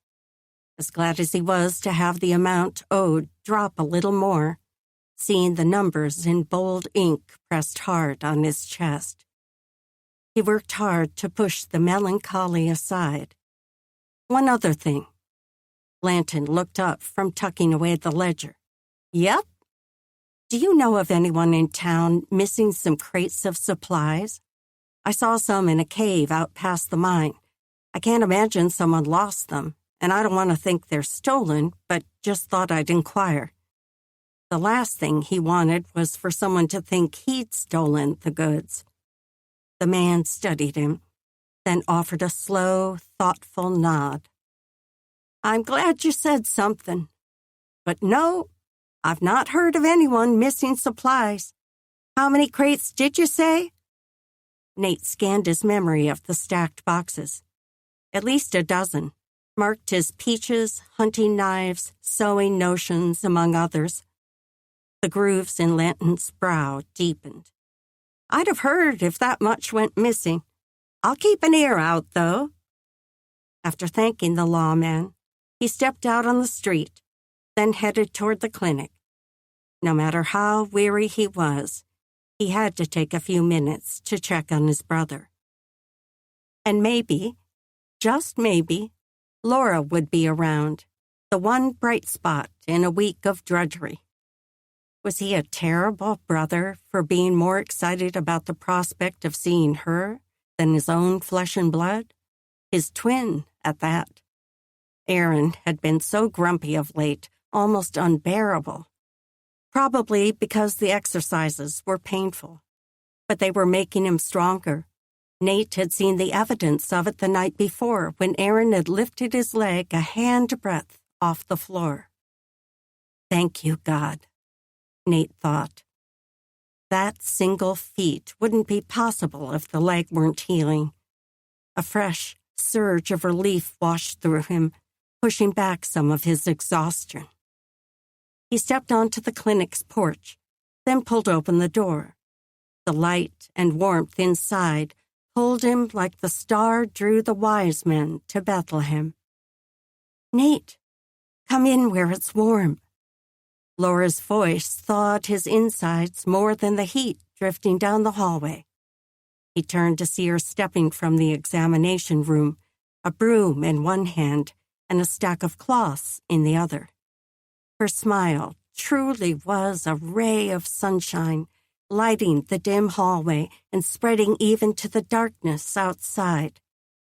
You're later than usual tonight. Does that mean you stopped to see our friends in the cave? He shook his head. I wish I could have. Had business in the mercantile. You look exhausted and cold. Laura stepped nearer and reached up to press a hand to his cheek. The warmth of her skin singed like fire on his face, yet her touch soothed in a way that made him want to reach up and hold her hand there. She jerked back, maybe as surprised by her action as he'd been. Quickly, she turned down the hallway. Come back to the kitchen where the fire is. I have coffee heating to warm you. He hesitated. The Bradleys were always friendly, but he'd never invaded their personal space. The way the building was divided into separate clinic and living quarters made it seem wrong to step through the doorway at the far end of the hall. Laura paused halfway to that door and turned back to him. It's fine. Ingrid's back here, too. She was just saying a few minutes ago that she wanted to ask you about helping the doctor with one of his projects. Helping the doctor? Yes. He owed the man so much for his care and patience with Aaron that he needed to seize any opportunity to repay his kindness. All right. He stepped forward. Like a beacon in the night, she led him through the doorway and down a dimly lit corridor. The kitchen shone brightly ahead, and a silhouetted figure walked across the space beyond the doorframe. Ingrid, I brought Nate for some coffee to warm him. Laura spoke even before stepping into the kitchen, probably to warn the doctor's wife they weren't alone. He shouldn't have come back here. Shouldn't be alone with these two women. Laura didn't seem bothered by rules of propriety, not that he really knew what those rules were, but he knew that this felt like an invasion of their privacy. But as Mrs. Bradley turned from the stove with a smile, she motioned toward the rectangular table. That's wonderful. I've been wanting to invite you back for a decent meal, but I haven't wanted to take away from your time with your brother. Now that you're in my kitchen, we finally get to feed you. The thought of something cooked warm and fresh made his mouth water, and his belly twisted as it tried to convince him he couldn't subsist on salted meat and corn mush. Sit. I'll fill a plate for you. Laura patted the table in front of one of the chairs, a spot that gave him a perfect view of the stove and work counter, although his back would be partly to the door He shook off that long-held apprehension. Since he wasn't on the run from the law anymore, that last part shouldn't matter to him. He eased into the chair as Laura bustled from the counter to the stove, working around Mrs. Bradley with an ease that bespoke a comfortable friendship between them. The other woman looked to be ladling some kind of soup or broth into crockery, and the slope of her shoulders made it look like she'd been at the task long enough to grow tired from her efforts. At one point, Laura leaned close and murmured something to her friend. The two shared a smile, and Mrs. Bradley shook her head, but he didn't hear the words.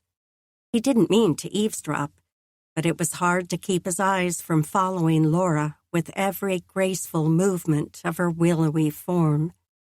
When she turned to him, a tender smile lit her expressive eyes and tugged her full lips.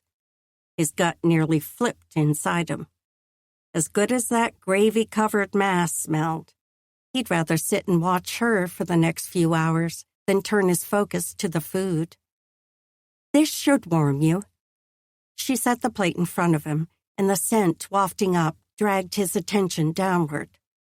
He had the fork in his hand and a bite stuffed in his mouth before he had enough time to register exactly what he was eating. Flavor exploded on his tongue, warm, savory goodness spreading through his senses. His eyes drifted shut as the gravy-soaked venison melted in his mouth. He had to open his eyes to load his fork again, and a glance up revealed the two women were watching him, staring at him. Clearly, he'd made a spectacle of himself. That's usually our reaction to Laura's cooking, too. Mrs. Bradley's voice held an undertone of laughter. At least, it's Micah's. These days, I'm not much for flavor. She has a way with food, though. Those simple words didn't begin to cover Laura's talent if she produced this meal. No matter that he was half-starved and would appreciate anything set before him, even he could tell this food was superior, far and away better than the fare he'd eaten in cafes and restaurants. Laura turned away. "That's not a bit true. Nate's just hungry. Now, Ingrid, I'll finish this. You sit and visit." Mrs. Bradley stepped back from the stove and handed Laura the spoon handle. "Thank you." The doctor's wife turned to him, and despite the fact he was stuffing another bite into his mouth, the pallor of her skin caught his attention. She reached for the chair back nearest her and gripped it, her fingers turning as white as her face. "Mrs. Bradley?" He pushed up from his chair to help her. She looked like she might keel over any second. She waved him back, but his words brought Laura around. Before she could reach her friend's side, Mrs. Bradley pressed a hand to her mouth and ran for the corridor. Chapter 15. Awareness soaked the air as Nate listened to the padding of Mrs. Bradley's footsteps drifting down the hallway. He and Laura were now alone in the kitchen. But as the echo of footsteps morphed into the sounds of retching, his gut clenched at the noises, and he turned away from the door. Laura released a sigh that drew his gaze to her. "I feel so awful for her. She's just started coming back into the kitchen again, but I shouldn't have let her do so much." Did that mean Laura managed all the cooking here, along with helping in the clinic? No wonder she'd been cleaning the examination room so late that evening. And with her injured ankle, she must be exhausted. He motioned toward the pots on the stove. "What can I do to work off my meal? I may not have your cooking skill, but I've made my share of campfire food. Give me a job." She waved him away. "Your job is to eat. Don't think I didn't hear your belly growling when you came in." He forced a chuckle. "You heard that?" His scant midday meal had been far too long ago. He'd been trying to ration his meat to last until he could hunt tomorrow on his day off. He stepped back to the table. He would help her, but maybe he should gulp down a few bites first. Quiet fell over them as he loaded another forkful in his mouth. With Laura's back to him, he had to force himself not to ogle her.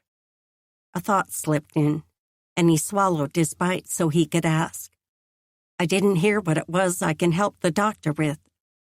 Laura turned her pretty face to him long enough to offer a smile that lit the room. "I think it was only a question, so I'm sure Ingrid will ask you later." Yes, he certainly didn't want her to leave her sickbed on his account. He went back to his food, yet even as he ate, his mind and eyes kept wandering back to follow Laura's every action. Something about this woman had gripped him with a strength he couldn't resist. Every day, his mind played through what she might be doing, wondering if he'd see her that evening when he came to visit his brother. He tried to turn his thoughts into prayers for her, an effort that was definitely increasing his time spent talking with the Lord. He scraped the last tasty bite of gravy from the plate and licked the fork clean. She turned and caught him in the act. Heat surged up his neck, but to cover his embarrassment, he sent her a wink. Too good to waste a drop. Her cheeks had already pinkened from working over the stove, but now her ears turned the same color. How had he never realized how fetching her ears were? Petite and perfectly tucked into her honey-colored hair. Rising, he carried his plate, fork, and mug around to the work counter. A pot of wash water sat on the wooden surface. "This for the dishes?" "I'll take them, Nate." She set her ladle aside and turned to reach for his dishes. He shook his head and held tight when she tried to tug the plate from him. "I'll wash them. It's the least I can do for getting them dirty." There were a few other tin dishes in the water he could clean while he was at it. This he knew how to do. Her brows lowered in a frown, but he eased the plate from her grip and sent her a smile. "I'll even let you inspect him when I'm done." He'd known more than one persnickety matron, but he could scrub hardened food with the best of them. She turned back to her work, securing lids on the crocks she and Mrs. Bradley had filled. With him working at the same counter, they stood side by side, only a breath separating them. If he eased to his right, his elbow would brush hers. It took all his willpower not to close the distance between them. Did she feel his presence as strongly as every part of his body tingled with her nearness? "I was thinking." Laura's voice sounded a little breathy, or maybe that was his imagination. She didn't continue, so he prompted. "Yes." He used the wet cloth to wipe out his mug in the water. She blew out a puff of air that made the tendrils of escaped hair fan around her face. "I was thinking I might go visit Bright's son and her grandfather tomorrow after church, make sure they have everything they need." His heart leapt at the thought. If he woke early to hunt, he could still attend the church service he'd been missing, then spend a few minutes with Aaron before going to the cave with Laura. But he glanced down at her skirts. "What of your leg? I should rent the horses again." He'd never pay off his debt if he rented horses every Sunday, but Laura couldn't walk all the way out there. Except she hadn't exactly asked him to come along, had she? "I mean, I could rent the horse for you to take. You can't walk that far." She stiffened. "I can walk perfectly well. I'm fully recovered." He was almost certain that wasn't true. But before he could respond, her posture softened. "I'd be glad for your company, though, if you want to come along." She sounded so tentative, so unsure of herself. A surge of excitement flared inside him. Yes. He spoke almost the moment her words ceased. No need for her to wonder about his enthusiasm. She lifted her gaze to meet his, but dropped it almost immediately. For his part, he couldn't pull his eyes from the way her cheeks curved with her smile. "If you want to come by after church, I'll be ready, but please don't worry about getting the horses." She positioned the jars in a row, then folded a towel she'd been using. "I think you have that mug clean." He jerked his focus back to the dish in his hand. Had he been wiping this same mug the entire time? Truly, this woman distracted him more than anyone he'd ever known. He raised the mug up close to his face, peering as though looking for dirt he'd missed. "Just making sure it's clean enough to pass inspection." She pursed her lips, and her cheeks dimpled in another grin as she took the mug from him and dried it. Did she have any idea how pretty she was? He'd be happy to wash dishes the rest of his life if she'd reward him with smiles like that. "How's your work with the big powder? Are you enjoying learning new skills?" He had to struggle to pull his mind to the change of topic. Maybe she realized he'd been staring at her and didn't appreciate the attention.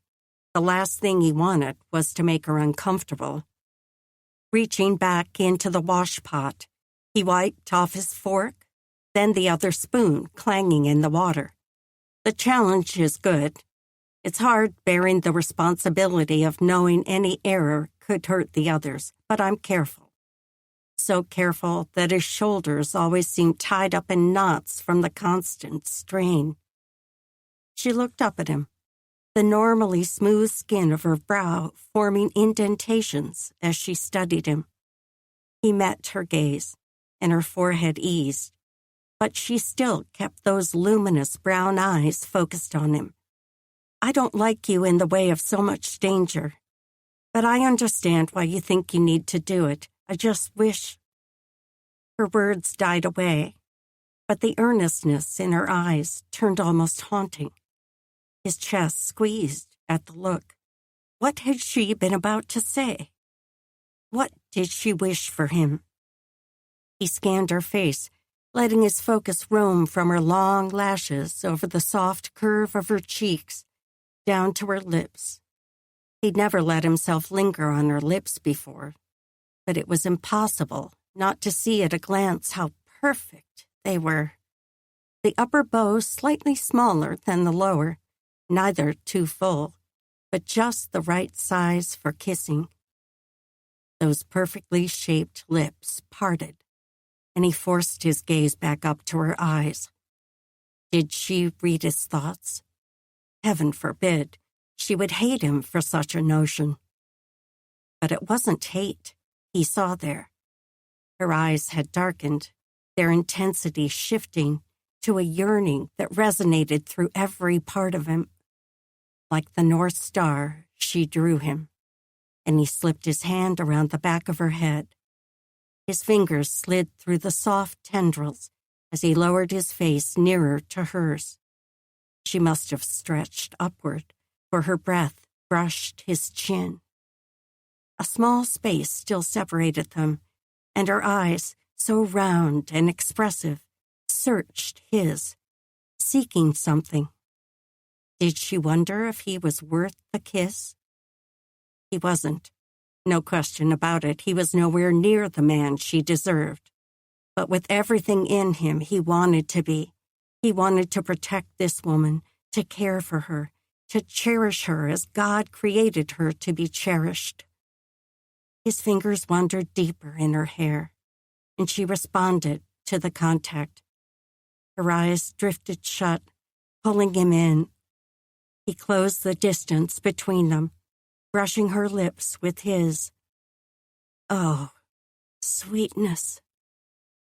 The touch of her mouth was nothing like what he expected. Soft and supple, bending to the press of his, returning his kiss with a giving that bespoke trust, a trust he didn't deserve. Yet gratitude rose within him like a tide. She was so much more than he dreamed, and he deepened the kiss as her hands rose to his shoulders, sliding up his neck, fingering through his hair. His blood heated with every touch, every delicious taste of her. He had to pull back, had to give her space to realize he wasn't the man she should be kissing. No matter how much he wanted to be that person, she could do so much better.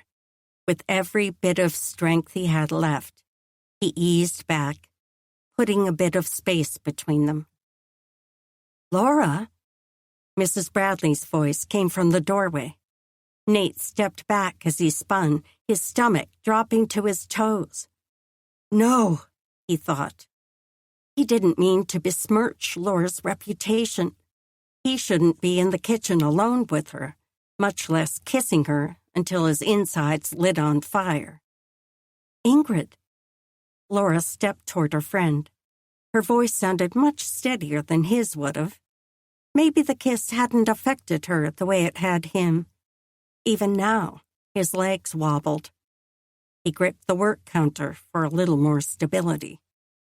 Mrs. Bradley's gaze swung from Laura to him. "I'm sorry if I'm interrupting," although her voice said maybe she wasn't so sorry. He should be thankful for the interruption. He'd already stopped the kiss, but he wasn't quite ready for the moments alone with Laura to end. Mrs. Bradley shifted back to Laura. "I only came to tell Nate what I meant to say earlier." She looked back at him. "I know sometimes you do a bit of hunting. My husband and I are interested in buying furs from you if you have any you'd like to part with." He straightened. "Any particular kind?" She shook her head. "Whatever you have. I know you can trade them at the mercantile, but Micah said he'll offer you more than you get there. He wants to help some of his patients on the east side of town learn to make craft goods to sell in Fort Benton. The steamship captains who make their runs up the Missouri River are looking for that kind of thing to take back to the States. He might even be able to buy the hides you haven't cured yet if that's easier for you." Nate's pulse leapt. Yes, that would be a help, certainly. He had furs rolled and stacked everywhere at his camp, just waiting to be properly worked. Not only would he be able to earn a little more than he'd hoped for them, he'd also be able to shed a bit of work in the process. "Thank you, God," he thought. Mrs. Bradley seemed to wilt as she turned away. "I'm going to rest a while. I know your brother is eager for you to visit, Nate." Her way of telling him he had no business lingering alone with Laura, no doubt. And she was exactly right. "Yes, ma'am." He raised his voice loud enough for the doctor's wife to hear as her footsteps pattered down the hall. Then he sent Laura a smile. The last thing he wanted was awkwardness to come between them. He'd give his eye teeth for her to be more than merely a friend, but that didn't seem best for her. Not with the taint of his past and all the responsibilities he was strapped with. Even without those, she deserved someone so much better. She turned that look on him that spoke of uncertainty, maybe even a little hope. Yet there was guardedness in her eyes, too. He swallowed to summon some moisture into his suddenly dry throat. He couldn't hold her gaze, but he forced himself to at least keep his eyes on her face. Her pretty, curved chin was the best he could manage as he stumbled through what he had to say. "Laura, I'm sorry. I shouldn't have done that. I shouldn't have put your reputation at risk. Please, forgive me." He turned and strode for the door, not able to bring himself to see her reaction, to hear her agree that yes, that kiss had been an awful idea. Better he stop this before it went any further. Chapter 16. "It's time to wake up, Baron." Laura shook the man's shoulder harder than she probably should, but she couldn't bite back the frustration simmering in her gut toward these long men. First, Nate kissed her senseless the night before. Then he apologized for it. Did he truly wish their kiss had never happened? That's what "I'm sorry, please forgive me" had always meant in her world. If he'd hated the kiss so much, she certainly wouldn't force him to endure any more. Lying awake half the night, mulling over his words hadn't done much for her temper this morning, and now Erin's sluggishness added fuel to her frustrations. "Why are you having so much trouble waking these days?" She gave him another shake. His head jerked with her effort, and his eyes finally slitted open. "Leave me alone." His words slurred, just like Pa's used to more mornings than not. Erin couldn't be drunk, though, nor fighting the after effects of excessive drink. The Bradleys didn't have a drop of strong drink in the building. "I brought food for you." She forced a more patient tone, even though she had to speak through clenched teeth. "It's important you keep a normal schedule with waking and sleeping, even if you don't feel like it." He blew out a breath thick with the foul dredges of sleep. And something else. Was that a sweetness lacing the air? She had not given him any baked treats the night before. Neither she nor Ingrid had the time or energy to bake much these days. At last, his eyes opened more fully, and he stared up at her.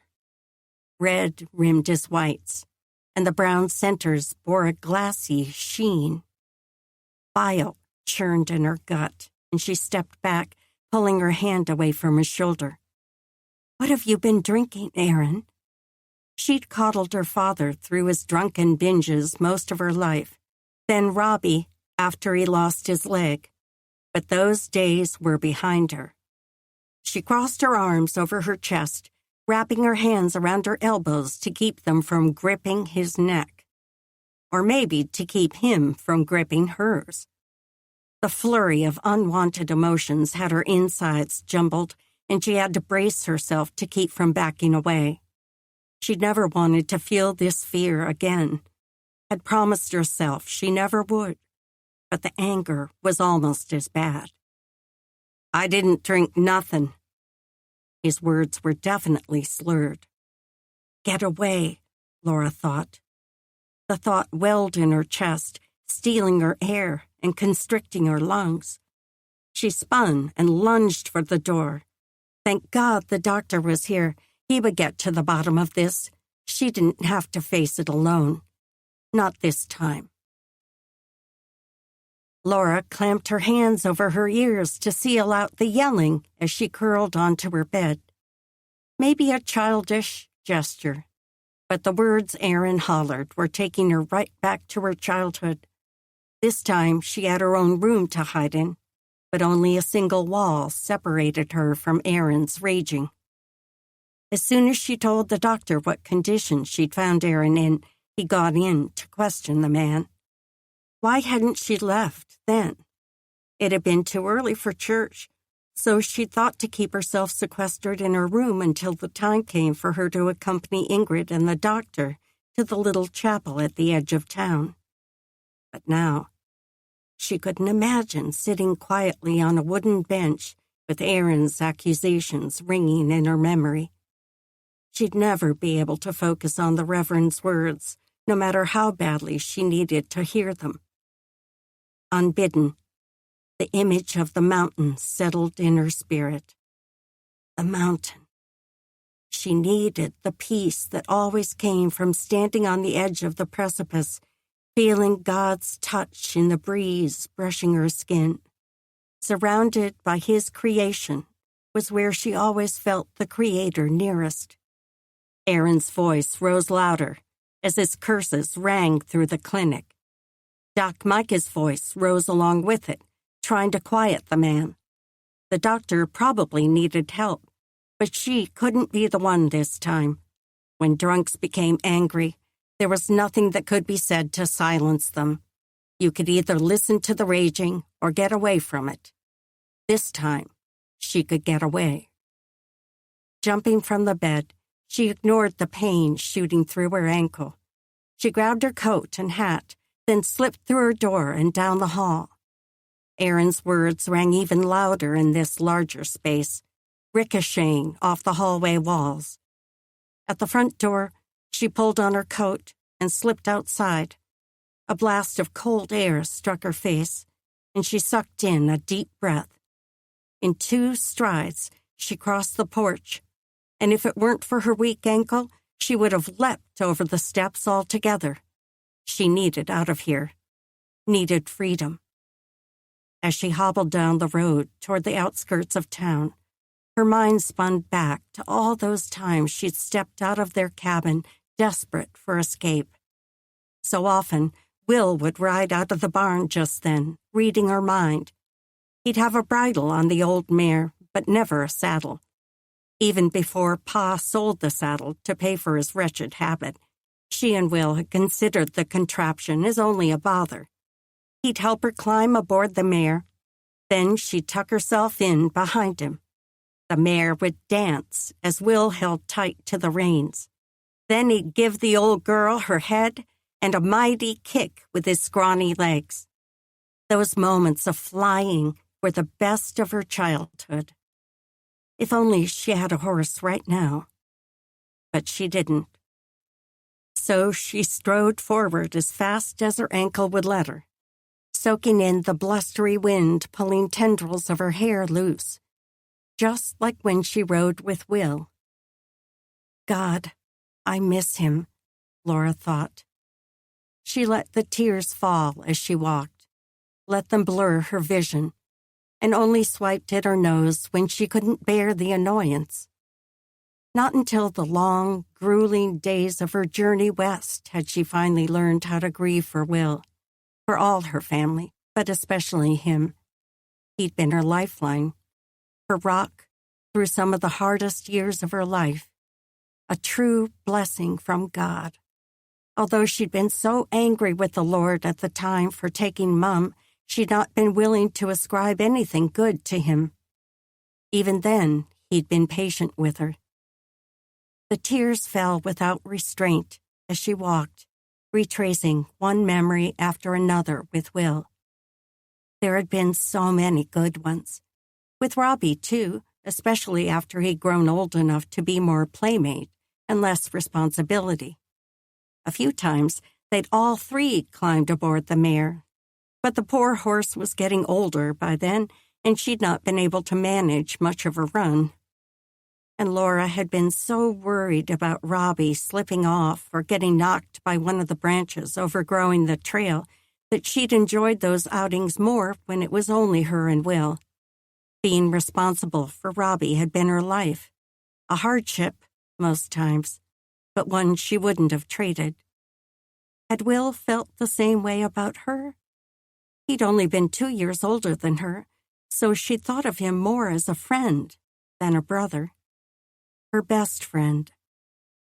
But maybe he'd considered her a responsibility, someone he had to work hard to protect and cheer up when she was frustrated with Robbie or sad about Mum. A sister he had to protect against Pa's darker moments. They'd both learned early that they couldn't match their father's physical strength. Escape was the far better option. She reached a rocky incline and glanced around. The cave lay just ahead, although she'd not planned this mountain as her destination. Just like the last time she needed to get away from the clinic, something had pulled her to this place. The trail leading here wasn't very well traveled, at least not the route she took. Maybe that's why she was drawn this way when the strain of life welled up too great to manage. She climbed partway up the mountain to the ledge and started over the narrow trail toward the cave, but her spirit was still too unsettled to face bright sun or her grandfather.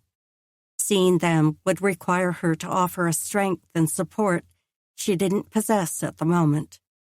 She maneuvered the tricky spot without trouble, and at the place where the low rock required a step up, she sank down to sit. From this vantage point, she could stare out at the majestic peaks rising up to hide in the clouds above. So much grandeur. And her, such a little creature in the midst of it all. God had made every intricate detail of this vast landscape, and still knew every bit that happened with any of his creation. He even still cared. That was the marvel that truly stretched her mind. Thank you, Lord, Laura thought. Her emotions were too raw to summon any more than that, but God knew what she meant. Even now, she could feel the strength of his arms wrapping around her, tucking her under the shadow of his wing like a mother hen shelters her brood. His was the strength that had pulled her through the loss of her family, and his was the only strength that would carry her through these troubled days. Once again, he had placed people in her life to be the good through this present trial. Nate's easy smile swept through her mind. Except now she wasn't sure of him. Did he want nothing to do with her since that kiss? In her mind, she thought never to let a man so near her, not just physically near, but so close to her heart, to her yearnings. But Nate wasn't any man. He was Nate. Strong and sure and good. Every part of him good. Her chest tightened as a yearning crept through her that she had no business feeling. She leaned back against the stone wall of the cliff behind her. This was all so exhausting. The memories, the pain, the longing. She let her eyes drift shut as weariness swept through her, stealing the strength from her bones. Nate stopped short when he glimpsed the form slumped against the rock ahead. Laura. The blood leached from his head as he took in her lifeless form. Had she fallen and hit her head? Surely she wasn't. God, no, not dead, Nate thought. He wanted to charge forward, to shake her awake. But if something or someone had hurt her, they might still be around. Maybe whoever had placed those crates in the cave. He pulled his pistol from his waistband and held it at the ready. Maybe carrying the Colt was a holdover from his days on the run, but between dangerous animals and men out there doing what he'd once done, keeping a weapon handy seemed like a good idea. Easing forward, he kept his senses tuned for any sudden noises. As he neared, his ears picked up the gentle sound of Laura breathing. Thank you, Lord. She lives, he thought. The pressure in his chest eased a little, but he still had to beware of whatever had knocked her out. He reached her, and keeping his focus on their surroundings and his gun aimed ahead, he bent low enough to touch her shoulder. Laura? She lay back against the rock wall, almost as though she'd settled herself down for a nap. But she wouldn't do that out here, not on the edge of a precipice. He'd returned from hunting early enough that he'd stop by the clinic to see Aaron before heading to church. Maybe to even talk to Laura about what happened last night, to assure her he'd meant nothing untoward with that kiss, and she didn't have to fear he'd repeat it. At least, not unless she wanted him to. But the debacle he'd found at the clinic still churned in his belly. None of what he'd seen and heard seemed as if it could be true. He couldn't believe Aaron would do what the doctor claimed. Yes, Aaron had been struggling with melancholy, and his temper had flared some this past week, but it was all brought on by pain. If he'd been groggy from the pain medicine he'd somehow gotten his hands on, he wouldn't have been suffering from pain that would anger him. None of it made sense. When the doctor said Laura had gone for a walk, Nate had known without a doubt he'd find her here. His logical side had told him he should leave her alone to work through her frustrations, especially after he'd overstepped so much the night before. But still, he'd come. At the very least, he could apologize for the words and actions of his thick-headed brother. And now, Thank the Lord he'd come. He rested his hand a little more firmly on her shoulder. "Laura, can you wake up?" He gave her a little shake. He'd much prefer to awaken her by stroking the hair back from her face and speaking gentle words, but he had to keep his focus on their surroundings, had to be alert in case an enemy still lurked nearby. He let his gaze sweep over her again. No injuries that he could see, no swipes from a mountain lion, no blows to her face from a violent ruffian. Her eyelids fluttered open, and for a moment she stared up at him, unfocused. Then her eyes sharpened, and her entire body stiffened as she stared up at him. Chapter 17. Stepping back from Laura, Nate returned his focus to a sweep of their surroundings. What hurt you, man or animal? He kept his voice low so he didn't call the attacker back to them. She sat upright and looked around. No one. Did you see something? She scrambled to her feet. He backed up to give her room. Maybe she had been struck in the head and couldn't remember it. He spared a longer look at her face, then her head for any sign of a bump. You don't remember anything? She narrowed her eyes. Like what? What happened? You were sitting there, unconscious.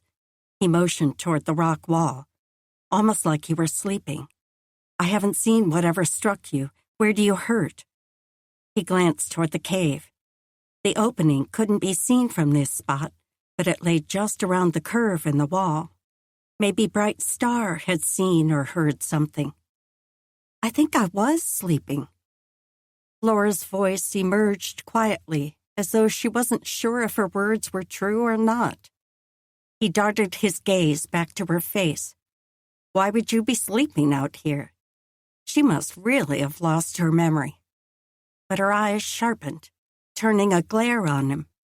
Because I couldn't sleep last night after a certain man visited our kitchen. Heat flew up his neck, burning all the way to his ears. If she had to forget something, why couldn't the lost memory be that one? But as her words fully settled in his mind, he had to fight a smile. She'd lost sleep over their kiss? Did that mean she'd been as affected by it as he'd been? He'd lain awake hours himself, replaying the kiss over and over, feeling the softness of her hair, the way her hands wandered up his neck, the delicious taste of her. Even now, the thought stirred his body to life, made him want to step closer for another taste. Don't even think about it, Nate Long. The bark and Laura's tone brought him up short, and one more look at her glare told him she must not have lost sleep over the same thoughts and feelings he'd warred with. Hers must have been regret. He pressed his mouth shut as he gathered himself together. Another glance around showed no apparent threat. You're sure you were sleeping, not attacked?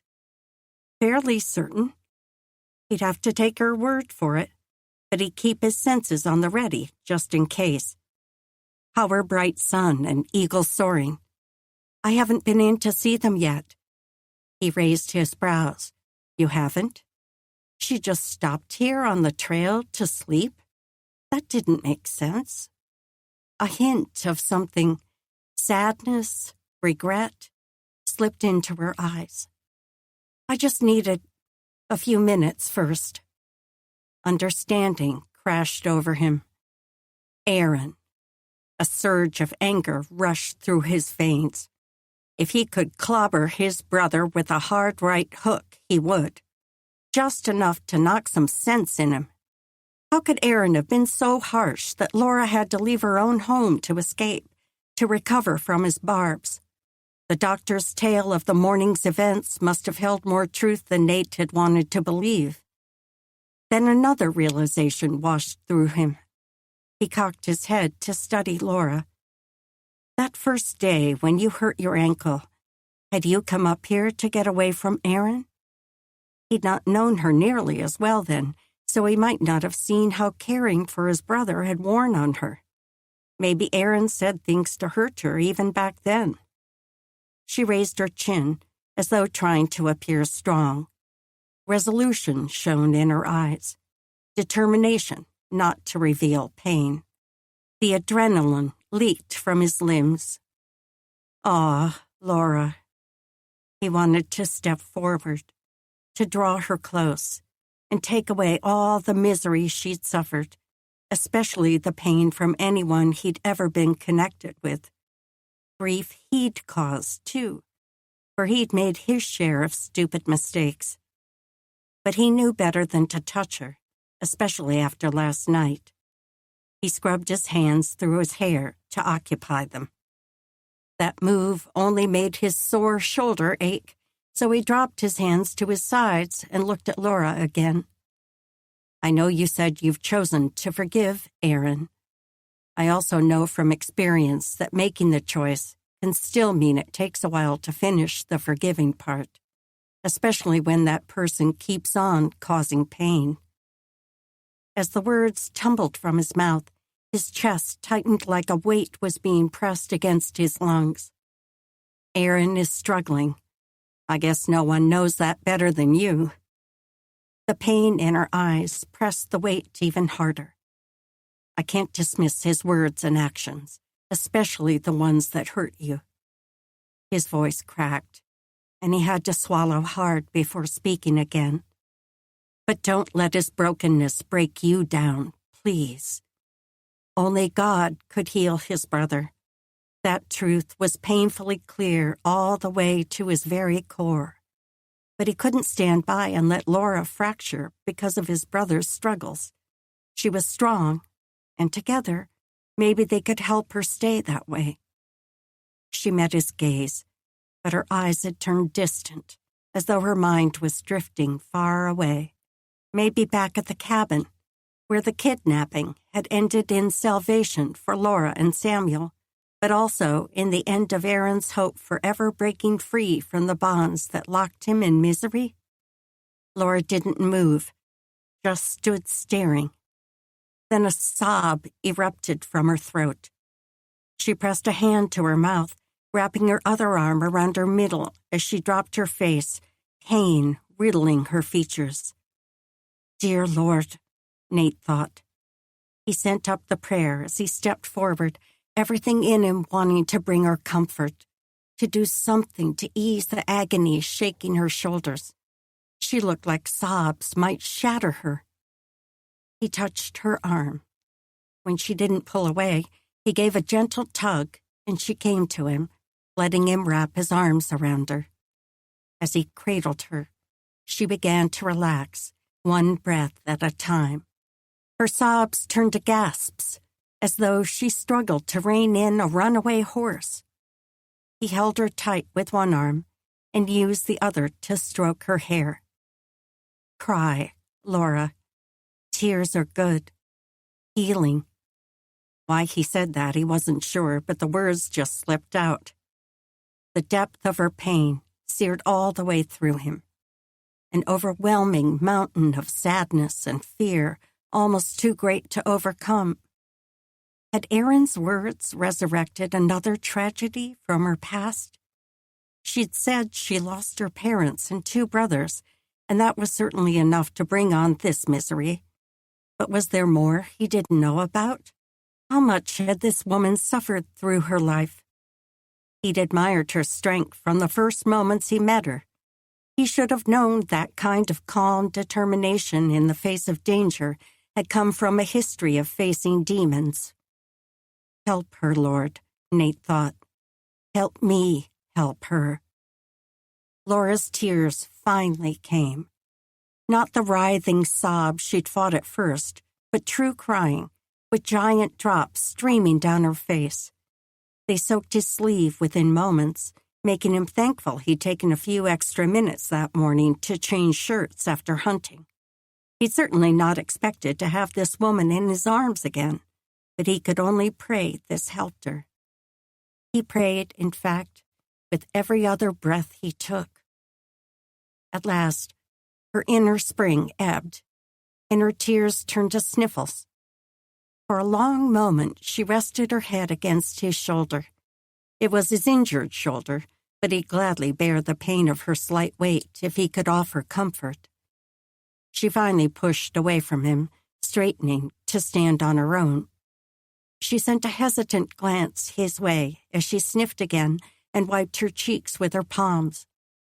"I'm sorry." He dropped his arms to his sides. His limbs conflicted between relief at no longer having to bear her weight and an incredible sense of loss at no longer feeling her touch, her soft warmth. He cleared his throat as he worked for something to say that would ease her embarrassment. "It's me who's sorry.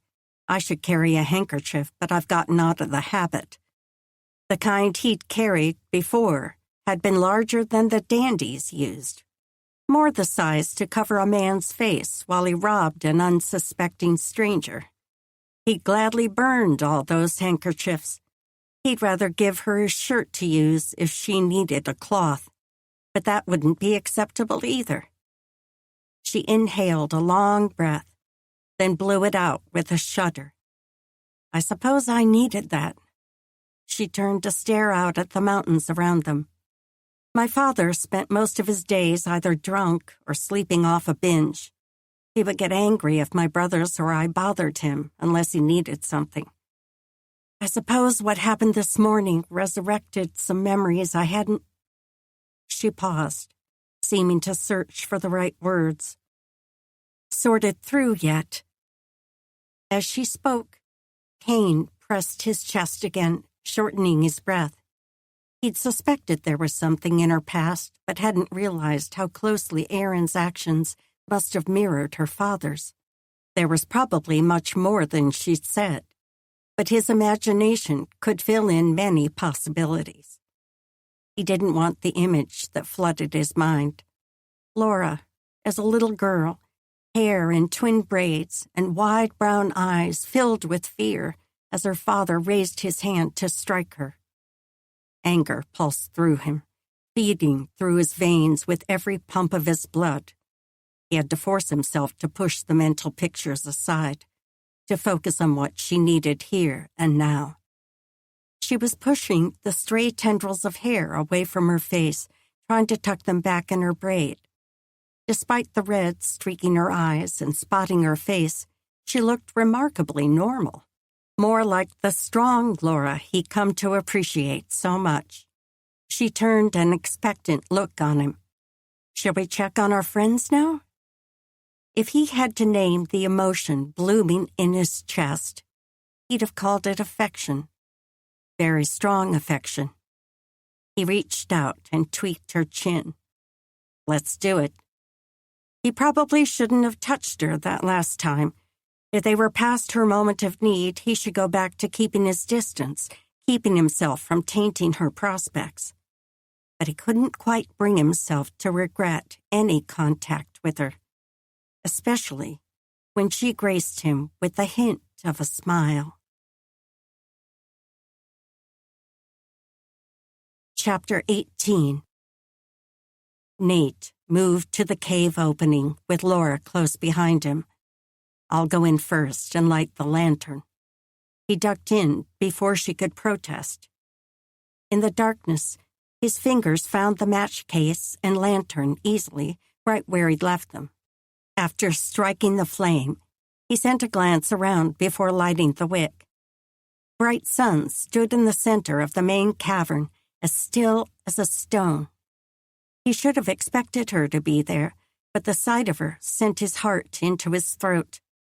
As he tried to regulate his pulse and his breathing, he lit the lantern, then straightened, offering the girl a smile. Had she heard Laura crying? Before he could call for her, Laura had already ducked through the cave entrance. "Bright Sun, how are you?" Her voice held only joy, no hint of the pain and turmoil from minutes before. "I see someone came back for those boxes. Did you see them? Did they bother you?" She strode forward to stand in front of the girl. Limped forward, actually, but her injury didn't slow her much. He moved quickly to keep pace with her as he carried the lantern. I saw. The childlike tone of Bright Sun's voice reminded him once again how young she must be, despite the fact that she held herself with the proud bearing of a woman a dozen years older. A different man this time. His wagon was empty before he carried these out. Nate stopped beside Laura. Did you see which way he went after leaving here? The girl nodded. I followed him until he turned on the road that way. She pointed toward the south, maybe a little southwest. The road toward Fort Benton? He turned to Laura. I asked Lanton if he knew anything about anyone reporting any stolen goods. He didn't. That was something he'd meant to tell Laura the evening before, but instead, he kissed her and spent the night wishing there was some way he could be good enough for her. She raised her brows at him, probably agreeing that he should have already told her that tidbit. But she turned back to the child. He didn't see you, did he? Please be careful, Bright Sun. There's no telling how dangerous those men are. You could be hurt really badly if they found you. Bright Sun shook her head. He didn't see me. She spoke with certainty. Nate probably wouldn't have believed any other child her age, but this one could move with the stealth of the wiliest cougar. She probably hadn't been seen. Laura moved to Bright Sun and placed a gentle hand on the girl's shoulder. Let's hope so. How's your grandfather? Can we see him? The child didn't answer, but her solemn expression eased as Laura slid her arm around the girl's shoulders. Who wouldn't soften under Laura's sweet touch? Bright Sun turned toward the entrance to the hot spring cavern, and they followed her into the darkness. What must it be like to live in such a place? At least Bright Sun was able to go outside some. Her poor grandfather didn't seem to have moved much since coming to this cave. When they reached Eagle Soaring, the girl stood by the cave wall, leaving room for them in front of her grandfather. The man was sitting upright this time. You're looking better. Laura dropped to her knees in front of him, and the smile in her voice lifted Nate's spirits. The older man's eyes still had a dull, almost lifeless expression, or maybe a lack of expression was a better way to describe it. But the lines at his mouth pulled in the beginning of a smile. Let's see how your wounds are. Laura eased the buffalo robe off his arm and began her usual process to unwrap the bandage. I'm afraid I don't have a clean cloth this time. Have you been applying the salve? She raised the question to Bright Sun, who nodded. Laura held the man's wrist with one hand as she unwrapped the cloth, and he couldn't help noticing the contrast between her young, fair skin and the wrinkled, crepe-like skin of the older man's arm. The shadows in the cave made him look even tawnier than he probably was, although a lifetime under the sun would darken any man. As she finished unrolling the bandage, Nate shifted his focus to the wound. As usual, the gruesome sight made his middle churn, but he forced himself to study it for any changes. Maybe the gash was a little smaller. The murky sheen might be from the medicine, but at least the wound didn't have that angry, festering appearance that would make the man feverish. Laura worked with a steady hand, never losing the gentle touch that was surely the reason she'd won the unwavering trust of this pair. Her passion to help and earnest caring shone through every action. Every word she spoke offered steady encouragement.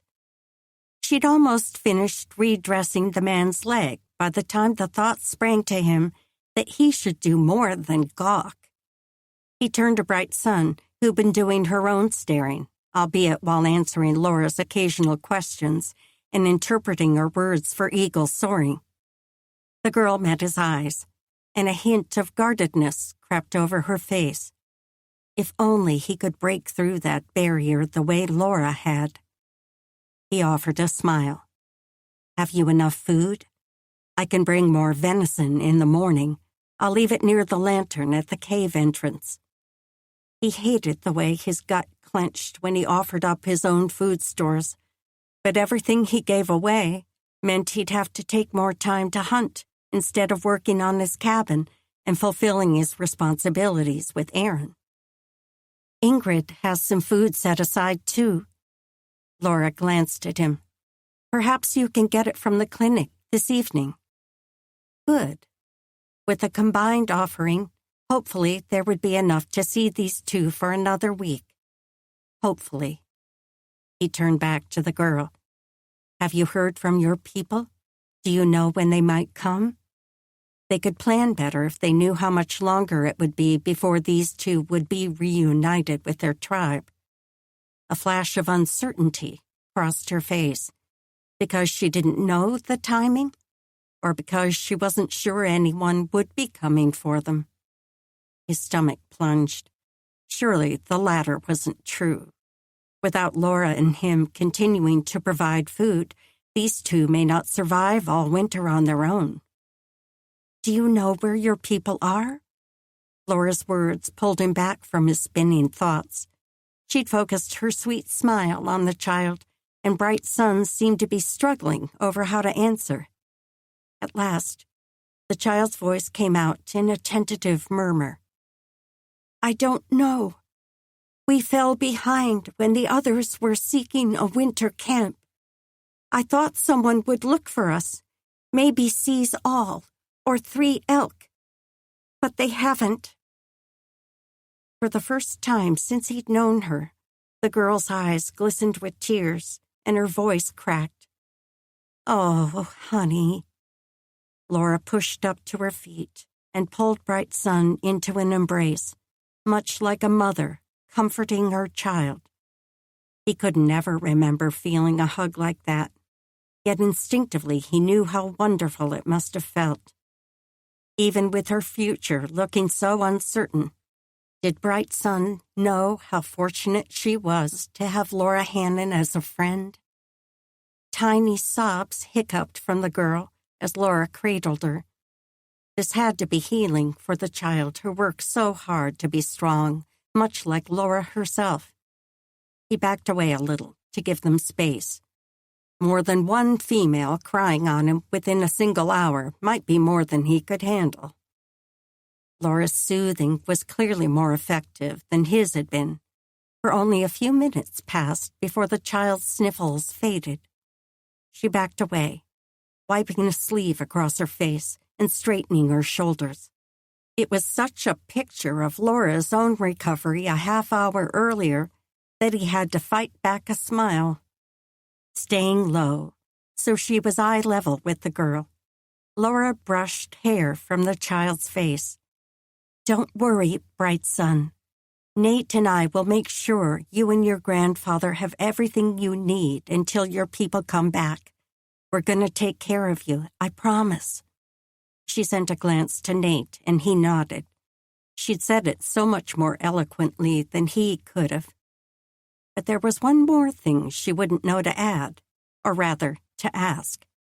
He stepped closer and dropped to one knee so he was a little lower than the girl. How would you feel if I came to sleep nights here in the cave with you and your grandfather? I can help make sure you always have firewood and fresh meat, and I can protect you if anyone comes who you don't know. The weight of Laura's stare pressed on him, but he kept his focus on the girl. The child's gaze gave away nothing as she studied him. Then her little brow furrowed as she looked at Laura, then back at him. You not stay with her? Heat surged up his neck as he realized what the girl was asking, what she must have thought. No. His tongue fumbled the word as he rushed to get it out. I mean, Laura and I aren't. He stopped long enough to gather a full, coherent sentence. Miss Hannon and I are friends, but we don't live together. Another wave of flame seared up to burn his ears. The picture his words had painted wasn't at all what he'd meant. I mean, I don't have a home. I live in the woods, in a tent. Pistols and rifles, he'd bungled that. His gaze darted to Laura before he could stop it. If he didn't know better, he would say she was starting to cover a smile.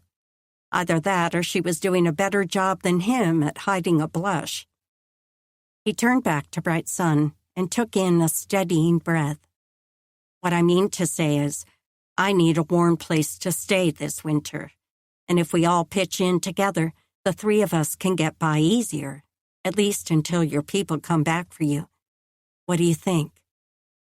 Little by little, the light entered her eyes. She didn't speak, but offered only a single nod. The relief washing through his chest felt like 3 layers of worry fell away with that simple motion. He didn't even try to hold back his grin. Good. Chapter 19. Finally, the doctor was letting her actually help. Maybe Laura shouldn't be so relieved, since the only reason Doc Micah had sent her to check on his patients on the east side of town was because Ingrid's condition had worsened. The mother-to-be hadn't been able to keep food down all day, and Micah hadn't left her side since mid-morning. Her heart ached for her friends, both of them. Ingrid insisted the sickness would pass soon, but the pallor of her skin and shadows around her eyes proved her exhaustion from the struggles. For his part, she'd never seen Doc Micah so grieved. His gentleness with Ingrid when she checked on them earlier had raised a knot of emotion in her throat. The strain around his eyes seemed to be more than exhaustion. Did he think something was wrong with Ingrid and the baby? Or was this simply the worries of an expectant father? He'd said Ingrid's frequent purging didn't seem to be related to the stomach illness the patients she was about to visit now were suffering. At least that was a relief. The doctor had been incredibly careful not to spread the illness to anyone in the clinic. She stopped first at the tiny house where she delivered the medicine the week before. Instead of greeting her at the door, Mr. Wilkinson's voice drifted from inside. "Come in." The interior of the little house was dim and smelled of putrid odors that made her want to cover her mouth and run back outside. Leaving the door open a little behind her, she took tiny breaths through her mouth and moved toward the bed beside the fire. Mr. Wilkinson sat in a chair near the cot, and he didn't stand when she approached, just motioned toward the covers. "She seems about the same." Laura took in the pale face lying at the end of the wad of blankets. "Dr. Bradley sent me to check on you both. I brought more elderberry, too." She moved closer to the woman and rested a hand on her forehead. Her skin was warm, but not dangerously so. Round eyes stared up at her, circled in deep shadows. Her face was so pale, Laura couldn't tell exactly how old she was. Maybe not more than 30. "Have you been able to keep water down?" She brushed the woman's sweat-grimed hair away from her temples. Mrs. Wilkerson's jaw opened with a tiny tremble, like that of a fragile older woman. "A little." Her voice quavered too, and sounded raspy, as if she'd smoked a pipe all her life. Laura forced a smile past the twisting in her own middle. "I'm glad. How about food? Have you tried broth?" She sent a glance to the man to see if he would offer input so the exhausted woman wouldn't have to speak again. He nodded, his head still resting against the back of the chair. In truth, he looked as weary as she did. Laura studied the pallor of his own face. "Have you been ill too?" He offered a faint lifting of his shoulders. "A little. Nothing like Penny or—" His voice broke, and Laura couldn't help but reach out a hand to his arm. His mother had been one of those who passed away. The last thing she wanted was to resurrect his grief. I'm glad you're able to be up and around. Have you both eaten anything besides broth?" She sent a look toward the pot hanging over the fire, but shadows made the contents impossible to discern. "We've been eating soup. We'll get along fine. Appreciate you bringing the medicine." His voice held a little more energy than the woman's. She turned back to Mrs. Wilkerson. "Make sure you both drink plenty of water. Just take sips, as much as you can keep down. Send word to the clinic if you need us for anything." She hated to leave them, but there didn't seem to be much she could do here, at least not in the capacity of Doc Micah's helper. She could do a lot with the place if given a broom and a tub of soapy water, but maybe she could come back another time for that. She still had a list of patients the doctor asked her to check on.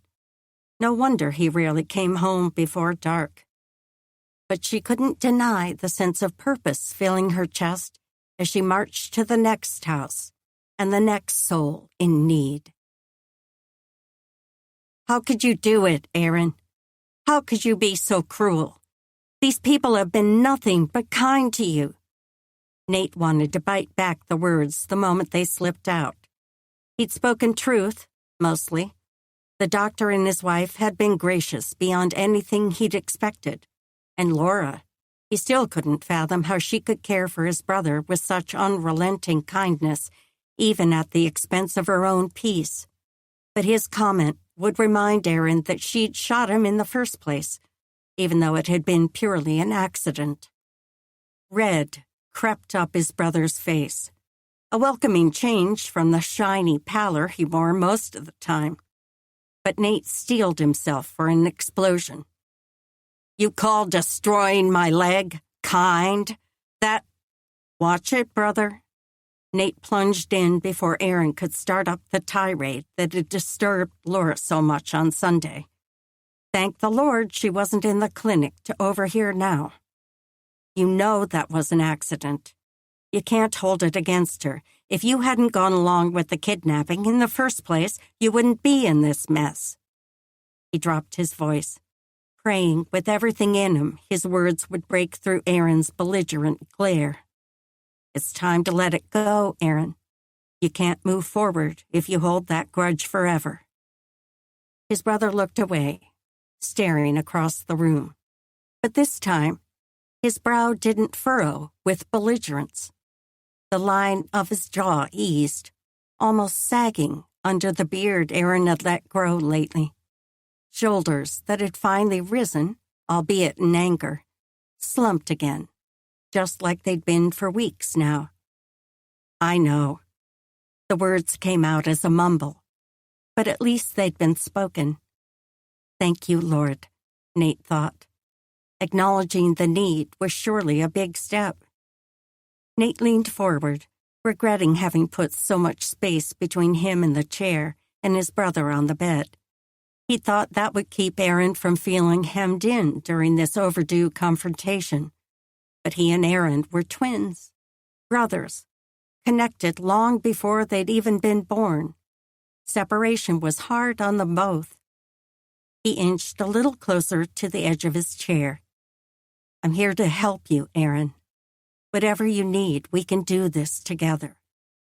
His brother turned back to him with a weary sigh, the lines around his eyes deeper than minutes before.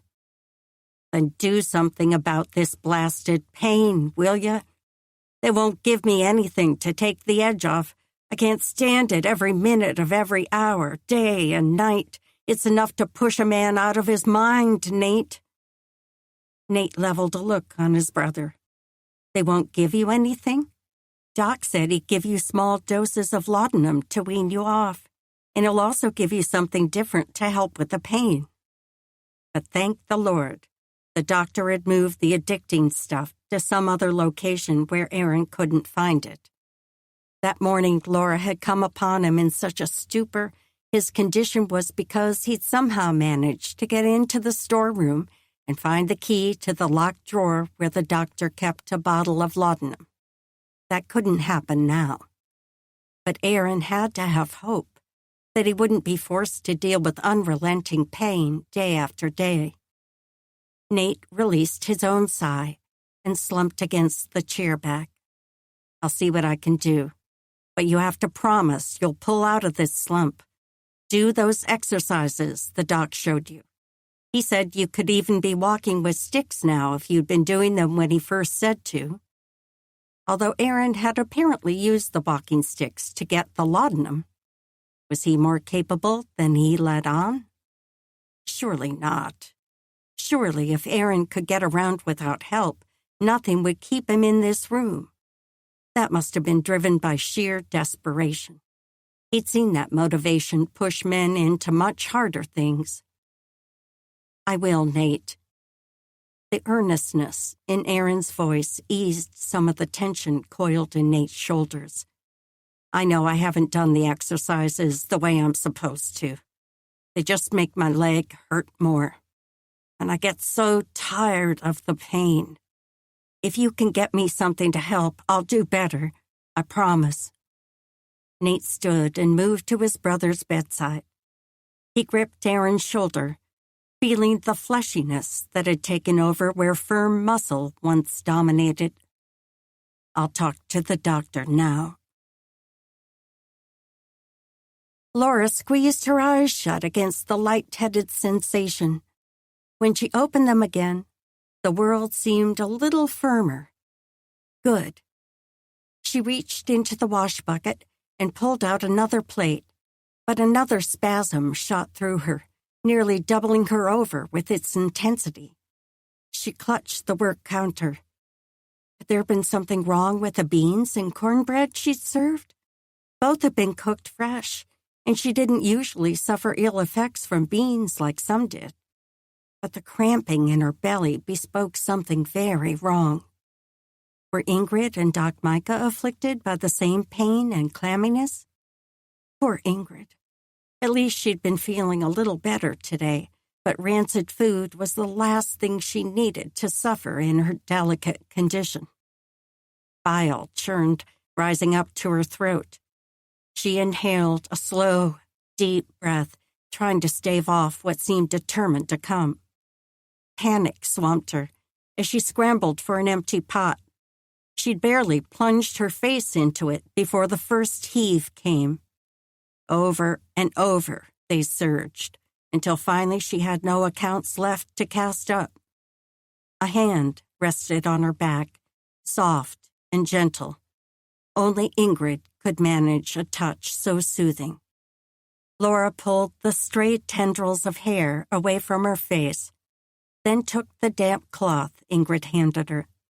The rag cooled her face, a welcome relief after the episode. I suppose I'm rubbing off on you. Ingrid's voice held a gentle smile, although I hope your reason for being sick isn't the same as mine. Laura took in another breath, still holding the wet cloth to her face as she shook her head. Finally, she pulled the rag down beneath her chin and turned to Ingrid. No, definitely not the same reason. Best to quell that idea quickly. Maybe the beans didn't sit well with me. Ingrid's brows lowered, and worry fanned lines at the edges of her eyes. I hope you haven't come down with the same thing Micah's been treating on the east side of town. Didn't you take medicine there yesterday?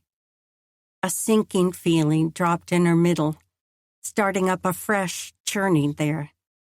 She could still see the tiny Wilkerson cottage, with Mrs. Wilkerson as pale as death itself, eyes so deep in shadows, and the mister not looking much better, even though he was trying to keep up with tending them both. And his mother. A weight pressed hard on her chest. People had died of this. She spat back a bit of the bile left in her mouth and turned from the counter, away from Ingrid. I'm sure that's not it. I'll just finish cleaning up, then rest for a minute.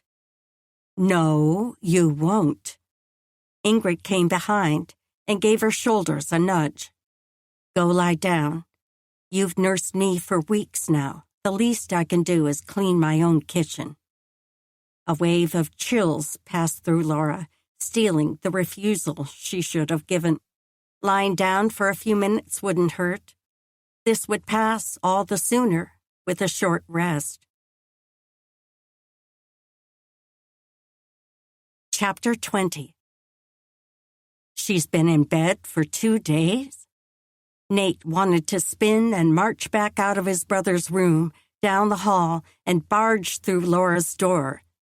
He wouldn't, of course, but his entire body coiled at the thought of what might make her so ill that she couldn't get out of bed. She hadn't even stayed in her room this long when she'd been unable to walk on her sprained ankle. He studied his brother. How do you know? Maybe she simply hadn't come to wait on Aaron. He couldn't blame her for wanting to keep her distance from the man who bellowed insults about her at the top of his lungs just days ago. Aaron shrugged. Doc's wife told me. She's been the one bringing meals now. Her or the doc. A twitch started in Nate's right eye. He needed to see what was wrong with Laura. He couldn't tell if the twist in his gut was simply worry or an awful premonition. Brushing his brother off would be rude, so he tried to relax enough to be decent company, at least for a few more minutes. He inhaled a deep breath, then exhaled out as much tension as he could with the spent air. How are the exercises coming?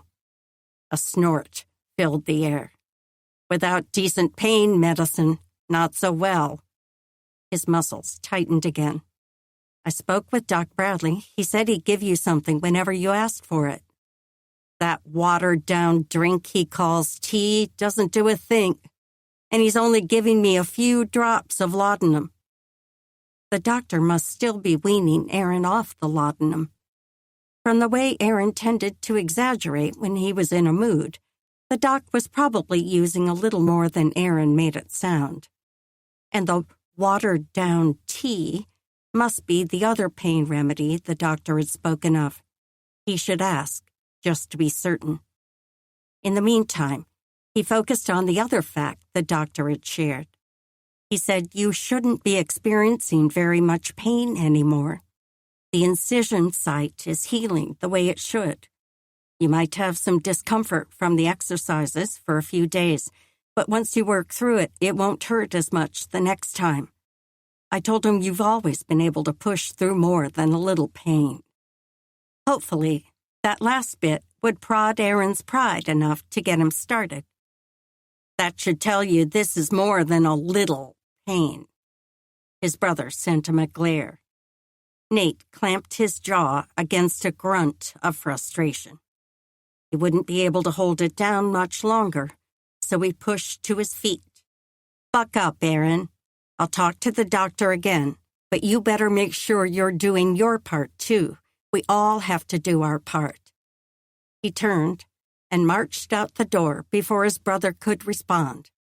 He had a feeling anything Aaron said would only make him angrier. Nate stepped into the hallway and paused to listen for sounds that might tell him where the doctor was. Voices murmured from the living quarters, so Nate turned that way. He shot a look at Laura's closed door, but kept himself from stopping to knock. Doc Bradley? He paused before he reached the hallway to the doctor's private area. The voices stopped.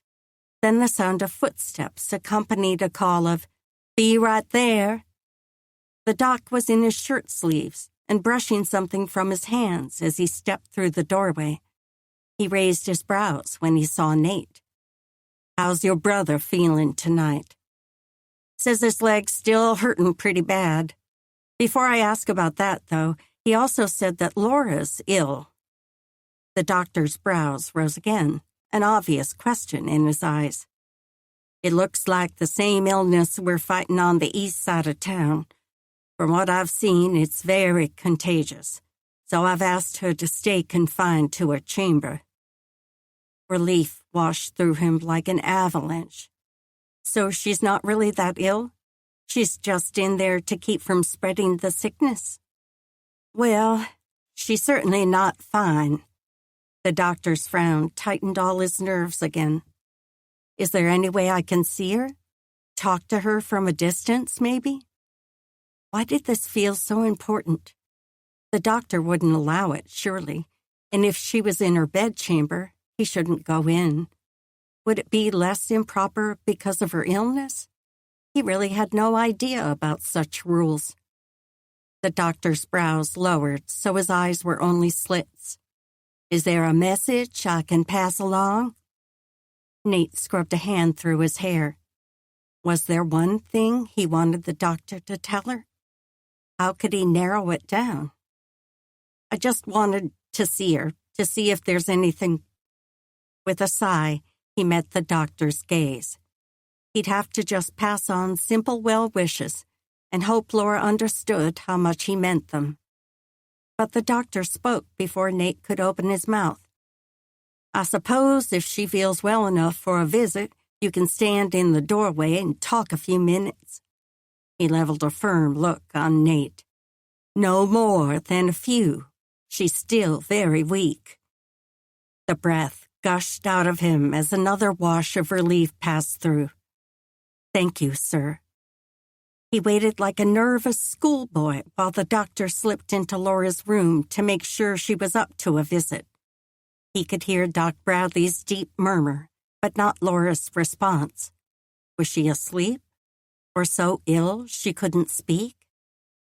The door opened again, this time wider. The doctor stepped out. Don't go past this doorframe, and please don't overtire her. The man gave him a pointed look, then stepped into the hallway and headed toward his private quarters. Nate turned his focus on the chamber, honing in on the bed where he could just see the rise of blankets that must be covering Laura's feet. He stepped almost to the doorway, and her head came into view. The cover swallowed her up, leaving only her face framed by brown hair. Yet even her face appeared smaller than before, sinking deep into the pillow. She looked tiny, fragile. His heart fractured, and he stepped forward. Laura? Barely in time, he remembered the doctor's command not to pass the doorway. He stopped there, but every part of him wanted to close the distance between them, run his hands over her brow, and know she was still whole and well. Her dark eyes were only half open, as though she was so exhausted she couldn't manage anything more. She parted her lips slowly. Nate. A flash of pain crossed her face as she spoke the faint, scratchy word. His name. The last thing he wanted was to add any more agony than what she was already experiencing. Don't speak, my love. Rest. I had no idea you were ill, or I would have come sooner. His chest ached so much he could barely draw breath. Could she die from this sickness? Oh, God, no, Nate thought. Heal her. Please, make her well. Her mouth pulled in the slightest of curves, while her eyes drifted shut, as if the one act took all her strength, so she could no longer keep her lids open. I need to let you rest, but please know I'll be praying for you to get well. With every breath, he'd be praying. The thought of losing her sent another surge of fear charging through him, but he combated it with another petition heavenward. Her eyes cracked, and she seemed to be working to speak again. He wanted to stand by her side, press a finger to her mouth, and tell her not to work so hard, to be silent, and allow herself to recover. Stay. Again, her voice emerged raspy, like she hadn't spoken in weeks. Tell me of your day. Her eyes had closed again, and her pretty features squeezed into a grimace as she spoke. If she wanted him to stay so badly that she would make the request through so much pain, he'd gladly comply. I will, but you must rest. Don't speak. Just close your eyes and sleep if you can." Her face relaxed, which was exactly the answer he wanted from her. He struggled to force his mind back to his day, to something light-hearted he could share that would bring her pleasure in the midst of her misery. His mind couldn't summon anything especially cheerful. Perhaps just giving the details of his day would suffice. "I moved my things to the cave Sunday Eve. I knew I'd have a bit of a challenge getting used to living in the dark all the time. But in that big cavern where the stream runs, the fire gives the whole place a bit of a lighter feel, not so stifling. And there's enough daylight coming through the connecting entrance that I can still get up early enough. It's not as smoky in there as I thought it would be either. I think there might be a hole in the rock where the smoke is escaping, maybe where the water runs out. I haven't searched for it yet, but I plan to. Eagle soaring is getting a little stronger every day. He's not walking on his own yet, but I help him to the privy when he needs it. I'm not sure it's the pain from his wounds that's keeping him down so much as just weakness from being so aged. I've tried to estimate how old he might be. Maybe 70? He looks a whole lot older, but I'm thinking hard life in the sun and these freezing winters did that part." He was rambling, but the words just kept coming. Laura's face had taken on a look so peaceful, her mouth curving up a little, that he must not be boring her entirely. "I make sure bright sun keeps the fire going even when I'm not there, mostly for light. That cavern stays warm enough with the hot springs, but I don't think it's good for those two to live in complete darkness. Can't be healthy. Since I'm helping bring in enough firewood, she doesn't seem to mind keeping a flame burning. She's such a good child, obedient to whatever I ask and so attentive to her grandfather." A burn climbed up his throat. She's lucky to have him.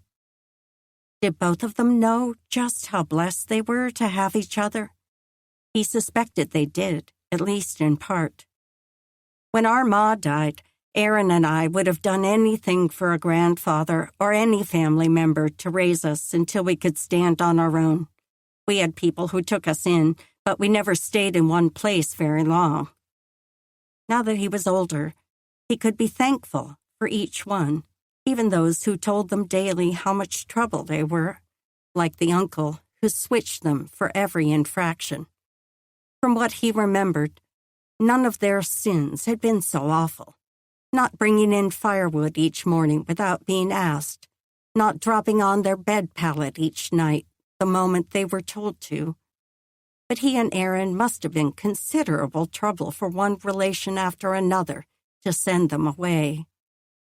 But they'd tried. God knew he and Aaron had tried to be helpful, tried not to be too much of a drain on those who were willing to keep a roof over their heads and let them sit at the family table. Maybe if being good hadn't been so hard, Aaron wouldn't have been as eager to jump into the easier life when Isaac approached them all those years ago. If only they'd both known that life on the run, always looking over their shoulder, always smothered with a mountain of guilt, would really be the hardest existence they ever could have chosen. He sighed. That was behind them. Now he'd been given a chance to help someone else.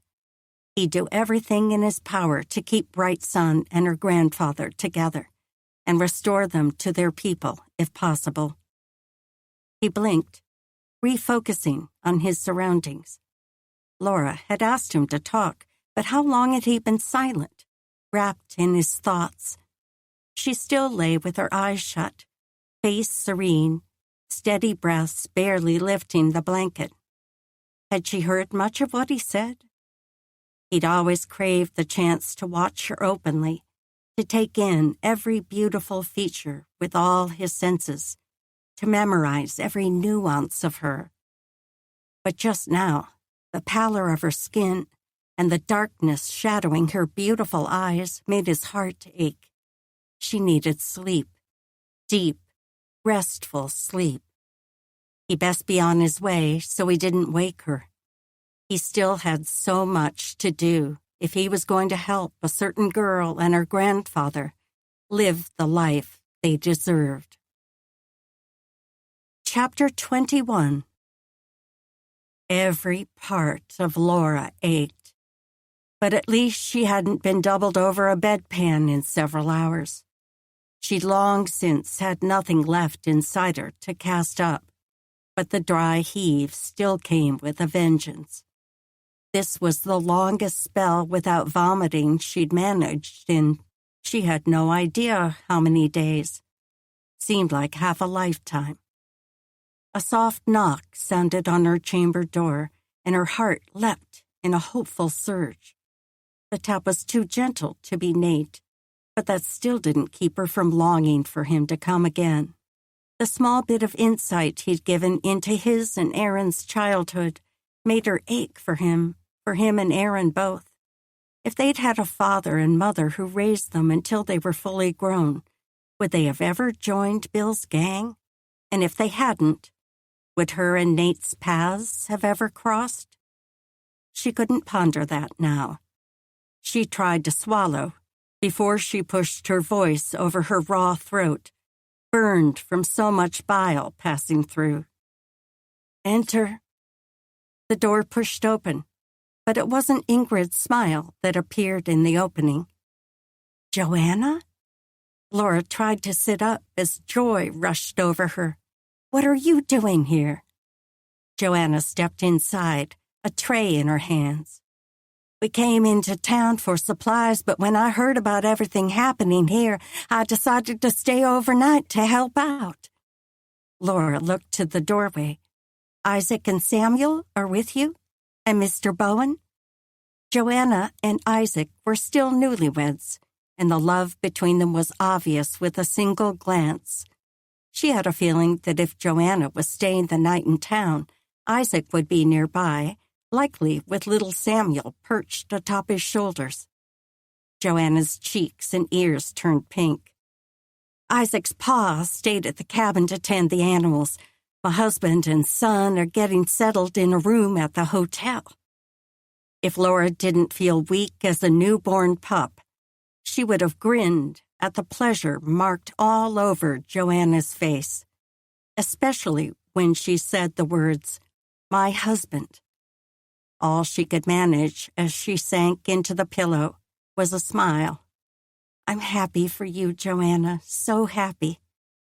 Joanna nodded her thanks, but then her expression changed as she studied Laura with a kind of intense scrutiny that cataloged every symptom. I brought water and broth. How are you feeling? Ingrid said you haven't kept anything down in days. Better, I think. I've slept a lot today, and I haven't cast up the water she brought earlier. The concern lines on Joanna's brow softened. Thank you, Lord. She placed the tray on the bedside table. Can you drink this, or would you like me to spoon it for you? Laura tried for another smile. I can do it. You shouldn't be in here. Doc Micah said this seems to be catching, and you can't afford to take sick when your husband and son need you. Joanna gave a half smile that said she knew well Laura was using unfair leverage to send her away. You need to rest, so I won't stay in here to keep you awake, but I will be nearby. I'll be back to check on you soon. She brushed a hand across Laura's brow, a gentle touch that soothed like the few memories she had of her own mother's touch. Her eyes drifted shut against her will. Her body was still so weak. Rest now, my friend. As sleep claimed her, the last thing she heard was the soft pad of Joanna's steps leaving the room. Laura awoke as sound drifted from the hallway, the front door closing, then boots thumping. Her heart leapt as it had every time she heard that sound these past days. But just like all the other times, this was likely only Doc Micah coming back from visiting patients. But could it be Nate? A glance at the curtained window showed no light peeking through the cracks between the cloth, This should be around the time Nate came by after work, and also the time the doctor should be returning. Boot thuds walked past Aaron's door, but then slowed as they neared Laura's. Voices sounded in the hallway, Ingrid speaking to a man. Her heart surged. That was Nate's voice, she was almost certain. Her attraction to him had grown so much stronger than she'd ever expected.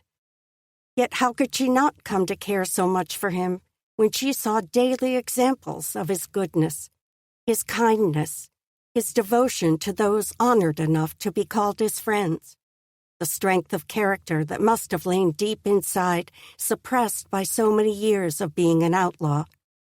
She could understand now how loyalty to Aaron had kept him in the gang. From the outside, it didn't make sense. But when she thought back to her younger years with Will and Robbie, she could imagine herself making the same choice. She'd raised Robbie in almost every sense of the word. And Will, he had been her lifeline, her sanity in the everyday storms. Many, many times she'd taken blows or angry words their father meant for him. Any time she could, she took the beating meant for her brothers. There was nothing she wouldn't have done to protect them. Nothing. So yes, she could understand what had driven Nate to stick with his brother, even when that required him to do what he knew was wrong. But even that had its limitations when he'd finally taken a stand when the others kidnapped her and Samuel. A soft knock sounded on her door, and Ingrid poked her head in. "Are you up for a visitor?" Her face held a grin that seemed half teasing. A smile tugged at her own mouth. Of course. That had to be Nate. She brushed the hair from her face. If only he didn't have to see her so bedraggled. Ingrid stepped back, and another figure filled the doorway. Nate. Her heart stuttered as joy pushed back her exhaustion. Weariness lined his smile, and several days' worth of stubble coated his jaw, but still he looked deliciously good. If only she could call him closer, close enough to touch him, to soak in his strength, the comfort his nearness always wove through her. She probably shouldn't have let him become so important to her. A man hadn't been part of her plans, not yet. She'd intended to set herself well on the path to the life she craved, a life doing things that truly mattered. Then she could see how a man might fit into that work. "You look like you're feeling better." Nate's dancing green eyes glanced over her. She nodded. "I think I'm on the mend." Lord, please let me be, Laura thought. She couldn't remember ever feeling so near death as she had these past few days, not even that time when she tried to use her father's drink to mourn Robbie's tragic choice. I'm glad. The weight of his two words, their depth, settled in the air between the two of them. Is there anything I can do? He hesitated. Anything you need? His brows still rested low, his forehead furrowed with worry. Hopefully she wasn't the cause of his concern. He had enough burdens of his own without her adding to them. Nothing. Her throat still rasped, and his brows pulled lower. She needed a distraction. Swallowing to moisten her throat, she worked for a smile. Tell me of your day, how our bright sun and eagle soaring. Now that she was speaking more, her voice didn't sound as awful, although her throat still ached. Nate's brow wrinkled even more, definitely a scowl now, and not the effect she'd been hoping for. They're well. Eagle soaring seems a bit better every day. Bright sun seems more relaxed around me, which I'm happy about. Of course she is. She offered an encouraging smile. She's good at reading people. He looked away, staring out the window. Not that he could see anything through the curtains and the darkness outside. Why wouldn't he look at her? Maybe seeing her brought him pain. Or maybe he was regretting his choice to move into the cave with the two Indians, She'd been surprised when he suggested it, but the more she thought through the benefits, the more relieved she'd been. Why hadn't she thought of it herself? Her weary mind ached from mulling through so many thoughts. "What is it, Nate? What's wrong?" He was silent for a long moment, his gaze still locked on the window. "Someone brought more boxes to the cave today, while I was away at the mine." Her stomach twisted, but not the knifing pain that signaled another round of retching. This twisting stemmed from Nate's words, or maybe from his tone, and the fact that he still didn't look at her. But why did they automatically think the men storing crates in the cave were doing something nefarious? Perhaps these were simply businessmen who'd run out of storage space. What was in the crates this time? He finally turned back to her. "Big powder, the kind we use for explosives in the mine." All the strength fled her body with his words, muddling her mind. Only the mines would need big powder, right? And was it dangerous when stored in crates? Were Bright Sun and her grandfather in peril? Surely Nate wouldn't have left them alone if that were the case. Thinking took too much energy. And speaking, her mouth wouldn't move to form words, even when she told it to.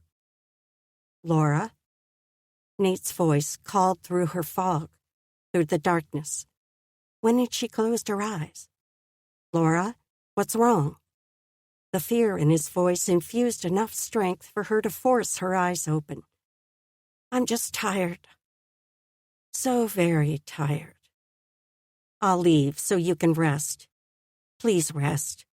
Whatever you need to do to fight this sickness, I won't stop praying for you." As she let herself sink into his words and his voice, her body relaxed, as though the blood had momentarily ceased flowing through her veins, but now restarted, spreading life-sustaining strength everywhere she needed it. And with that strength, the tug of sleep pulled too strong for her to resist.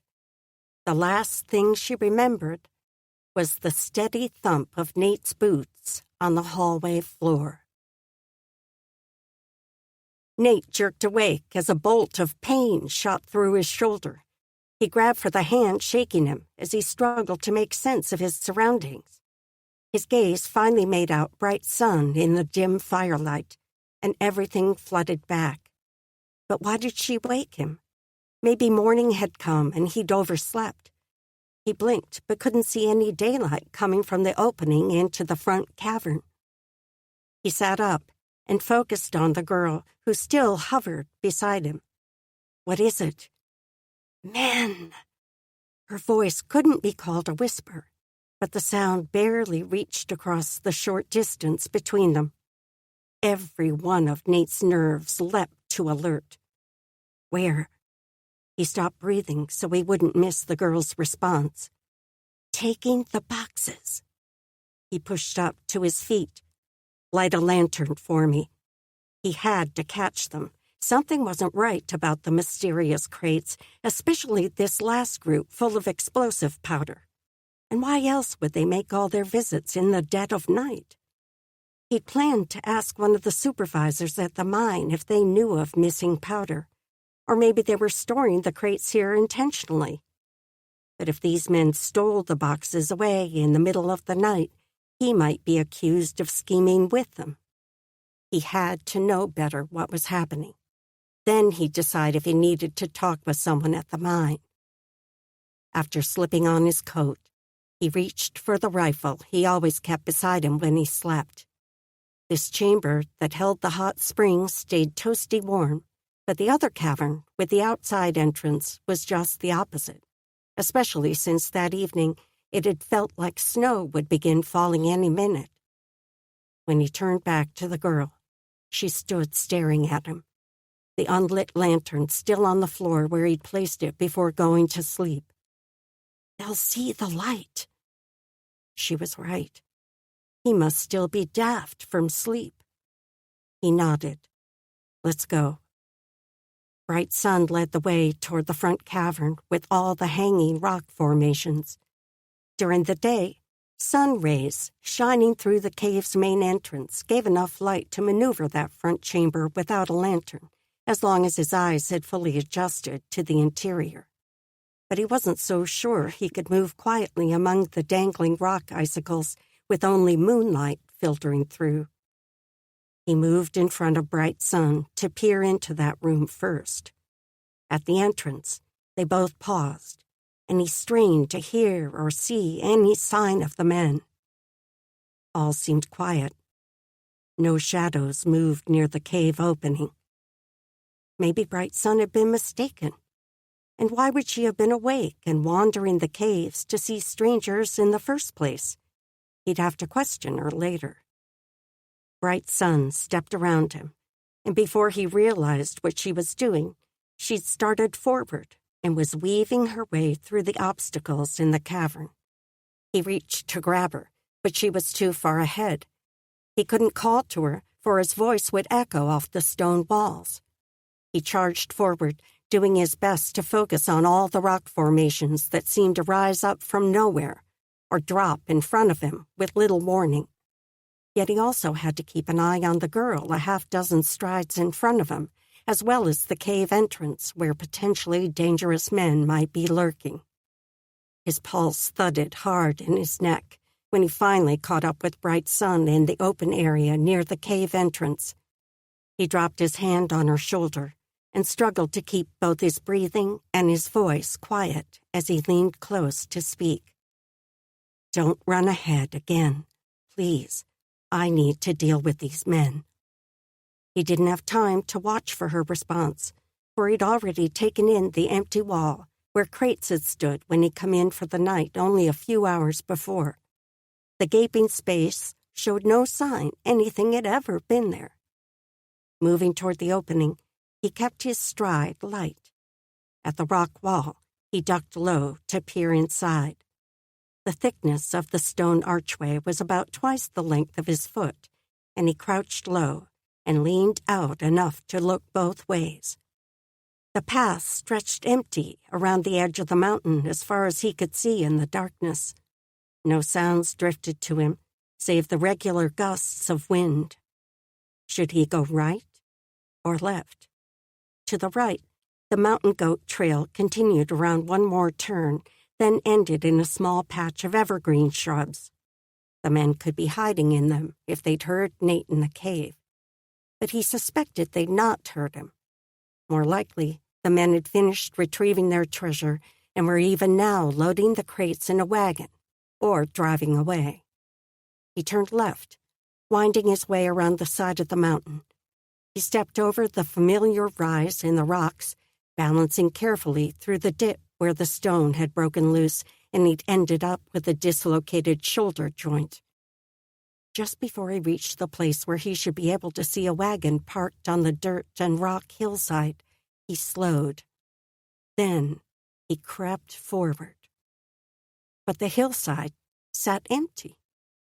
He strained to pick up any sound and held his breath as a distant jingling carried through the night air. A wagon. It had to be. Chapter 22. Gripping his rifle tighter, Nate charged forward, moving as quietly as he could. Yet he could no longer sacrifice speed. If he didn't catch up with the wagon, he'd lose them completely. Then he'd lose any chance of finding out what these men were up to. Maybe he should leave well enough alone. His past certainly didn't give him the right to point fingers at others. Yet he couldn't shake the feeling that something was very wrong. The urge to know, to do something about it, maybe even to right a wrong, drove him forward. He must have run half a mile by the time the wagon appeared ahead. The rig had turned onto the wagon ruts that led toward the main road. It'd be another quarter mile before he knew whether they'd turn left toward Settler's Fort or right toward a handful of other mountain settlements, with Fort Benton lying a few weeks' travel beyond. After ducking to the side so he could run under cover of trees lining the path, he kept a steady pace behind the vehicle. He couldn't see much from this distance, not how many men sat on the bench or what the horses pulling the conveyance looked like. He could only make out that the back was covered by a tarpaulin or blanket of some kind. Before long, the animals swung right, away from Settlers Fort. Were these freighters who'd been hired to take the powder to a mine near one of the other towns? The scenario seemed unlikely, for the powder was in high demand and hard to transport from the States. First, it had to travel by steamboat to Fort Benton, then by freight wagon over weeks of bumpy roads, winding up and down steep mountains. No one would ever bring blasting powder all the way to Settlers Fort, then turn around and transport the dangerous material back over the same roads. It made no sense. He increased his speed, weaving deeper into the woods so the men wouldn't see him. He had to rely on the jingling harness and squeaking wagon to cover the rustling of the leaves under his boots. As he closed the distance between them, two figures took shape on the bench seat. One man bent low, gripping the reins of a 4-horse team. Or maybe those were mules, he couldn't tell for sure. The other fellow sat high on the box, craning his neck from one side of the trail to the other. If Nate had to guess, he'd be fairly certain the man sat with a rifle on his lap, finger hovering over the trigger. They expected trouble. If he moved around in front and stopped them at gunpoint, he'd be up against 2 rifles. He had plenty of experience waylaying wagons on remote roads, but he wasn't part of the gang anymore. His actions had to be above the law. Besides, he had no proof these men were up to anything unlawful. Only his instincts told him they were trouble. But they were riding away from Settlers Fort, away from everyone under his protection, so he didn't need to intervene in their escape. He should talk to the mine supervisor tomorrow and let him know everything he saw. Lanton, too. With a sigh, Nate slowed and watched the wagon roll forward, fading into the night. Laura glared at Aaron's chamber door. She hated to go in there, but she had to face the man. Lord willing, Aaron's craving for laudanum had worn off while she lay near death. Now he would be sullen and depressed like before, but she could handle that version of him. Their past was behind them, and she planned to do everything she could now to help him move forward into a better life. Forcing a smile on her face, she knocked on the door. "Aaron, it's Laura." She probably should be stricter about enforcing the use of her surname around these brothers, but she couldn't stand the thought of placing that barrier between her and Nate. She craved his nearness, not distance. And Aaron, with all that lay between them, the kidnapping, the life-changing shot gone awry, and now this agonizing attempt to help him walk again. He felt too much like one of her brothers, a brother who frustrated her, one she longed to help and encourage and nurture, until he sent her one of his peevish looks and she felt like dumping his meal tray in his lap. He mumbled something unintelligible through the wooden barrier. She'd taken that as a welcome. If he didn't want her to enter, he'd say so loudly and clearly enough for the entire house to hear. Pushing open the door, she poked her head inside and sent him a smile. "Feeling well this morning?" He glared, his lower lip poking out, just like Robbie would have done when he was 5. She had to fight the urge to step closer and tweak his nose like she'd have done to her little brother. She did let her grin widen a little. "Let's do some leg lifts and toe stretches before I head out." She stepped into the room. The stale, musky odor made her queasy, so she left the door open. Doc Micah had been surprised how quickly she recovered. But even though most of her strength had returned, she still couldn't manage to eat much, and every odor caused this same reaction in her middle. "Thought you said the service was canceled today," Aaron grumbled as he sat up and lowered his injured leg to the floor. She perched on the edge of the chair and leaned forward to hold her hand out, palm down, as he slowly raised his stocking toes up to touch her palm. "The church service is canceled, due both to the snow and because so many in town are recovering from sickness. That's why I'm going up to the cave to check on Bright Star and her grandfather." She shot a glance at the strange contortion on Aaron's face as he forced his limb up the last few inches to reach her palm. "Good." She added a cheery note as he dropped his heel back to the floor. "Now again." Concentration lined his brow as he worked to perform the feat a second time. His leg was healing, little by little. While she'd lain in bed for day after miserable day, she'd realized that Aaron's personality was such that he probably wouldn't perform his best without someone goading him, or maybe even a little competition, a challenge to drive him into putting forth that extra effort he needed in order to walk again. She hadn't decided on a challenge yet, but she could be his drill master for now. "You're going to see my brother, then?" Aaron didn't look at her as he spoke, just focused on lifting his leg. But something in his tone told her his statement held more import than casual conversation. "I suspect I'll see him." She tried to keep her own voice nonchalant, despite the ache of longing in her chest as she thought of meeting Nate at the cave. "You've fallen for him, haven't you?" Aaron's words pierced her thoughts like a needle. She jerked her eyes back up to his face as his toe reached her hand and dropped down to the floor. "Why would you say that?" "He's pretty smitten over you, too." Aaron didn't meet her gaze, just began the toe stretches that always came after 10 leg lifts. "He'd clobber me good if he knew I'd told you." Then his eyes rose as he gave her an assessing squint. "I suspect he'll tell you himself soon, if he hasn't already." Memories of their kiss flooded her entire body, warming her all the way up to her ears. She tried to cover her reaction by easing back in her chair and looking as though she were counting his stretches.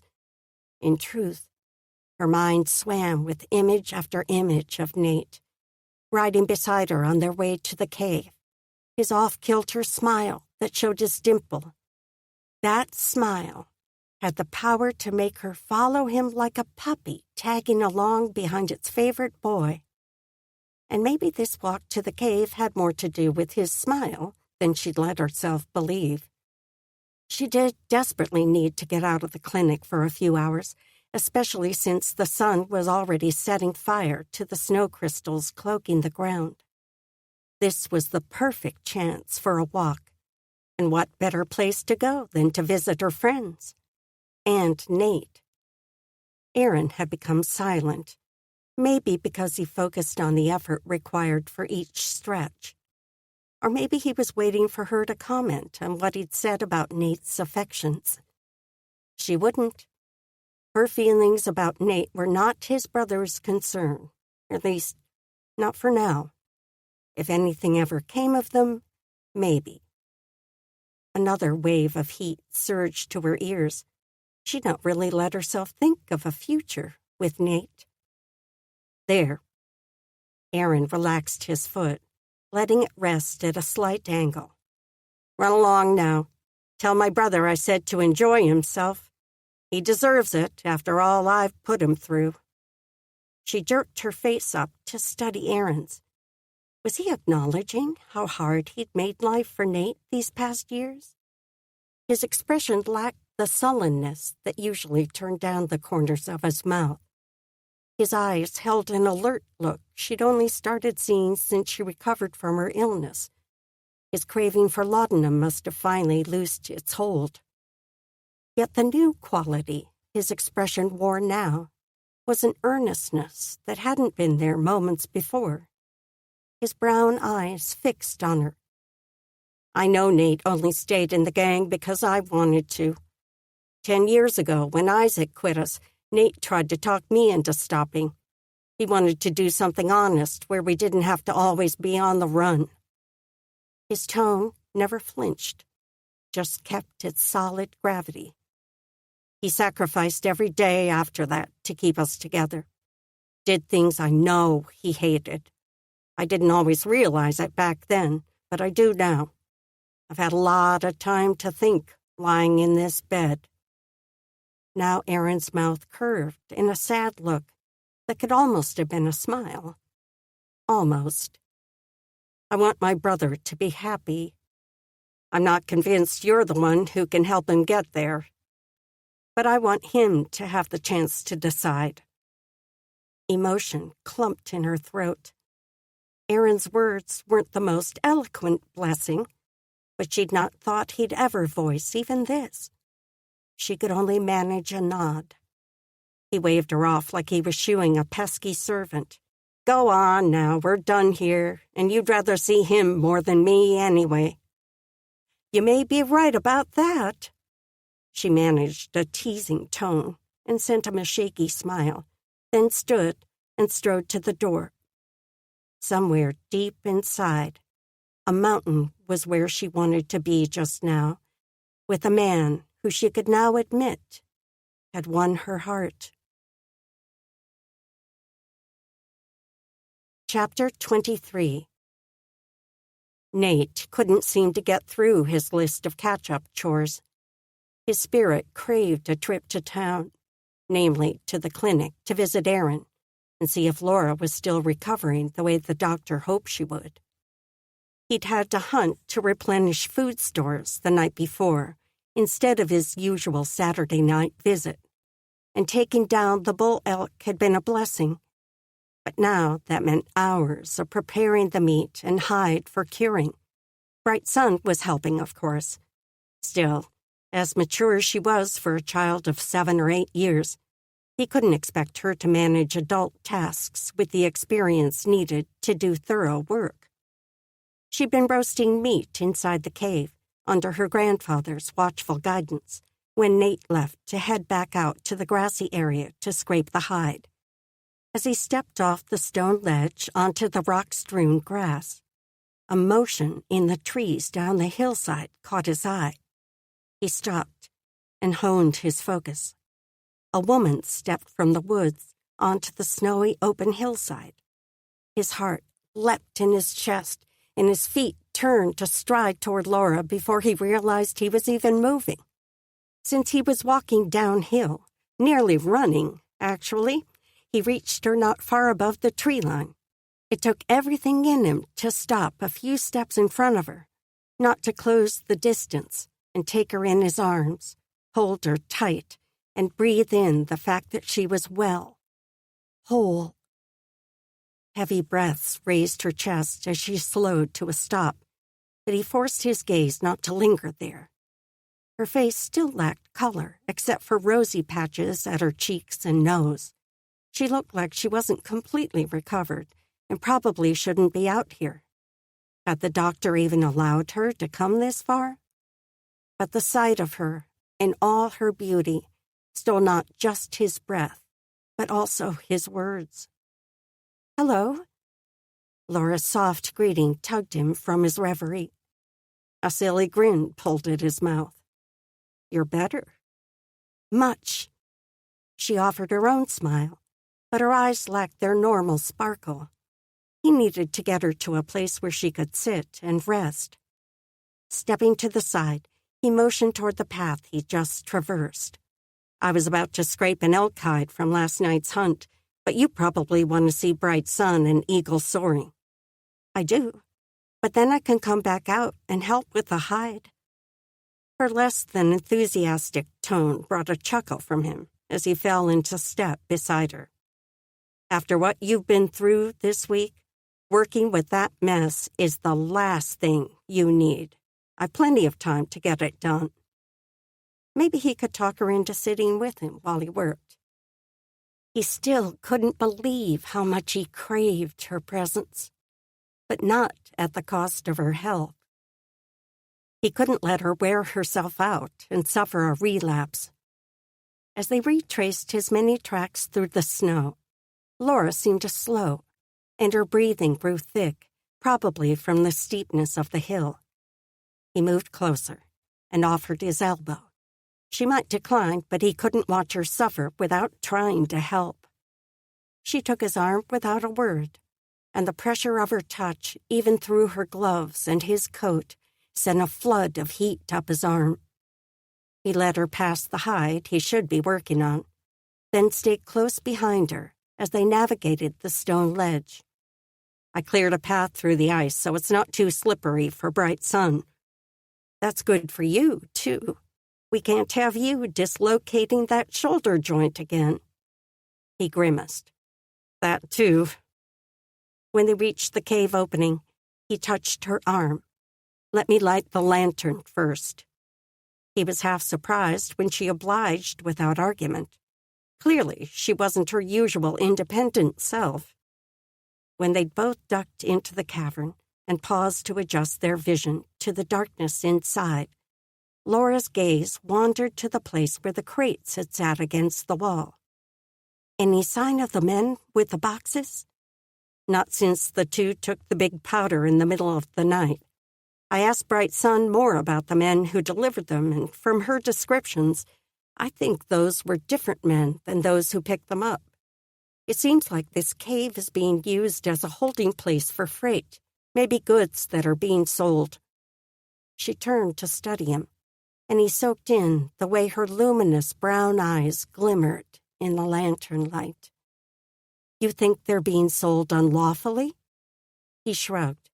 That's what my instinct says, but I can't prove it. She was so pretty, even with shadows cloaking part of her features. Her sickness this week had shaken him, especially when Doc Bradley admitted 3 people had died from the illness. Thank you, God, for saving her, Nate thought. Maybe he should feel more sorrow for the other families who mourned the lost loved ones, and he did feel badly for them. But relief eclipsed every other thought as he stood here with Laura. She was still watching him, and the softness in her expression drew him. He reached out for her before he could stop himself, taking her arm and drawing her near.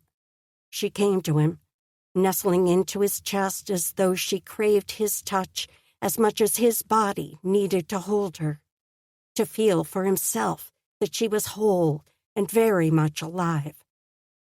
He wrapped his arms around her, careful not to let the lantern bump against her.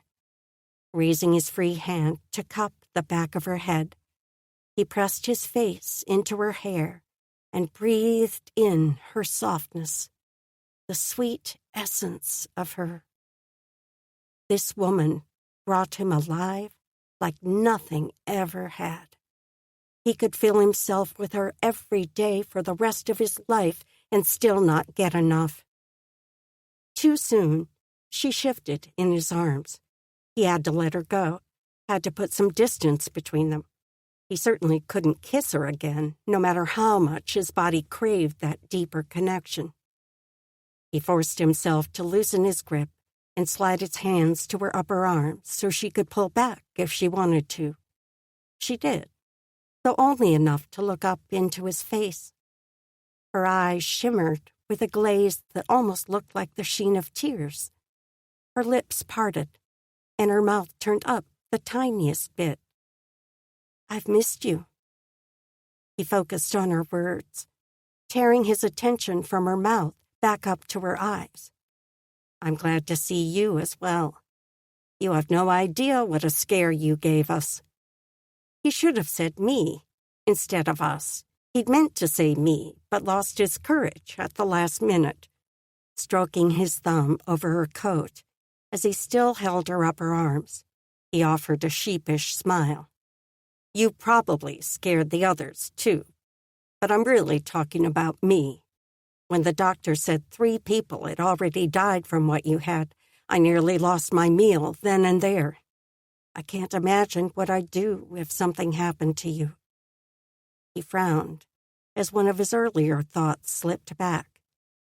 "Don't you think it would be better for you to give a wider berth to patients who are so sick?" Her mouth flattened a little, and she shook her head. "If I hadn't gone, who would have? Ingrid's health is already so fragile with a coming baby, and the last thing she needs is for Doc Micah to bring an illness back to her, although he goes out to help the sick every time they come, regardless. I suppose he's learned how to be more careful than I have." Then her eyes grew round and a little pleading. "I want to help people, Nate. More than just organizing the doctor's supplies and cleaning up the clinic. I want to do something important with my life." The delicate lines in her neck worked. "My growing up days were always such a struggle. Hard and frightening, and worry always hung over me like a smothering blanket. That's behind me now, and I don't want to waste time. Surely God has something meaningful for me, work that will actually help others. I need to find that, even if it involves risking a bit of sickness." His gut churned, both at the thought of Laura putting herself in the path of even greater risk, but also with pride and love for this woman. Did she even know how remarkable she was? From her beauty to her passion for helping others, no matter the cost to herself. From the very first time he saw her during the kidnapping, when she'd done everything she could to protect little Samuel, putting herself in harm's way so he would be safe, it had been impossible not to admire her.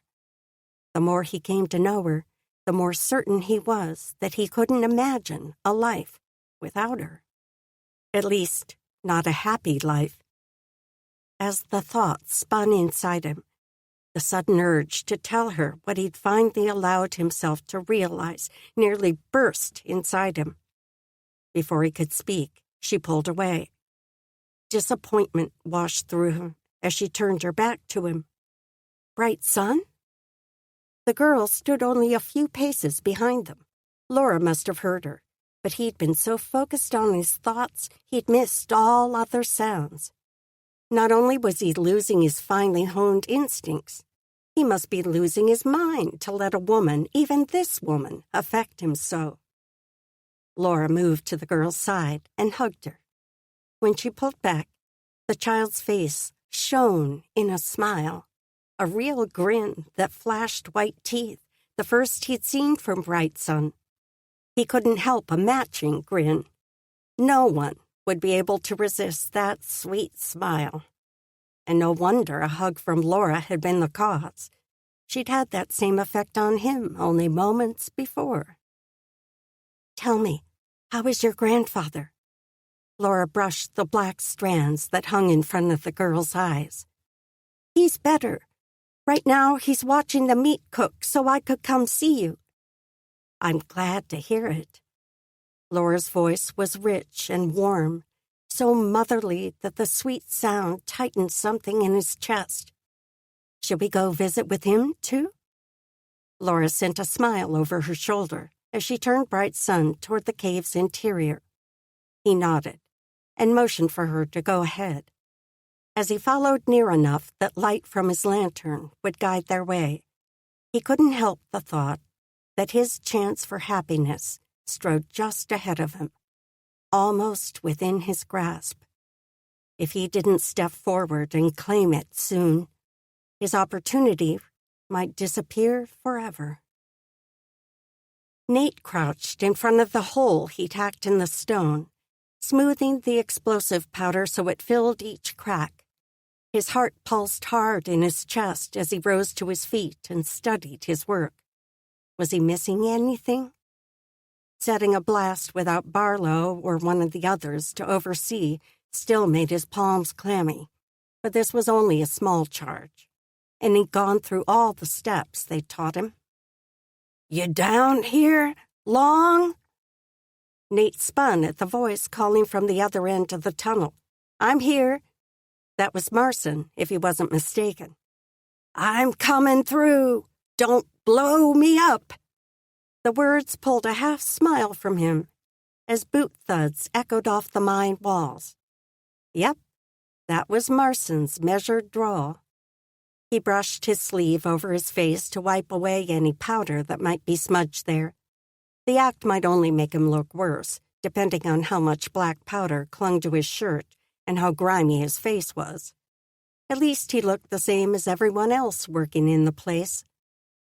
The glow of a candle bobbed in the distance, illuminating a felt hat, then the craggy face of the man wearing it. "Probst said you wanted to see me." "I do." Nate's throat went dry as he thought through what he needed to share. Better to be straightforward. Just state the facts. "I saw something I think you should know about. This might not be my place, might not be anything at all, but it's bothered me enough I need to tell you. After that, you can do with it what you think best." Marson studied him, his expression not giving a hint of his thoughts. "There's a cave in the mountain about 5 minutes' walk north of here. The cave's not easy to find, but I go there a good bit." He wouldn't say he slept there unless the man asked questions. "Twice now, crates have been dropped off there and stacked against the cave wall. Then, a few days later, they disappear. It's almost always at night when they come and when they're taken. The boxes have always been nailed shut, but the first time they were marked as different things, peaches, notions, knives. The second time, they were marked as blasting powder." Marson blinked at that. Just a single quick reaction, and nothing else in his expression changed. But Nate had caught his full attention. "When was this?"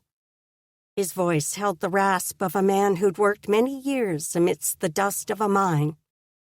"They took the second load away 2 nights ago." A line in Marson's brow deepened. "And they brought that load when?" 3 nights before that." "Who's bringing these boxes?" His tone didn't change, just stayed matter of fact. "I haven't seen them, but my friend said there have always been 2 men." He'd not meant to mention Bright Sun, and Marson's brows rose at the word. "You and your friend spend a lot of time in this cave?" The man's interest was definitely piqued, and probably his suspicion, too. No matter what, Nate had to prove his innocence in this, and to do that, he'd need to tell all. If Marson suspected he was holding back, he'd assume a devious motive. Nate straightened. "I've been living in there for a while now. Before that, I was staying in a tent on the southwest side of town, but nights have gotten colder. There's a hot spring in a back chamber of the cave that keeps it pretty warm. An Indian girl and her injured grandfather showed up in the cave a few weeks ago. Doc Bradley treated the man's injuries, and I make sure they have enough food and firewood. The girl is the one who's seen the men come and go with the crates. She's not made herself known to them, but she could describe them for you if you want more details." His voice faded into the stillness of the tunnel as Marson studied him. Did he read truth in Nate's words? The man had always been fair, even kind at times, like when Nate had suffered his shoulder injury. But he'd also seen Marson rail into a worker who cut corners or slacked off. He showed little tolerance for those who spun tales to get out of work. Just the week before, he'd sent Danvers home without pay for 2 days because of ongoing tardiness in the mornings. Would he think Nate to come up with this story for some kind of personal gain? The man still regarded him. "How many crates of powder did you say?" 12 or 13. I didn't take an exact count. I have no specific reason for thinking they were stolen. It just seems strange. Thought I'd mention it in case anything's come up missing. Nate turned back to the charge of powder he'd set.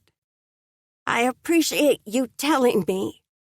If anything more shows up, come get me straight away at the widow's boarding house, will you?" Nate turned back and nodded as he met Marson's gaze. "Yes, sir." Aaron was walking again. Nate's breath blew white in the dim light of the quarter moon as he traipsed back to the cave after spending the evening at the clinic. Even his pleasure with Aaron's progress and time spent with Laura didn't ward off the frigid wind buffeting his body and slipping its icy fingers through the cracks between his coat and scarf. He still couldn't believe Aaron had finally accomplished this milestone, but he was fairly certain they owed the excellent turn of events to Laura. Apparently, in the weeks since she'd finally recovered from her illness, she'd been an unrelenting taskmaster, ensuring Aaron did the leg exercises many times each day. Nate still couldn't fathom why his brother didn't take initiative to do them himself, since they were clearly what strengthened the leg enough to finally hold his weight. "Lord, help my brother," Nate thought.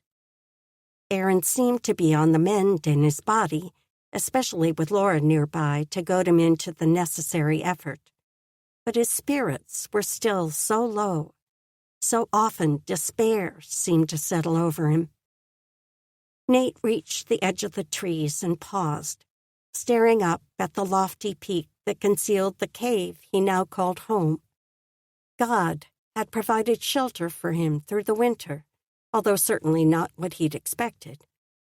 Surely the Almighty could also heal his brother and bring him back to the man the Lord made him to be. Nate raised his eyes to the stars that peeked out around the clouds. "What do I do, Lord? How can I help him? Show me."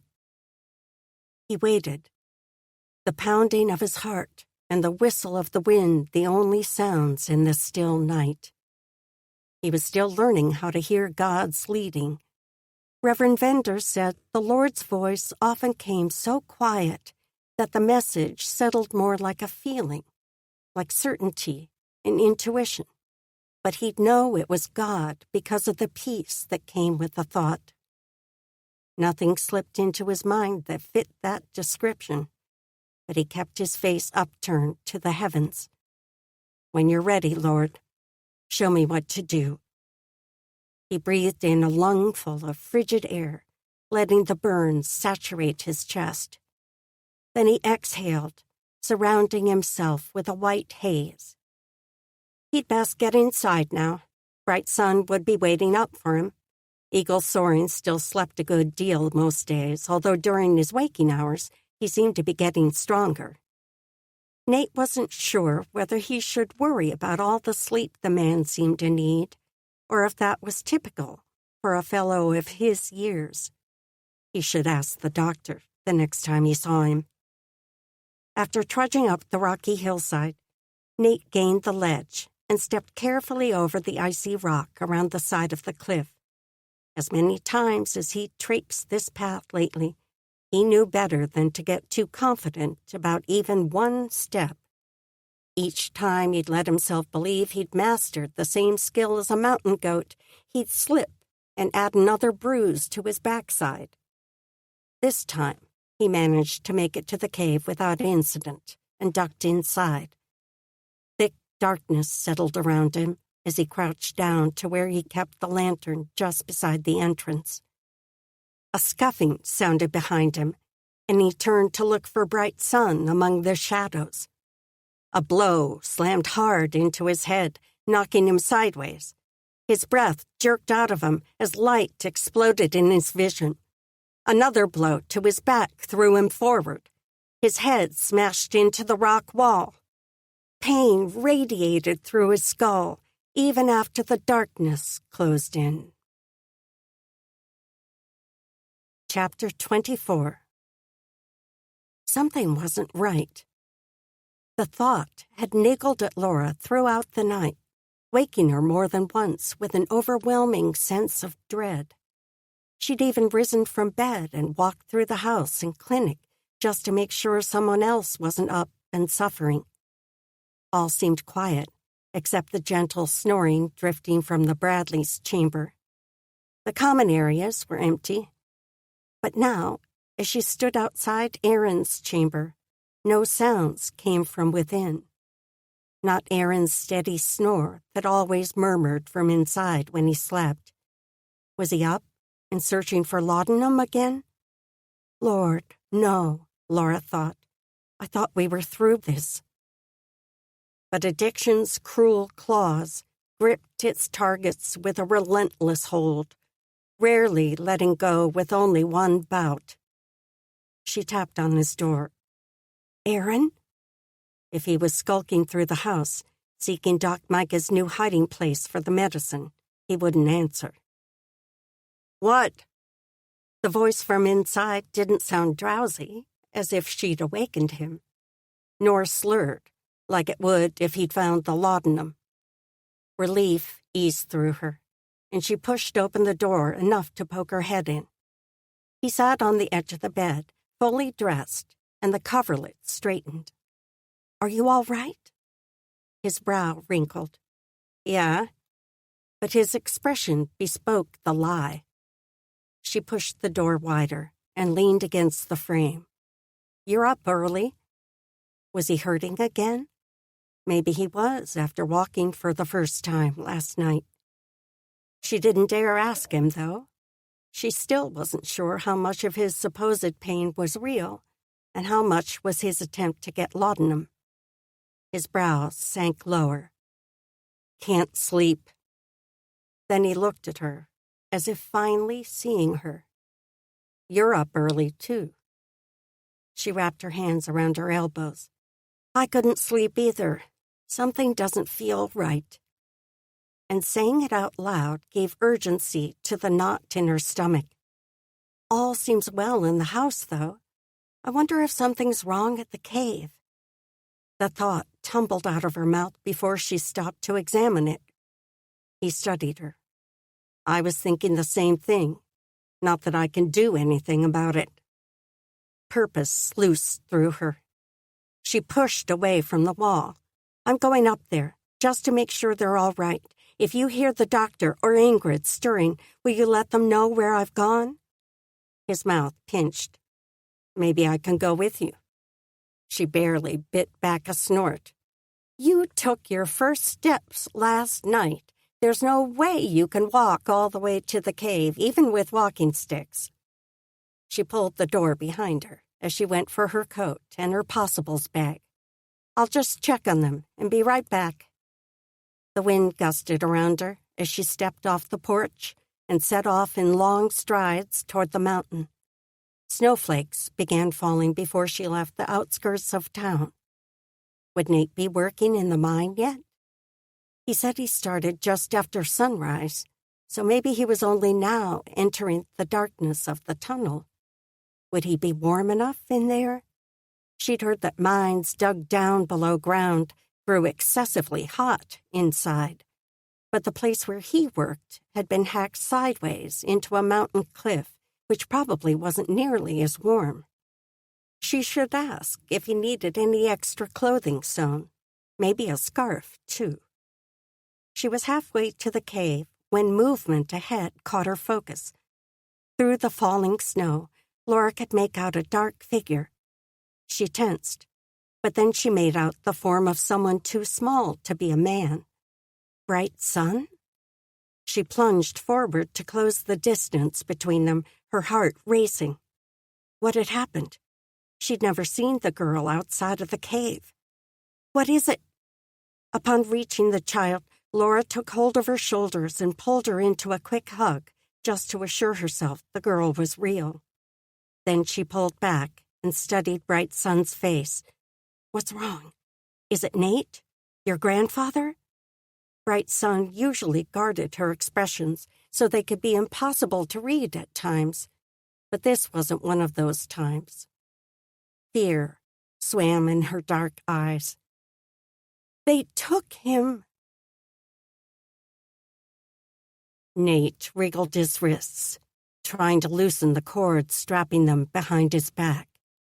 He had to be careful not to let his effort show to the 3 men tucked with him in this tiny burrow dug into the mountainside. After a long, miserable night on the cave's hard floor, his head pounding, Sloan and Danvers had moved him here just before first light. Hiram Mathers had been sitting here waiting for them, the quiet mine freighter who'd given him rides to town. Nate had never imagined the man would be part of a crime like this. And from the commands he was giving, it sounded like Hiram was more than just a freighter who transported the stolen goods away from this part of the country. He was also the mastermind behind the whole scheme, probably paying Sloan and Danvers for whatever they could steal for him, or maybe giving them a cut of the profits. Now Sloan and Hiram were facing off like 2 bulls in the springtime. Even with the dugout open on one side, the place was way too small for this much tension in the air. "I thought you said the cave was empty. No one knew about it." Hiram's gravelly voice was low as he narrowed his dark eyes. The weathered lines on his face deepened. "It was empty when we first checked it out. There's only the 2 rooms, and not a soul was in either one, not even an animal." Sloan spat the response. "He can't have been living there long." He shot a glare at Nate. They'd not questioned him once, just bound his hands and feet and tied a foul-tasting piece of leather around his mouth.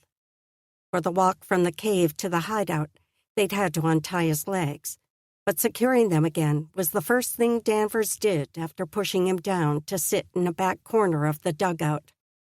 Now the big man leaned against an opposite wall, rifle pointed loosely in Nate's direction. He kept his focus mostly on Nate, but an occasional glance at Hiram or Sloan proved he was keeping up with the conversation. Hiram turned back to glare at Sloan. "What about the Indian man and girl? Are they still there?" Nate steeled himself not to cringe at the words. How had these 2 men overheard him tell Marson his story at the mine? The tunnel he'd been working in was plenty long enough that his voice wouldn't have carried to the main shaft. One of these men must have crept close enough to hear the conversation. But why? Had they suspected something? Or had they simply been in the right place at the wrong time? His chest squeezed.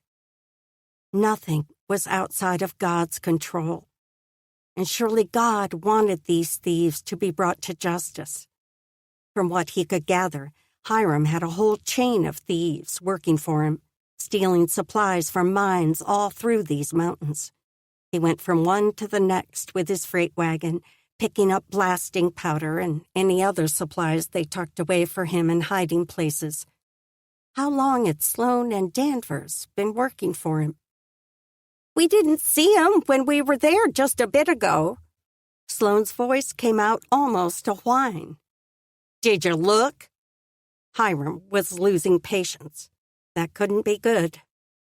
Sloan darted a glance at Danvers. "We didn't go back in the room with the spring in it, but we'd have heard him." Hiram spat an oath as he spun away to stare out through the thickly falling snow at the wagon. The poor mules were covered in a tall crust of ice. The man straightened, apparently having made a decision. "We'll have to kill him." He jerked a glance at Nate. "All 3 of them. I want it done before I leave so I can make sure you don't turn yellow." This time he sent a pointed look to Danvers. The man paled at the words, his jowls hanging lower than before. He eyed Sloan, then Nate, not meeting his eyes. Sloan shifted his feet. "That's the other thing. There's no way we can keep taking from the mine here now that Marson knows. We want to ride out with you. Thought maybe we can get on with another outfit down the trail and keep working for you."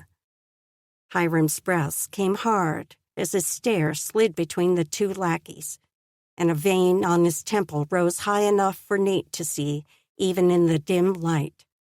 At last, He seemed to regain control of himself. Fine, but we take care of these three first. I won't leave behind someone who can identify me. Danvers straightened. If we just put out this fire, he'll freeze to death in a couple hours. It's cold enough. He motioned the gun toward Nate. Trying for the easy way out again, are you? Hiram puffed out another hard breath. Let's go. Put out the fire and be quick about it. You won't get off so easy with the Indians, though. As his words echoed through Nate's core, Hiram stalked out into the snow. Sloan motioned toward Nate. Make sure he's tied good and tight. I'll put snow on the fire. Nate had to rein in his anger as Danvers' big paws jerked at the leather binding him. His heart raced as the men grabbed the last of their belongings and stomped out toward the wagon. He had to get to the cave before they did. Bright Sun and Eagle Soaring would be no match for these three and their rifles. They wouldn't know to leave before the men came, not unless he could warn them. It took every bit of his control to stay still until the wagon rumbled out of sight through the curtain of snow. But he used the time to scan the area for something sharp enough to cut his ties. Nothing presented itself, but surely he could find a sharp edge once he was up and moving. The moment the dark form of the wagon disappeared through the falling white, he attempted to get to his feet.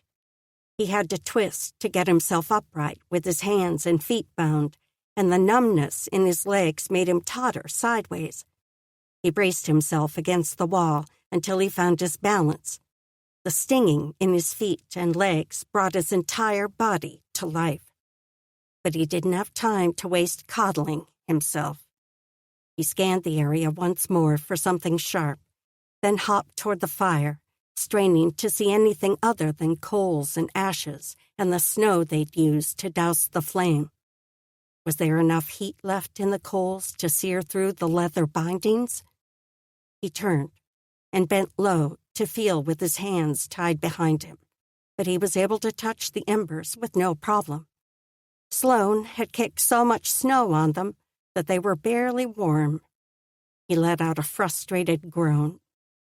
Give me wisdom, Lord. He'd been silently praying those words with every other breath, but now he mumbled them around the binding still covering his mouth. One more hard look around the dugout showed nothing that could help free him. He couldn't spare any more time looking. He had to get to the cave. After hopping out into the snow, he paused to get his bearings. The men had taken him northwest of the cave, farther away from town. He could just barely see the peak of the mountain containing the cave, rising up through the falling snow, which was finally beginning to lighten. He started hopping that way. Hopefully, whatever road the men were driving would be roundabout, and he could reach the cave faster, moving in a straight line through the woods. But he wouldn't make much time hopping like a rabbit. His legs burned with the effort, and his sore shoulder throbbed from having his arms strapped behind him for so long.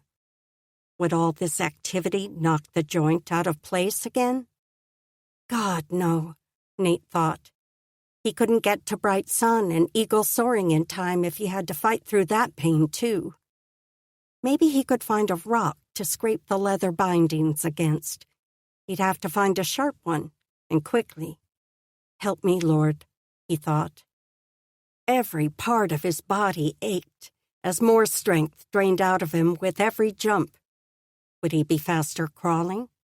But he couldn't crawl with his ankles tied and his hands bound behind him. Maybe he could roll? No, he'd be soaked from the snow, and he'd have to maneuver around trees. The burning in his thighs and hips felt like a fire raged inside him. He barely had the strength to stand upright any longer, much less keep driving himself forward. Maybe if he rested just for a minute, he could keep going. He dropped to his knees, but his traitorous body refused to stop him there. He tottered forward, and landed nose first in the snow. Frigid ice stung his face, but the pain brought a blessed distraction, cooling the flames leaping through his lower body. God, please, help. He'd never be able to do this. He was too weak, too impotent. An innocent man and child would die, and there was nothing he could do to save them. Help them, Lord, Nate thought. Use someone else, whatever it takes. Chapter 25. Laura clutched Bright Sun's hand as they ran, weaving around trees, ducking under limbs, and leaping over fallen logs. The story the girl had told in quick, frantic bursts intensified every fear she'd harbored all morning. Now, instead of vague wonderings, images filled her mind. Nate struck by two men, bound and gagged on the cave floor all night, while captors took turns sleeping and standing guard. Bright Sun and Eagle Soaring had watched it all from the entrance to the other cavern. How the poor girl must have worried, not just for Nate's life, but for her own and her grandfather's as well. No child should be subjected to such fear and violence. At least they'd not tried to rescue Nate on their own, with only a bow and arrow for protection.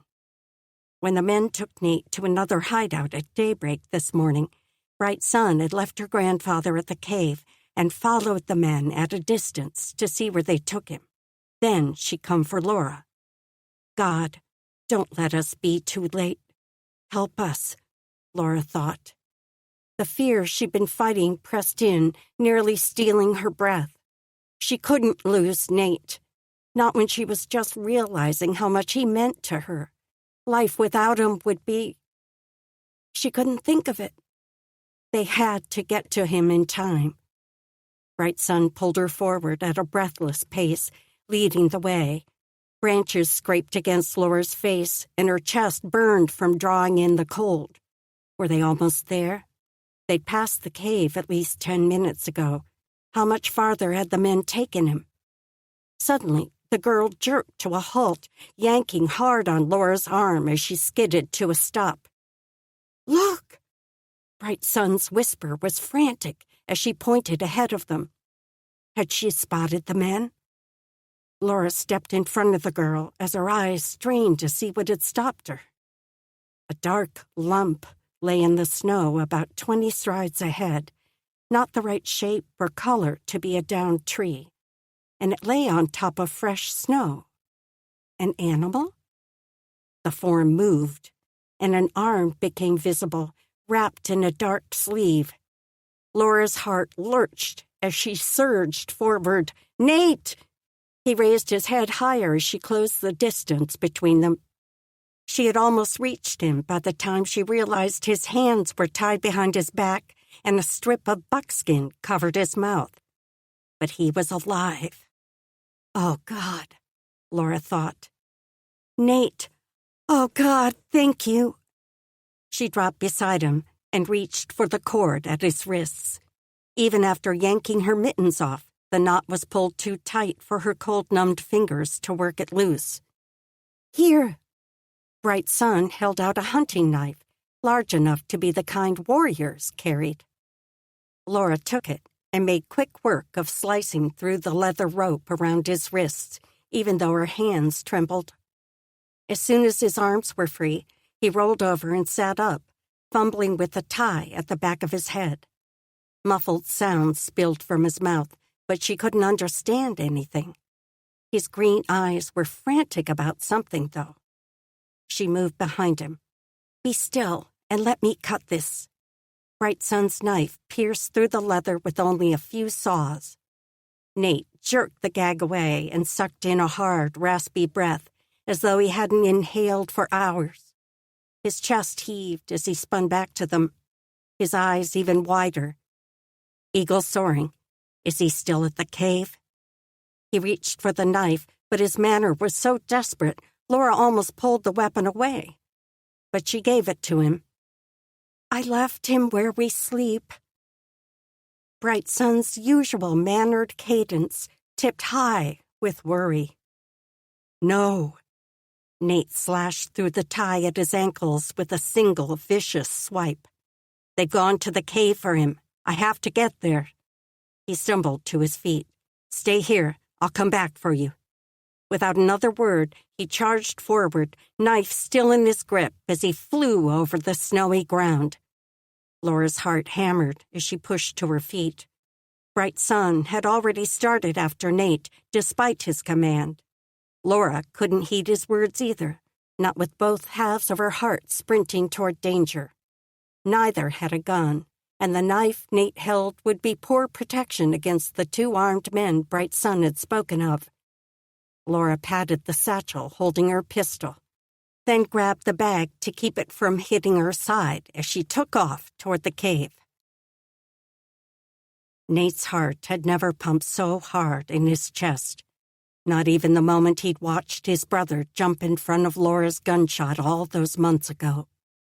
He ran with every bit of strength and speed he possessed. In truth, the power surging through his body couldn't be his own. Only minutes before, he'd been lying face down in the snow, nothing left in his spent body. But God had given him another chance. Through Laura and Bright Sun, maybe the Lord would help him reach the cave in time to save Eagle Soaring yet. With every leaping stride he ran, his ears strained to hear a gunshot. Any sign he was too late. The trees ahead thinned enough to see a clear view of the mountain housing the cave. He slowed to move more quietly. He was approaching from the opposite side from how he usually came, so he would have to run around the base of the mountain, just below the ledge, to get to the rocky section where he could access the trail onto the ledge. Too bad he couldn't climb straight up like the mountain goats did. He moved in close to hug the cliff's base as he ran, as light on his toes as he could manage. There was nothing he could do to quiet his heaving breaths, though. Don't let them hear me, God, Nate thought. He finally came in sight of the sloped base of the mountain where he could climb onto the ledge path. The view before him made him jerk back, his stomach sinking to his toes. A freight wagon sat on the edge of the woods. Fear clamored through his chest, swirling with the anger already there. If those blackguards had killed that innocent old man... He crept forward until he could peer around the edge of the rock at the wagon. Was one of the men standing guard? If only Nate had a gun, anything that could take down a man at a distance. But no outline of a man sat atop the wagon bench. No shadows shifted around the body of the rig. No movement at all, except one of the mules stomping an impatient hoof. Did he dare risk exposing himself to a bullet? He had to. If all three of the men were inside the cave, who knew how much abuse Eagle Soaring was suffering? Would they torture the man to death? Just as he was about to dart forward and sprint to the path leading to the ledge, the sound of sharp breathing and running feet pricked his awareness. He spun, raising the knife to strike. Bright Sun slipped from the trees to tuck herself close to the base of the cliff as he'd done. A fresh wash of fear and anger sluiced through him. Why hadn't she listened? There was too much danger here, too much risk that she would be hurt or killed. As the girl darted toward him, the noises he'd heard grew louder, but not from the Indian child. Laura's gray skirt appeared through the trees. God, no, Nate thought. He fisted his hand around the knife handle, trying to hold in the fear surging through him. Not Laura. What was she doing, putting herself in such danger? If something happened to her, if these men hurt her in any way, he would never be able to live with it.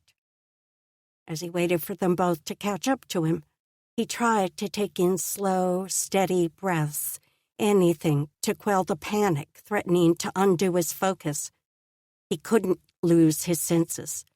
So much was riding on his ability to take out these 3 would-be murderers. It's not on your ability. The thought crashed over him like a bucket of icy water. Hadn't he just been thinking how only God's strength could have propelled him to the cave at the speed he'd managed? God had brought them this far. He was the only one who could keep them all safe, especially Eagle Soaring. Bright Sun reached him first, and he couldn't fight the urge to reach out and touch her, to rest a hand on her shoulder. She raised her dark eyes to him, fear churning in their depths. His heart ached for her. When this was all over, he would take her in his arms and promise to do his best to make sure nothing like this would happen to her or her grandfather again. If only he could keep that promise. Lord, Nate thought. The ache in his chest made it hard to find words to express what he wanted to say. Why did God allow things like this to happen to people he loved? Why couldn't they just live calm, happy lives without all the pain? My grace is sufficient. Words he'd planted in his memory during a recent Bible reading. And they brought back another passage. But we glory in tribulations also, knowing that tribulations worketh patience, and patience experience, and experience hope. Experience they had in droves, and maybe that did make them stronger when they reached the other side of each struggle. As for hope, his gaze slid to Laura as she puffed to a stop in front of him. Her eyes held the same churning worry Bright Sun's did. He opened his arms, and she stepped into them. He clung to her, breathing in the rich scent of the woman he loved with every part of his being. If he'd been afraid to acknowledge it before, he'd willingly shout the truth now. She was too precious for him to keep silent about his love for her. Did he dare hope she would come to return the feeling? When they finally made it through this tribulation, God would bring them through. He had to hold on to that hope. He wouldn't be able to pretend she didn't hold his heart in her strong, competent hands. Whether he deserved her or not, he had to tell her how special she was to him. With one final inhale of her sweet strength, he pulled back and looked into her beautiful face, a face he wanted to see every day for the rest of his life. Laura. Her name slipped out in his raspy voice, not at all the beautiful sound she deserved. He needed to leave, to get into the cave. He might be too late, but if there was any chance he could help Eagle Soaring, he had to take it. But what if something happened to Nate while he was in there? What if he never had the chance to tell Laura he loved her? He stared intensely into her beautiful brown eyes. I love you. I need you to know that. Her eyes gleamed as she nodded. Me too. A tiny laugh slipped from her lips. I mean, I love you too. Joy soared through him, driving him forward to press a quick, fierce kiss to her mouth. He pulled back after only a second, using every bit of self-control he had. I have to go. Don't come after me. He slid a pointed look between Laura and Bright Sun. Please. Nate pulled away, but Laura clutched his arm. Wait. When he turned back, she pressed a pistol into his hand. Fear shone in her eyes again, but she nodded. He squeezed her fingers. I'll be careful. Inhaling a strengthening breath, he turned to Bright Sun. I'll be back with your grandfather. She nodded, and a sniff slipped out, but she held her jaw clamped tight. Laura came up beside the girl and wrapped her in a sideways hug. Her eyes had turned glassy again, but her expression spoke of determination. Protect them, Lord, Nate thought. Eagle Soaring had to be his focus now. God, give me strength.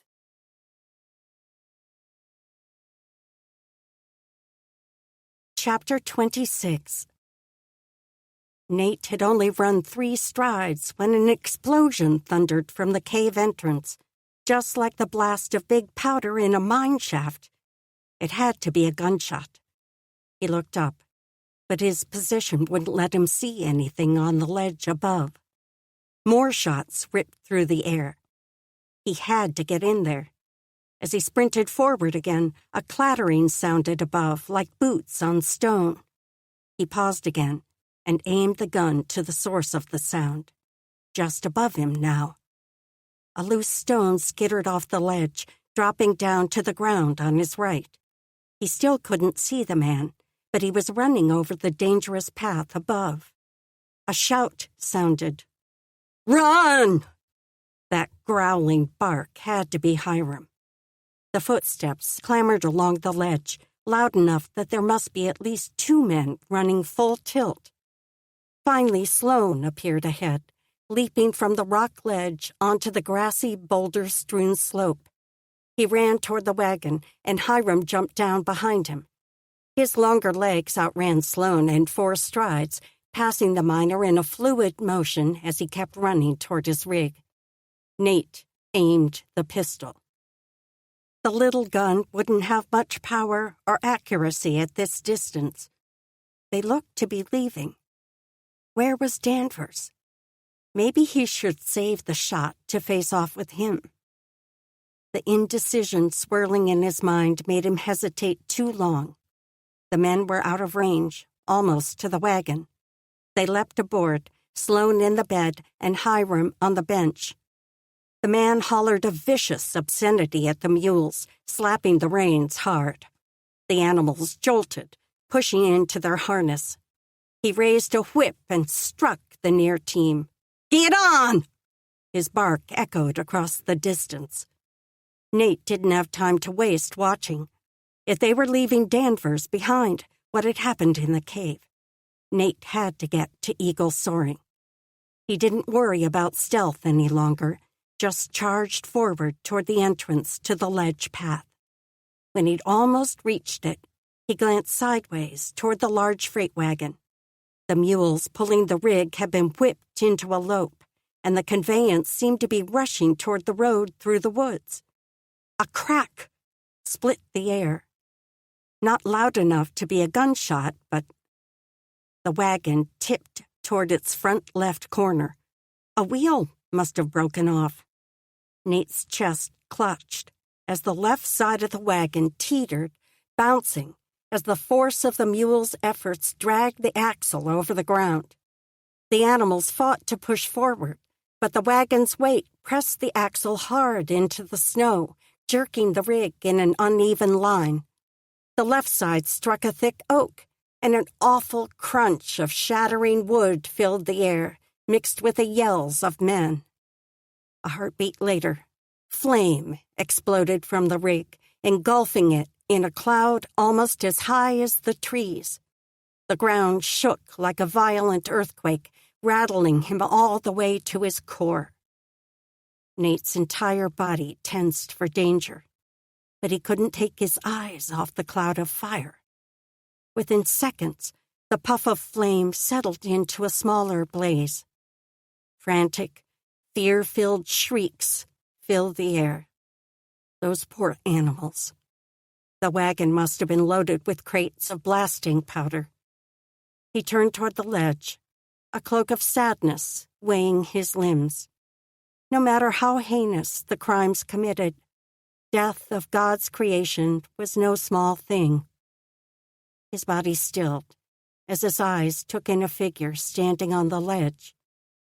It couldn't be. Nate blinked, trying to focus his blurry vision. His nerves must have finally snapped.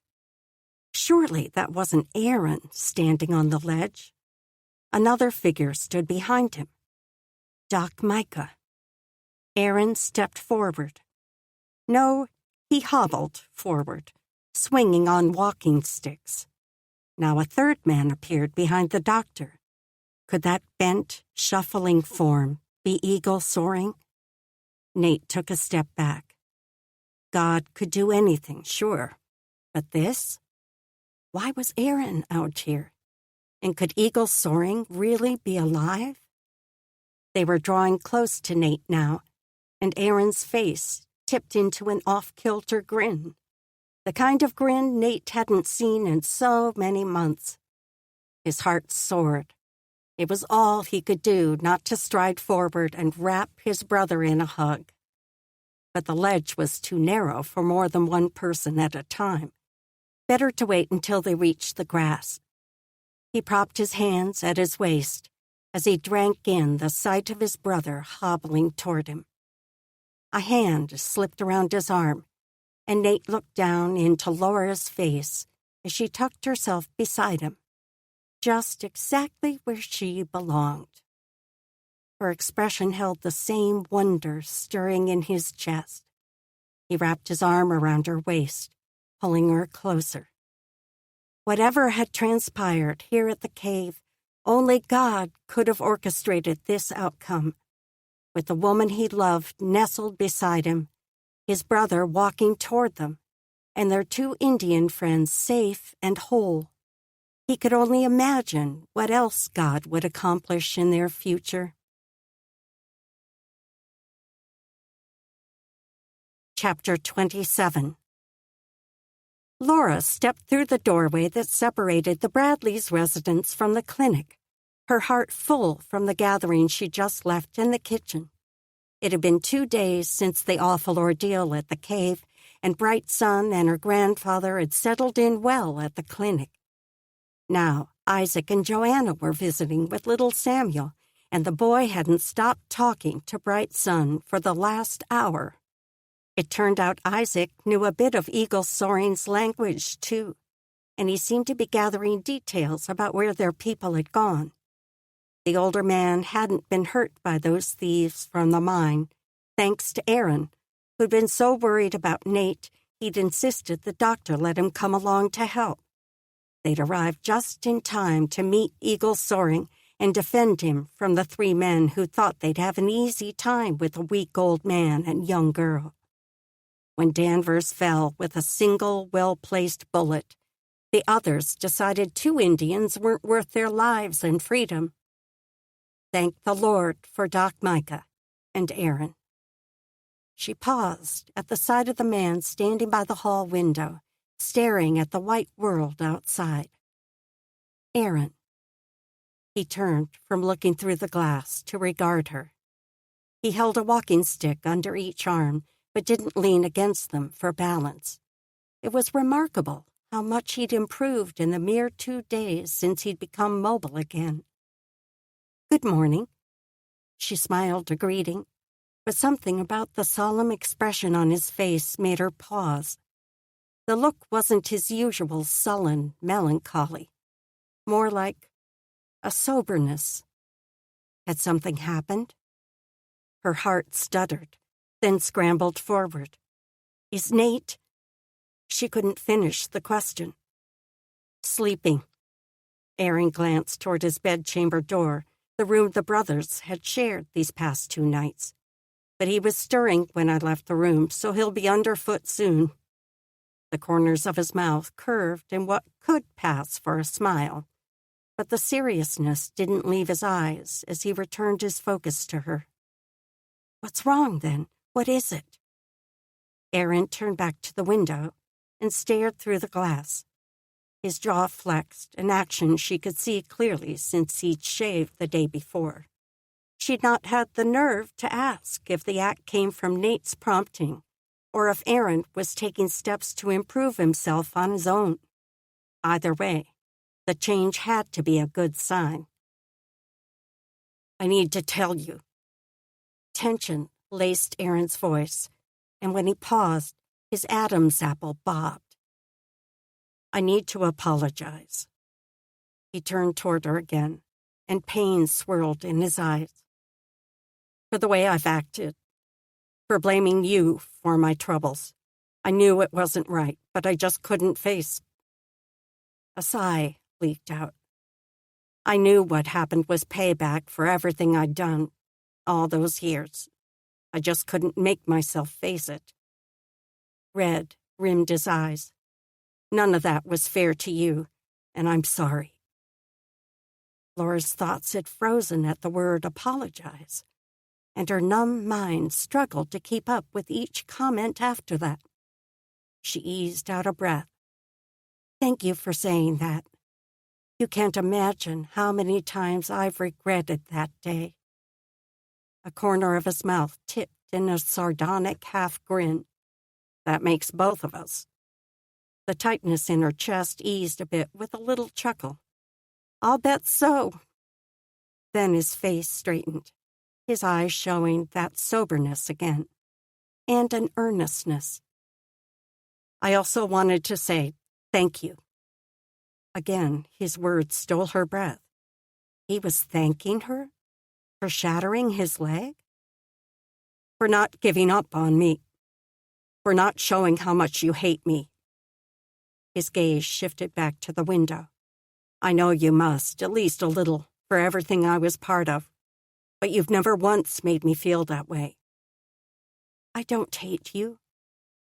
The pressure in her chest finally eased. He turned back, and it wasn't surprise shimmering in his eyes, so much as doubt. I'm glad. After a pause, he added, even though I'm not sure I believe you. Part of her wanted to smile at his attempt at light words, but his pain was still so fresh. He was finally facing it, the first step. Yet if she could make the path to healing easier for him, she would, in a heartbeat. I know I'm not the man I should be. I'm certainly not the man my brother wants me to be. But I need you to know I'm trying to do better. His eyes shone with that earnestness again. His throat worked in a swallow. I'm glad to hear it. She gathered her courage. God can help you if you ask him. Sharing her faith was still so new, but that hadn't been as hard as she'd expected. Aaron's mouth ticked up again, and this time real humor touched his eyes. You and Nate really are a good fit.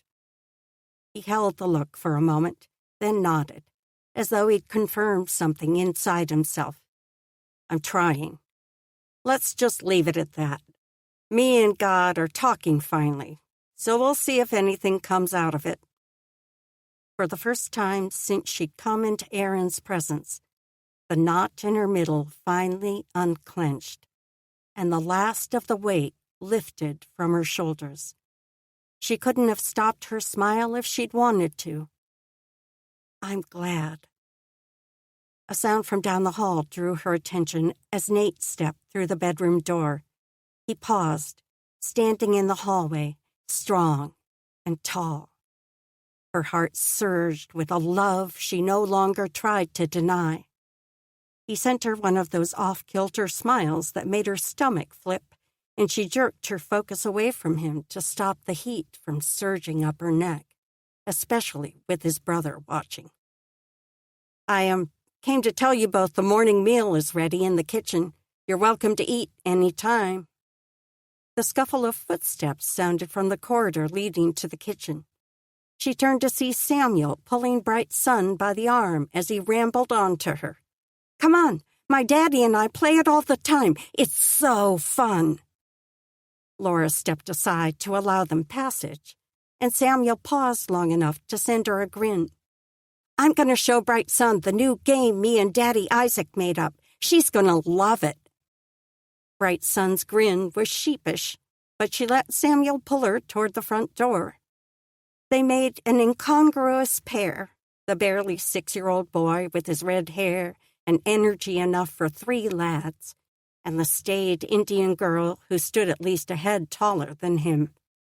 But the picture soaked through Laura's chest like warm tea and honey soothe an aching throat.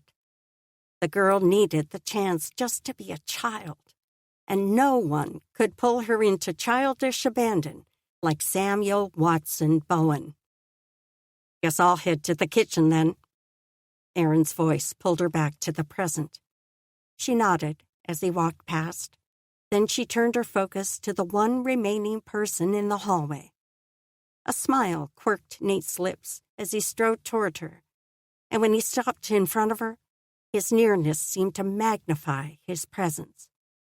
He settled those warm green eyes on her, roaming her face with a look radiating so much love that her heart squeezed with the intensity of that exact emotion welling inside her. He reached out a hand, and she slipped hers into his, allowing him to pull her a step nearer so that only a handbreadth separated them. His gaze never left her face. His eyes never stopped their caress. "I need to tell you something, Laura Hannon, and I don't want to wait another minute to do it." She could barely breathe as she soaked in every word, the sweetness in his look. "I love you. I know I don't deserve you, but I promise there's not another man alive who could love you more. You can take as long as you want to get used to the idea. I can be patient if I have to. But I want you in my life. I want to be the one who makes you laugh, the one there when you need a sidekick on your next adventure." His hand tightened the tiniest bit around hers, and his voice grew hoarse. "I want to protect you and never let you forget how special you are, how much you're loved." "Oh, dear God, you're good to me," Laura thought. Tears of overwhelming happiness welled in her eyes, cutting off both her breath and words. She could only release a strangled laugh as joy surged through her. She stepped into his waiting arms, releasing his hand and wrapping her arms around him as the tears spilled down her cheeks. He wrapped his arms around her, locking her tight against him. She wouldn't have left his embrace for anything in the world. "So, does that mean I'll need to be patient a while?" Nate's deep voice rumbled in her ear, not covering up the humor in his tone. She chuckled a shaky laugh as she pulled back enough to look into his handsome face. He raised his eyebrows and cocked his sideways grin. "No need for patience on my account, although I'd be happy to wait a while before we have any more adventures, at least the kind that involves men with guns." His face sobered, and his arms around her tightened. "I plan to do my very best to make sure you never have to face another gun pointed your way.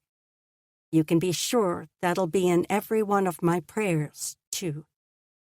With that, he sealed his promise with a kiss so achingly tender she couldn't imagine ever loving him more than she did now.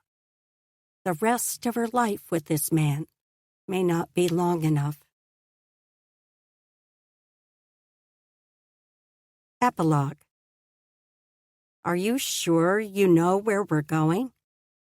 Nate couldn't help asking once more, if only to see the sassy smile Laura sent his way. He'd never seen her so happy, almost giddy, as she was today. "Be patient. The surprise will be worth it, I promise."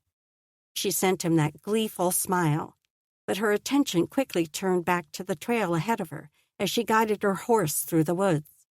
She'd taken a wandering route through the landscape, maybe to keep him from recognizing the scenery, but he was fairly certain they were somewhere near his old camp. A pair of perfectly spaced aspens they'd passed a few minutes back were ones he'd used to stretch hides. The ring of an axe blade sounded from ahead, then a man's shout. Nate's body coiled. Was there a threat ahead? Perhaps someone in trouble? "Stop, Laura."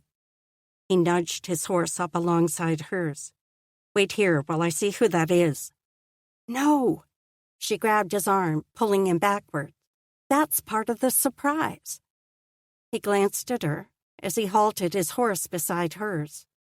His pulse pounded, all his instincts on alert. He couldn't let her ride into danger. He'd made a promise to her, to God, and even to himself. He'd never let that happen again. "Who is it?"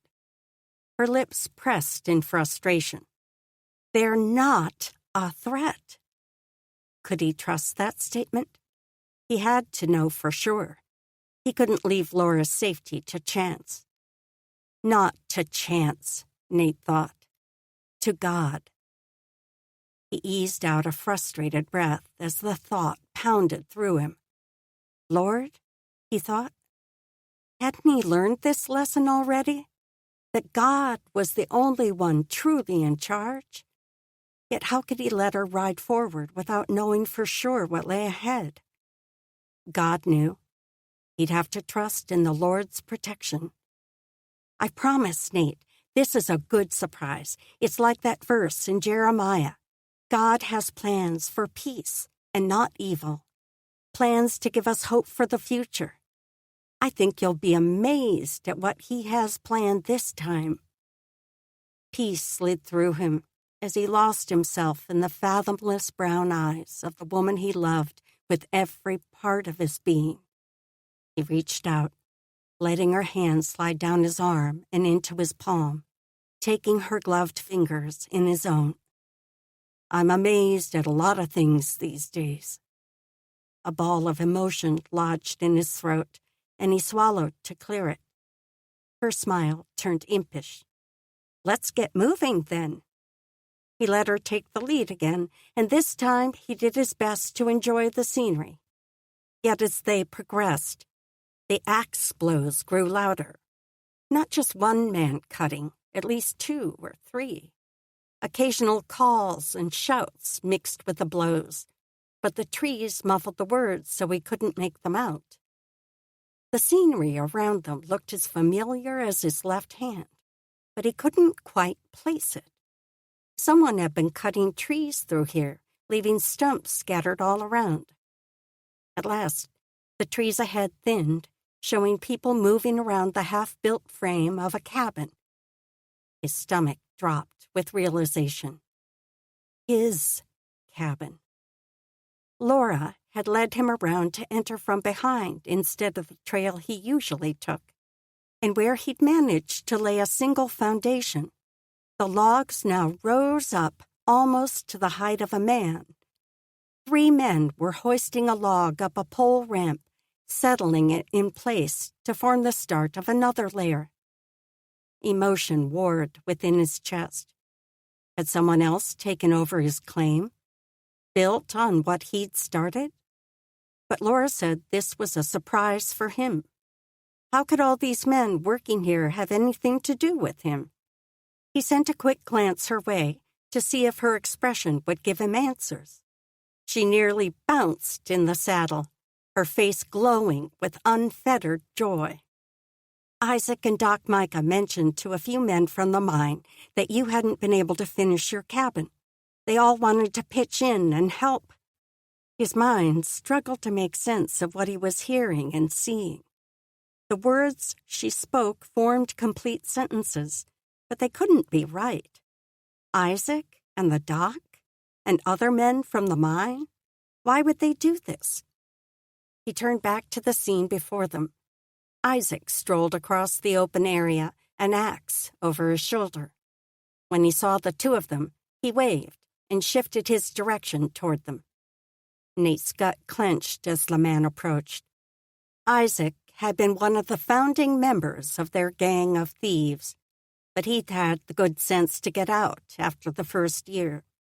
Now, a full decade later, Isaac had finally pushed away the chains of the past and made a new life with Joanna and Samuel, an example Nate wanted to follow with everything in him. Isaac saluted when he reached their horses. Come on in and see the progress we've made. His words blew the last of the fog from Nate's mind, thrusting him into action. He leaned forward and swung off his rented gelding, helping Laura down a moment later. They tied the animals to a tree, then fell into step beside Isaac as he moved toward the log frame. So many questions spun in his chest that he had to work to separate them into logical thoughts. How did you get so much done this morning? According to the sun, they'd not even reached mid-morning. Even with the half-dozen men he saw working, they wouldn't have completed this much since sunrise. We worked last Sunday afternoon too. Nate spun to his friend. You're jesting. I would have helped. I didn't know. Isaac shrugged. We wanted to have a bit of it done before we let you in on the secret. He slid Nate a half grin. Didn't want you to find a way to stop us. He would have tried, too. These men shouldn't be doing all this for him. He looked over at Laura. It was for her, too, though. He'd not officially asked for her hand, but he'd made it clear he planned to as soon as he had a decent place for her to live. Now that Aaron was starting to help pay their debt, this would allow them to take that next step. His focus shifted toward the cabin. This home would be far more than decent. Had he really laid the foundation so big? He'd only been planning for a single room, at least for now, maybe adding on later. Isaac cleared his throat. We, took the liberty of adding a few rooms off the back, and we're going high enough for a loft. Thought that might come in handy. The words pressed into Nate with a new weight. A couple of rooms? That would be enough for... He looked back at Laura. Her shining brown eyes met his, and the hopeful joy made him want to pull her into his arms, twirl her around, and never let her go. She slipped her hand into his, and he gripped it as hard as he dared. This woman, she must have had a part in coordinating this work. As unworthy as he was, he couldn't help the joy that slipped into his own chest. With a solid hold on Laura's hand, he turned back to Isaac. Thank you. I had no idea. Thank you isn't near enough, but... Isaac reached out and gripped Nate's upper arm. It's what friends do for each other. Friends? Did he dare let himself believe? Dare accept the help these men offered? He wasn't worthy, but maybe that didn't matter so much. He'd happily repay the kindness any time he saw opportunity. He locked his gaze solidly on Isaac's and nodded. It's what friends do. Nate's body ached in the very best way. The last of the men were packing up their axes and building supplies, but he had to take a minute to revel in the sight before him. A cabin, almost fully completed. They'd built up the sides and part of the roof, and the men all promised to return next week to finish the shingles and the interior. How was it possible his cabin would be finished within 7 more days? Not only his cabin. A swish of skirts sounded beside him, and Laura slipped herself under his arm, where she fit perfectly. She rested her head on his shoulder and pressed a hand to his chest, the warmth of her palm increasing the beat of his heart. For a moment, he let himself linger there, simply enjoying her touch, the sweet scent of her hair, the softness of her melding against him. He brushed a kiss to her hair. Does 2 weeks give you enough time? He wasn't sure he could stand waiting 2 more weeks before marrying this woman, but he'd need that time to finish a few pieces of furniture. She pulled back enough to look up at him. Sunday, 2 weeks from now? He looked down at her, almost falling into the rich brown of her eyes. The Reverend should be back by then. We can have a ceremony after church, if you'd like. Or another time, whatever you want. He'd take her to the top of the tallest mountain to marry her, if that's what she asked. She laid her head back on his shoulder, and he tucked her in close. She let out a sigh. I suppose, if we have to wait that long. His blood surged, and he gripped her waist tighter. I'll take you to Lanton's now, if you prefer. He's been deputized to serve as a justice of the peace. We can be a man and wife before the sun sets." He was only half teasing, but he pressed his lips in to nibble the side of her neck with a little growl. She ducked away with a giggle, pulling loose from his arms. He grabbed at her, capturing her hands so she couldn't go far. She raised her brows at him. "I think waiting a couple weeks would be good for you. Maybe make you a little more eager." Her eyes sparkled, and he had to force steady breaths to rein in what his body really wanted to do. She didn't seem to notice her effect on him, just slipped back into his arms in the same position, resting her head on his shoulder. He soaked her in, working to calm the excitement inside him, working to simply relax and enjoy her presence. This woman. After a few minutes of quiet, her voice surfaced with no hint of teasing. "Have you thought about what we should do with the extra room?" The question gave his mind something to latch onto other than Laura's nearness. "Not yet. I'm still taking in the fact that there'll be a wood floor. That's more than I thought I'd be able to manage." Her chuckle bubbled against him. "It's going to be so nice. All of it." Then she looked up at him again, her expression taking on a hesitant look. "What do you think about asking Eagle Soaring and Bright Sun to come stay with us?" The words settled in his chest with a sense of rightness. "Really? You'd like that?" Much of their care would fall to Laura while he worked. He couldn't lay that on her lightly. She nodded. "Eagle Soaring told Isaac their people should come back through here in the spring. We can help them get back to their family. Or if we're not able to find their tribe."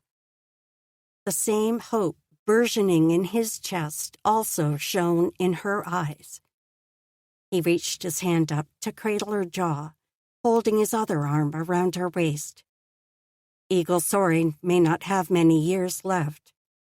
The man had regained some strength while he stayed at the clinic, but he still walked in a stooped shuffle with the help of a cane and often slept much of the day. That means if we don't find their family, Bright Sun would stay with us? She nodded again. "It would be up to her, but maybe we could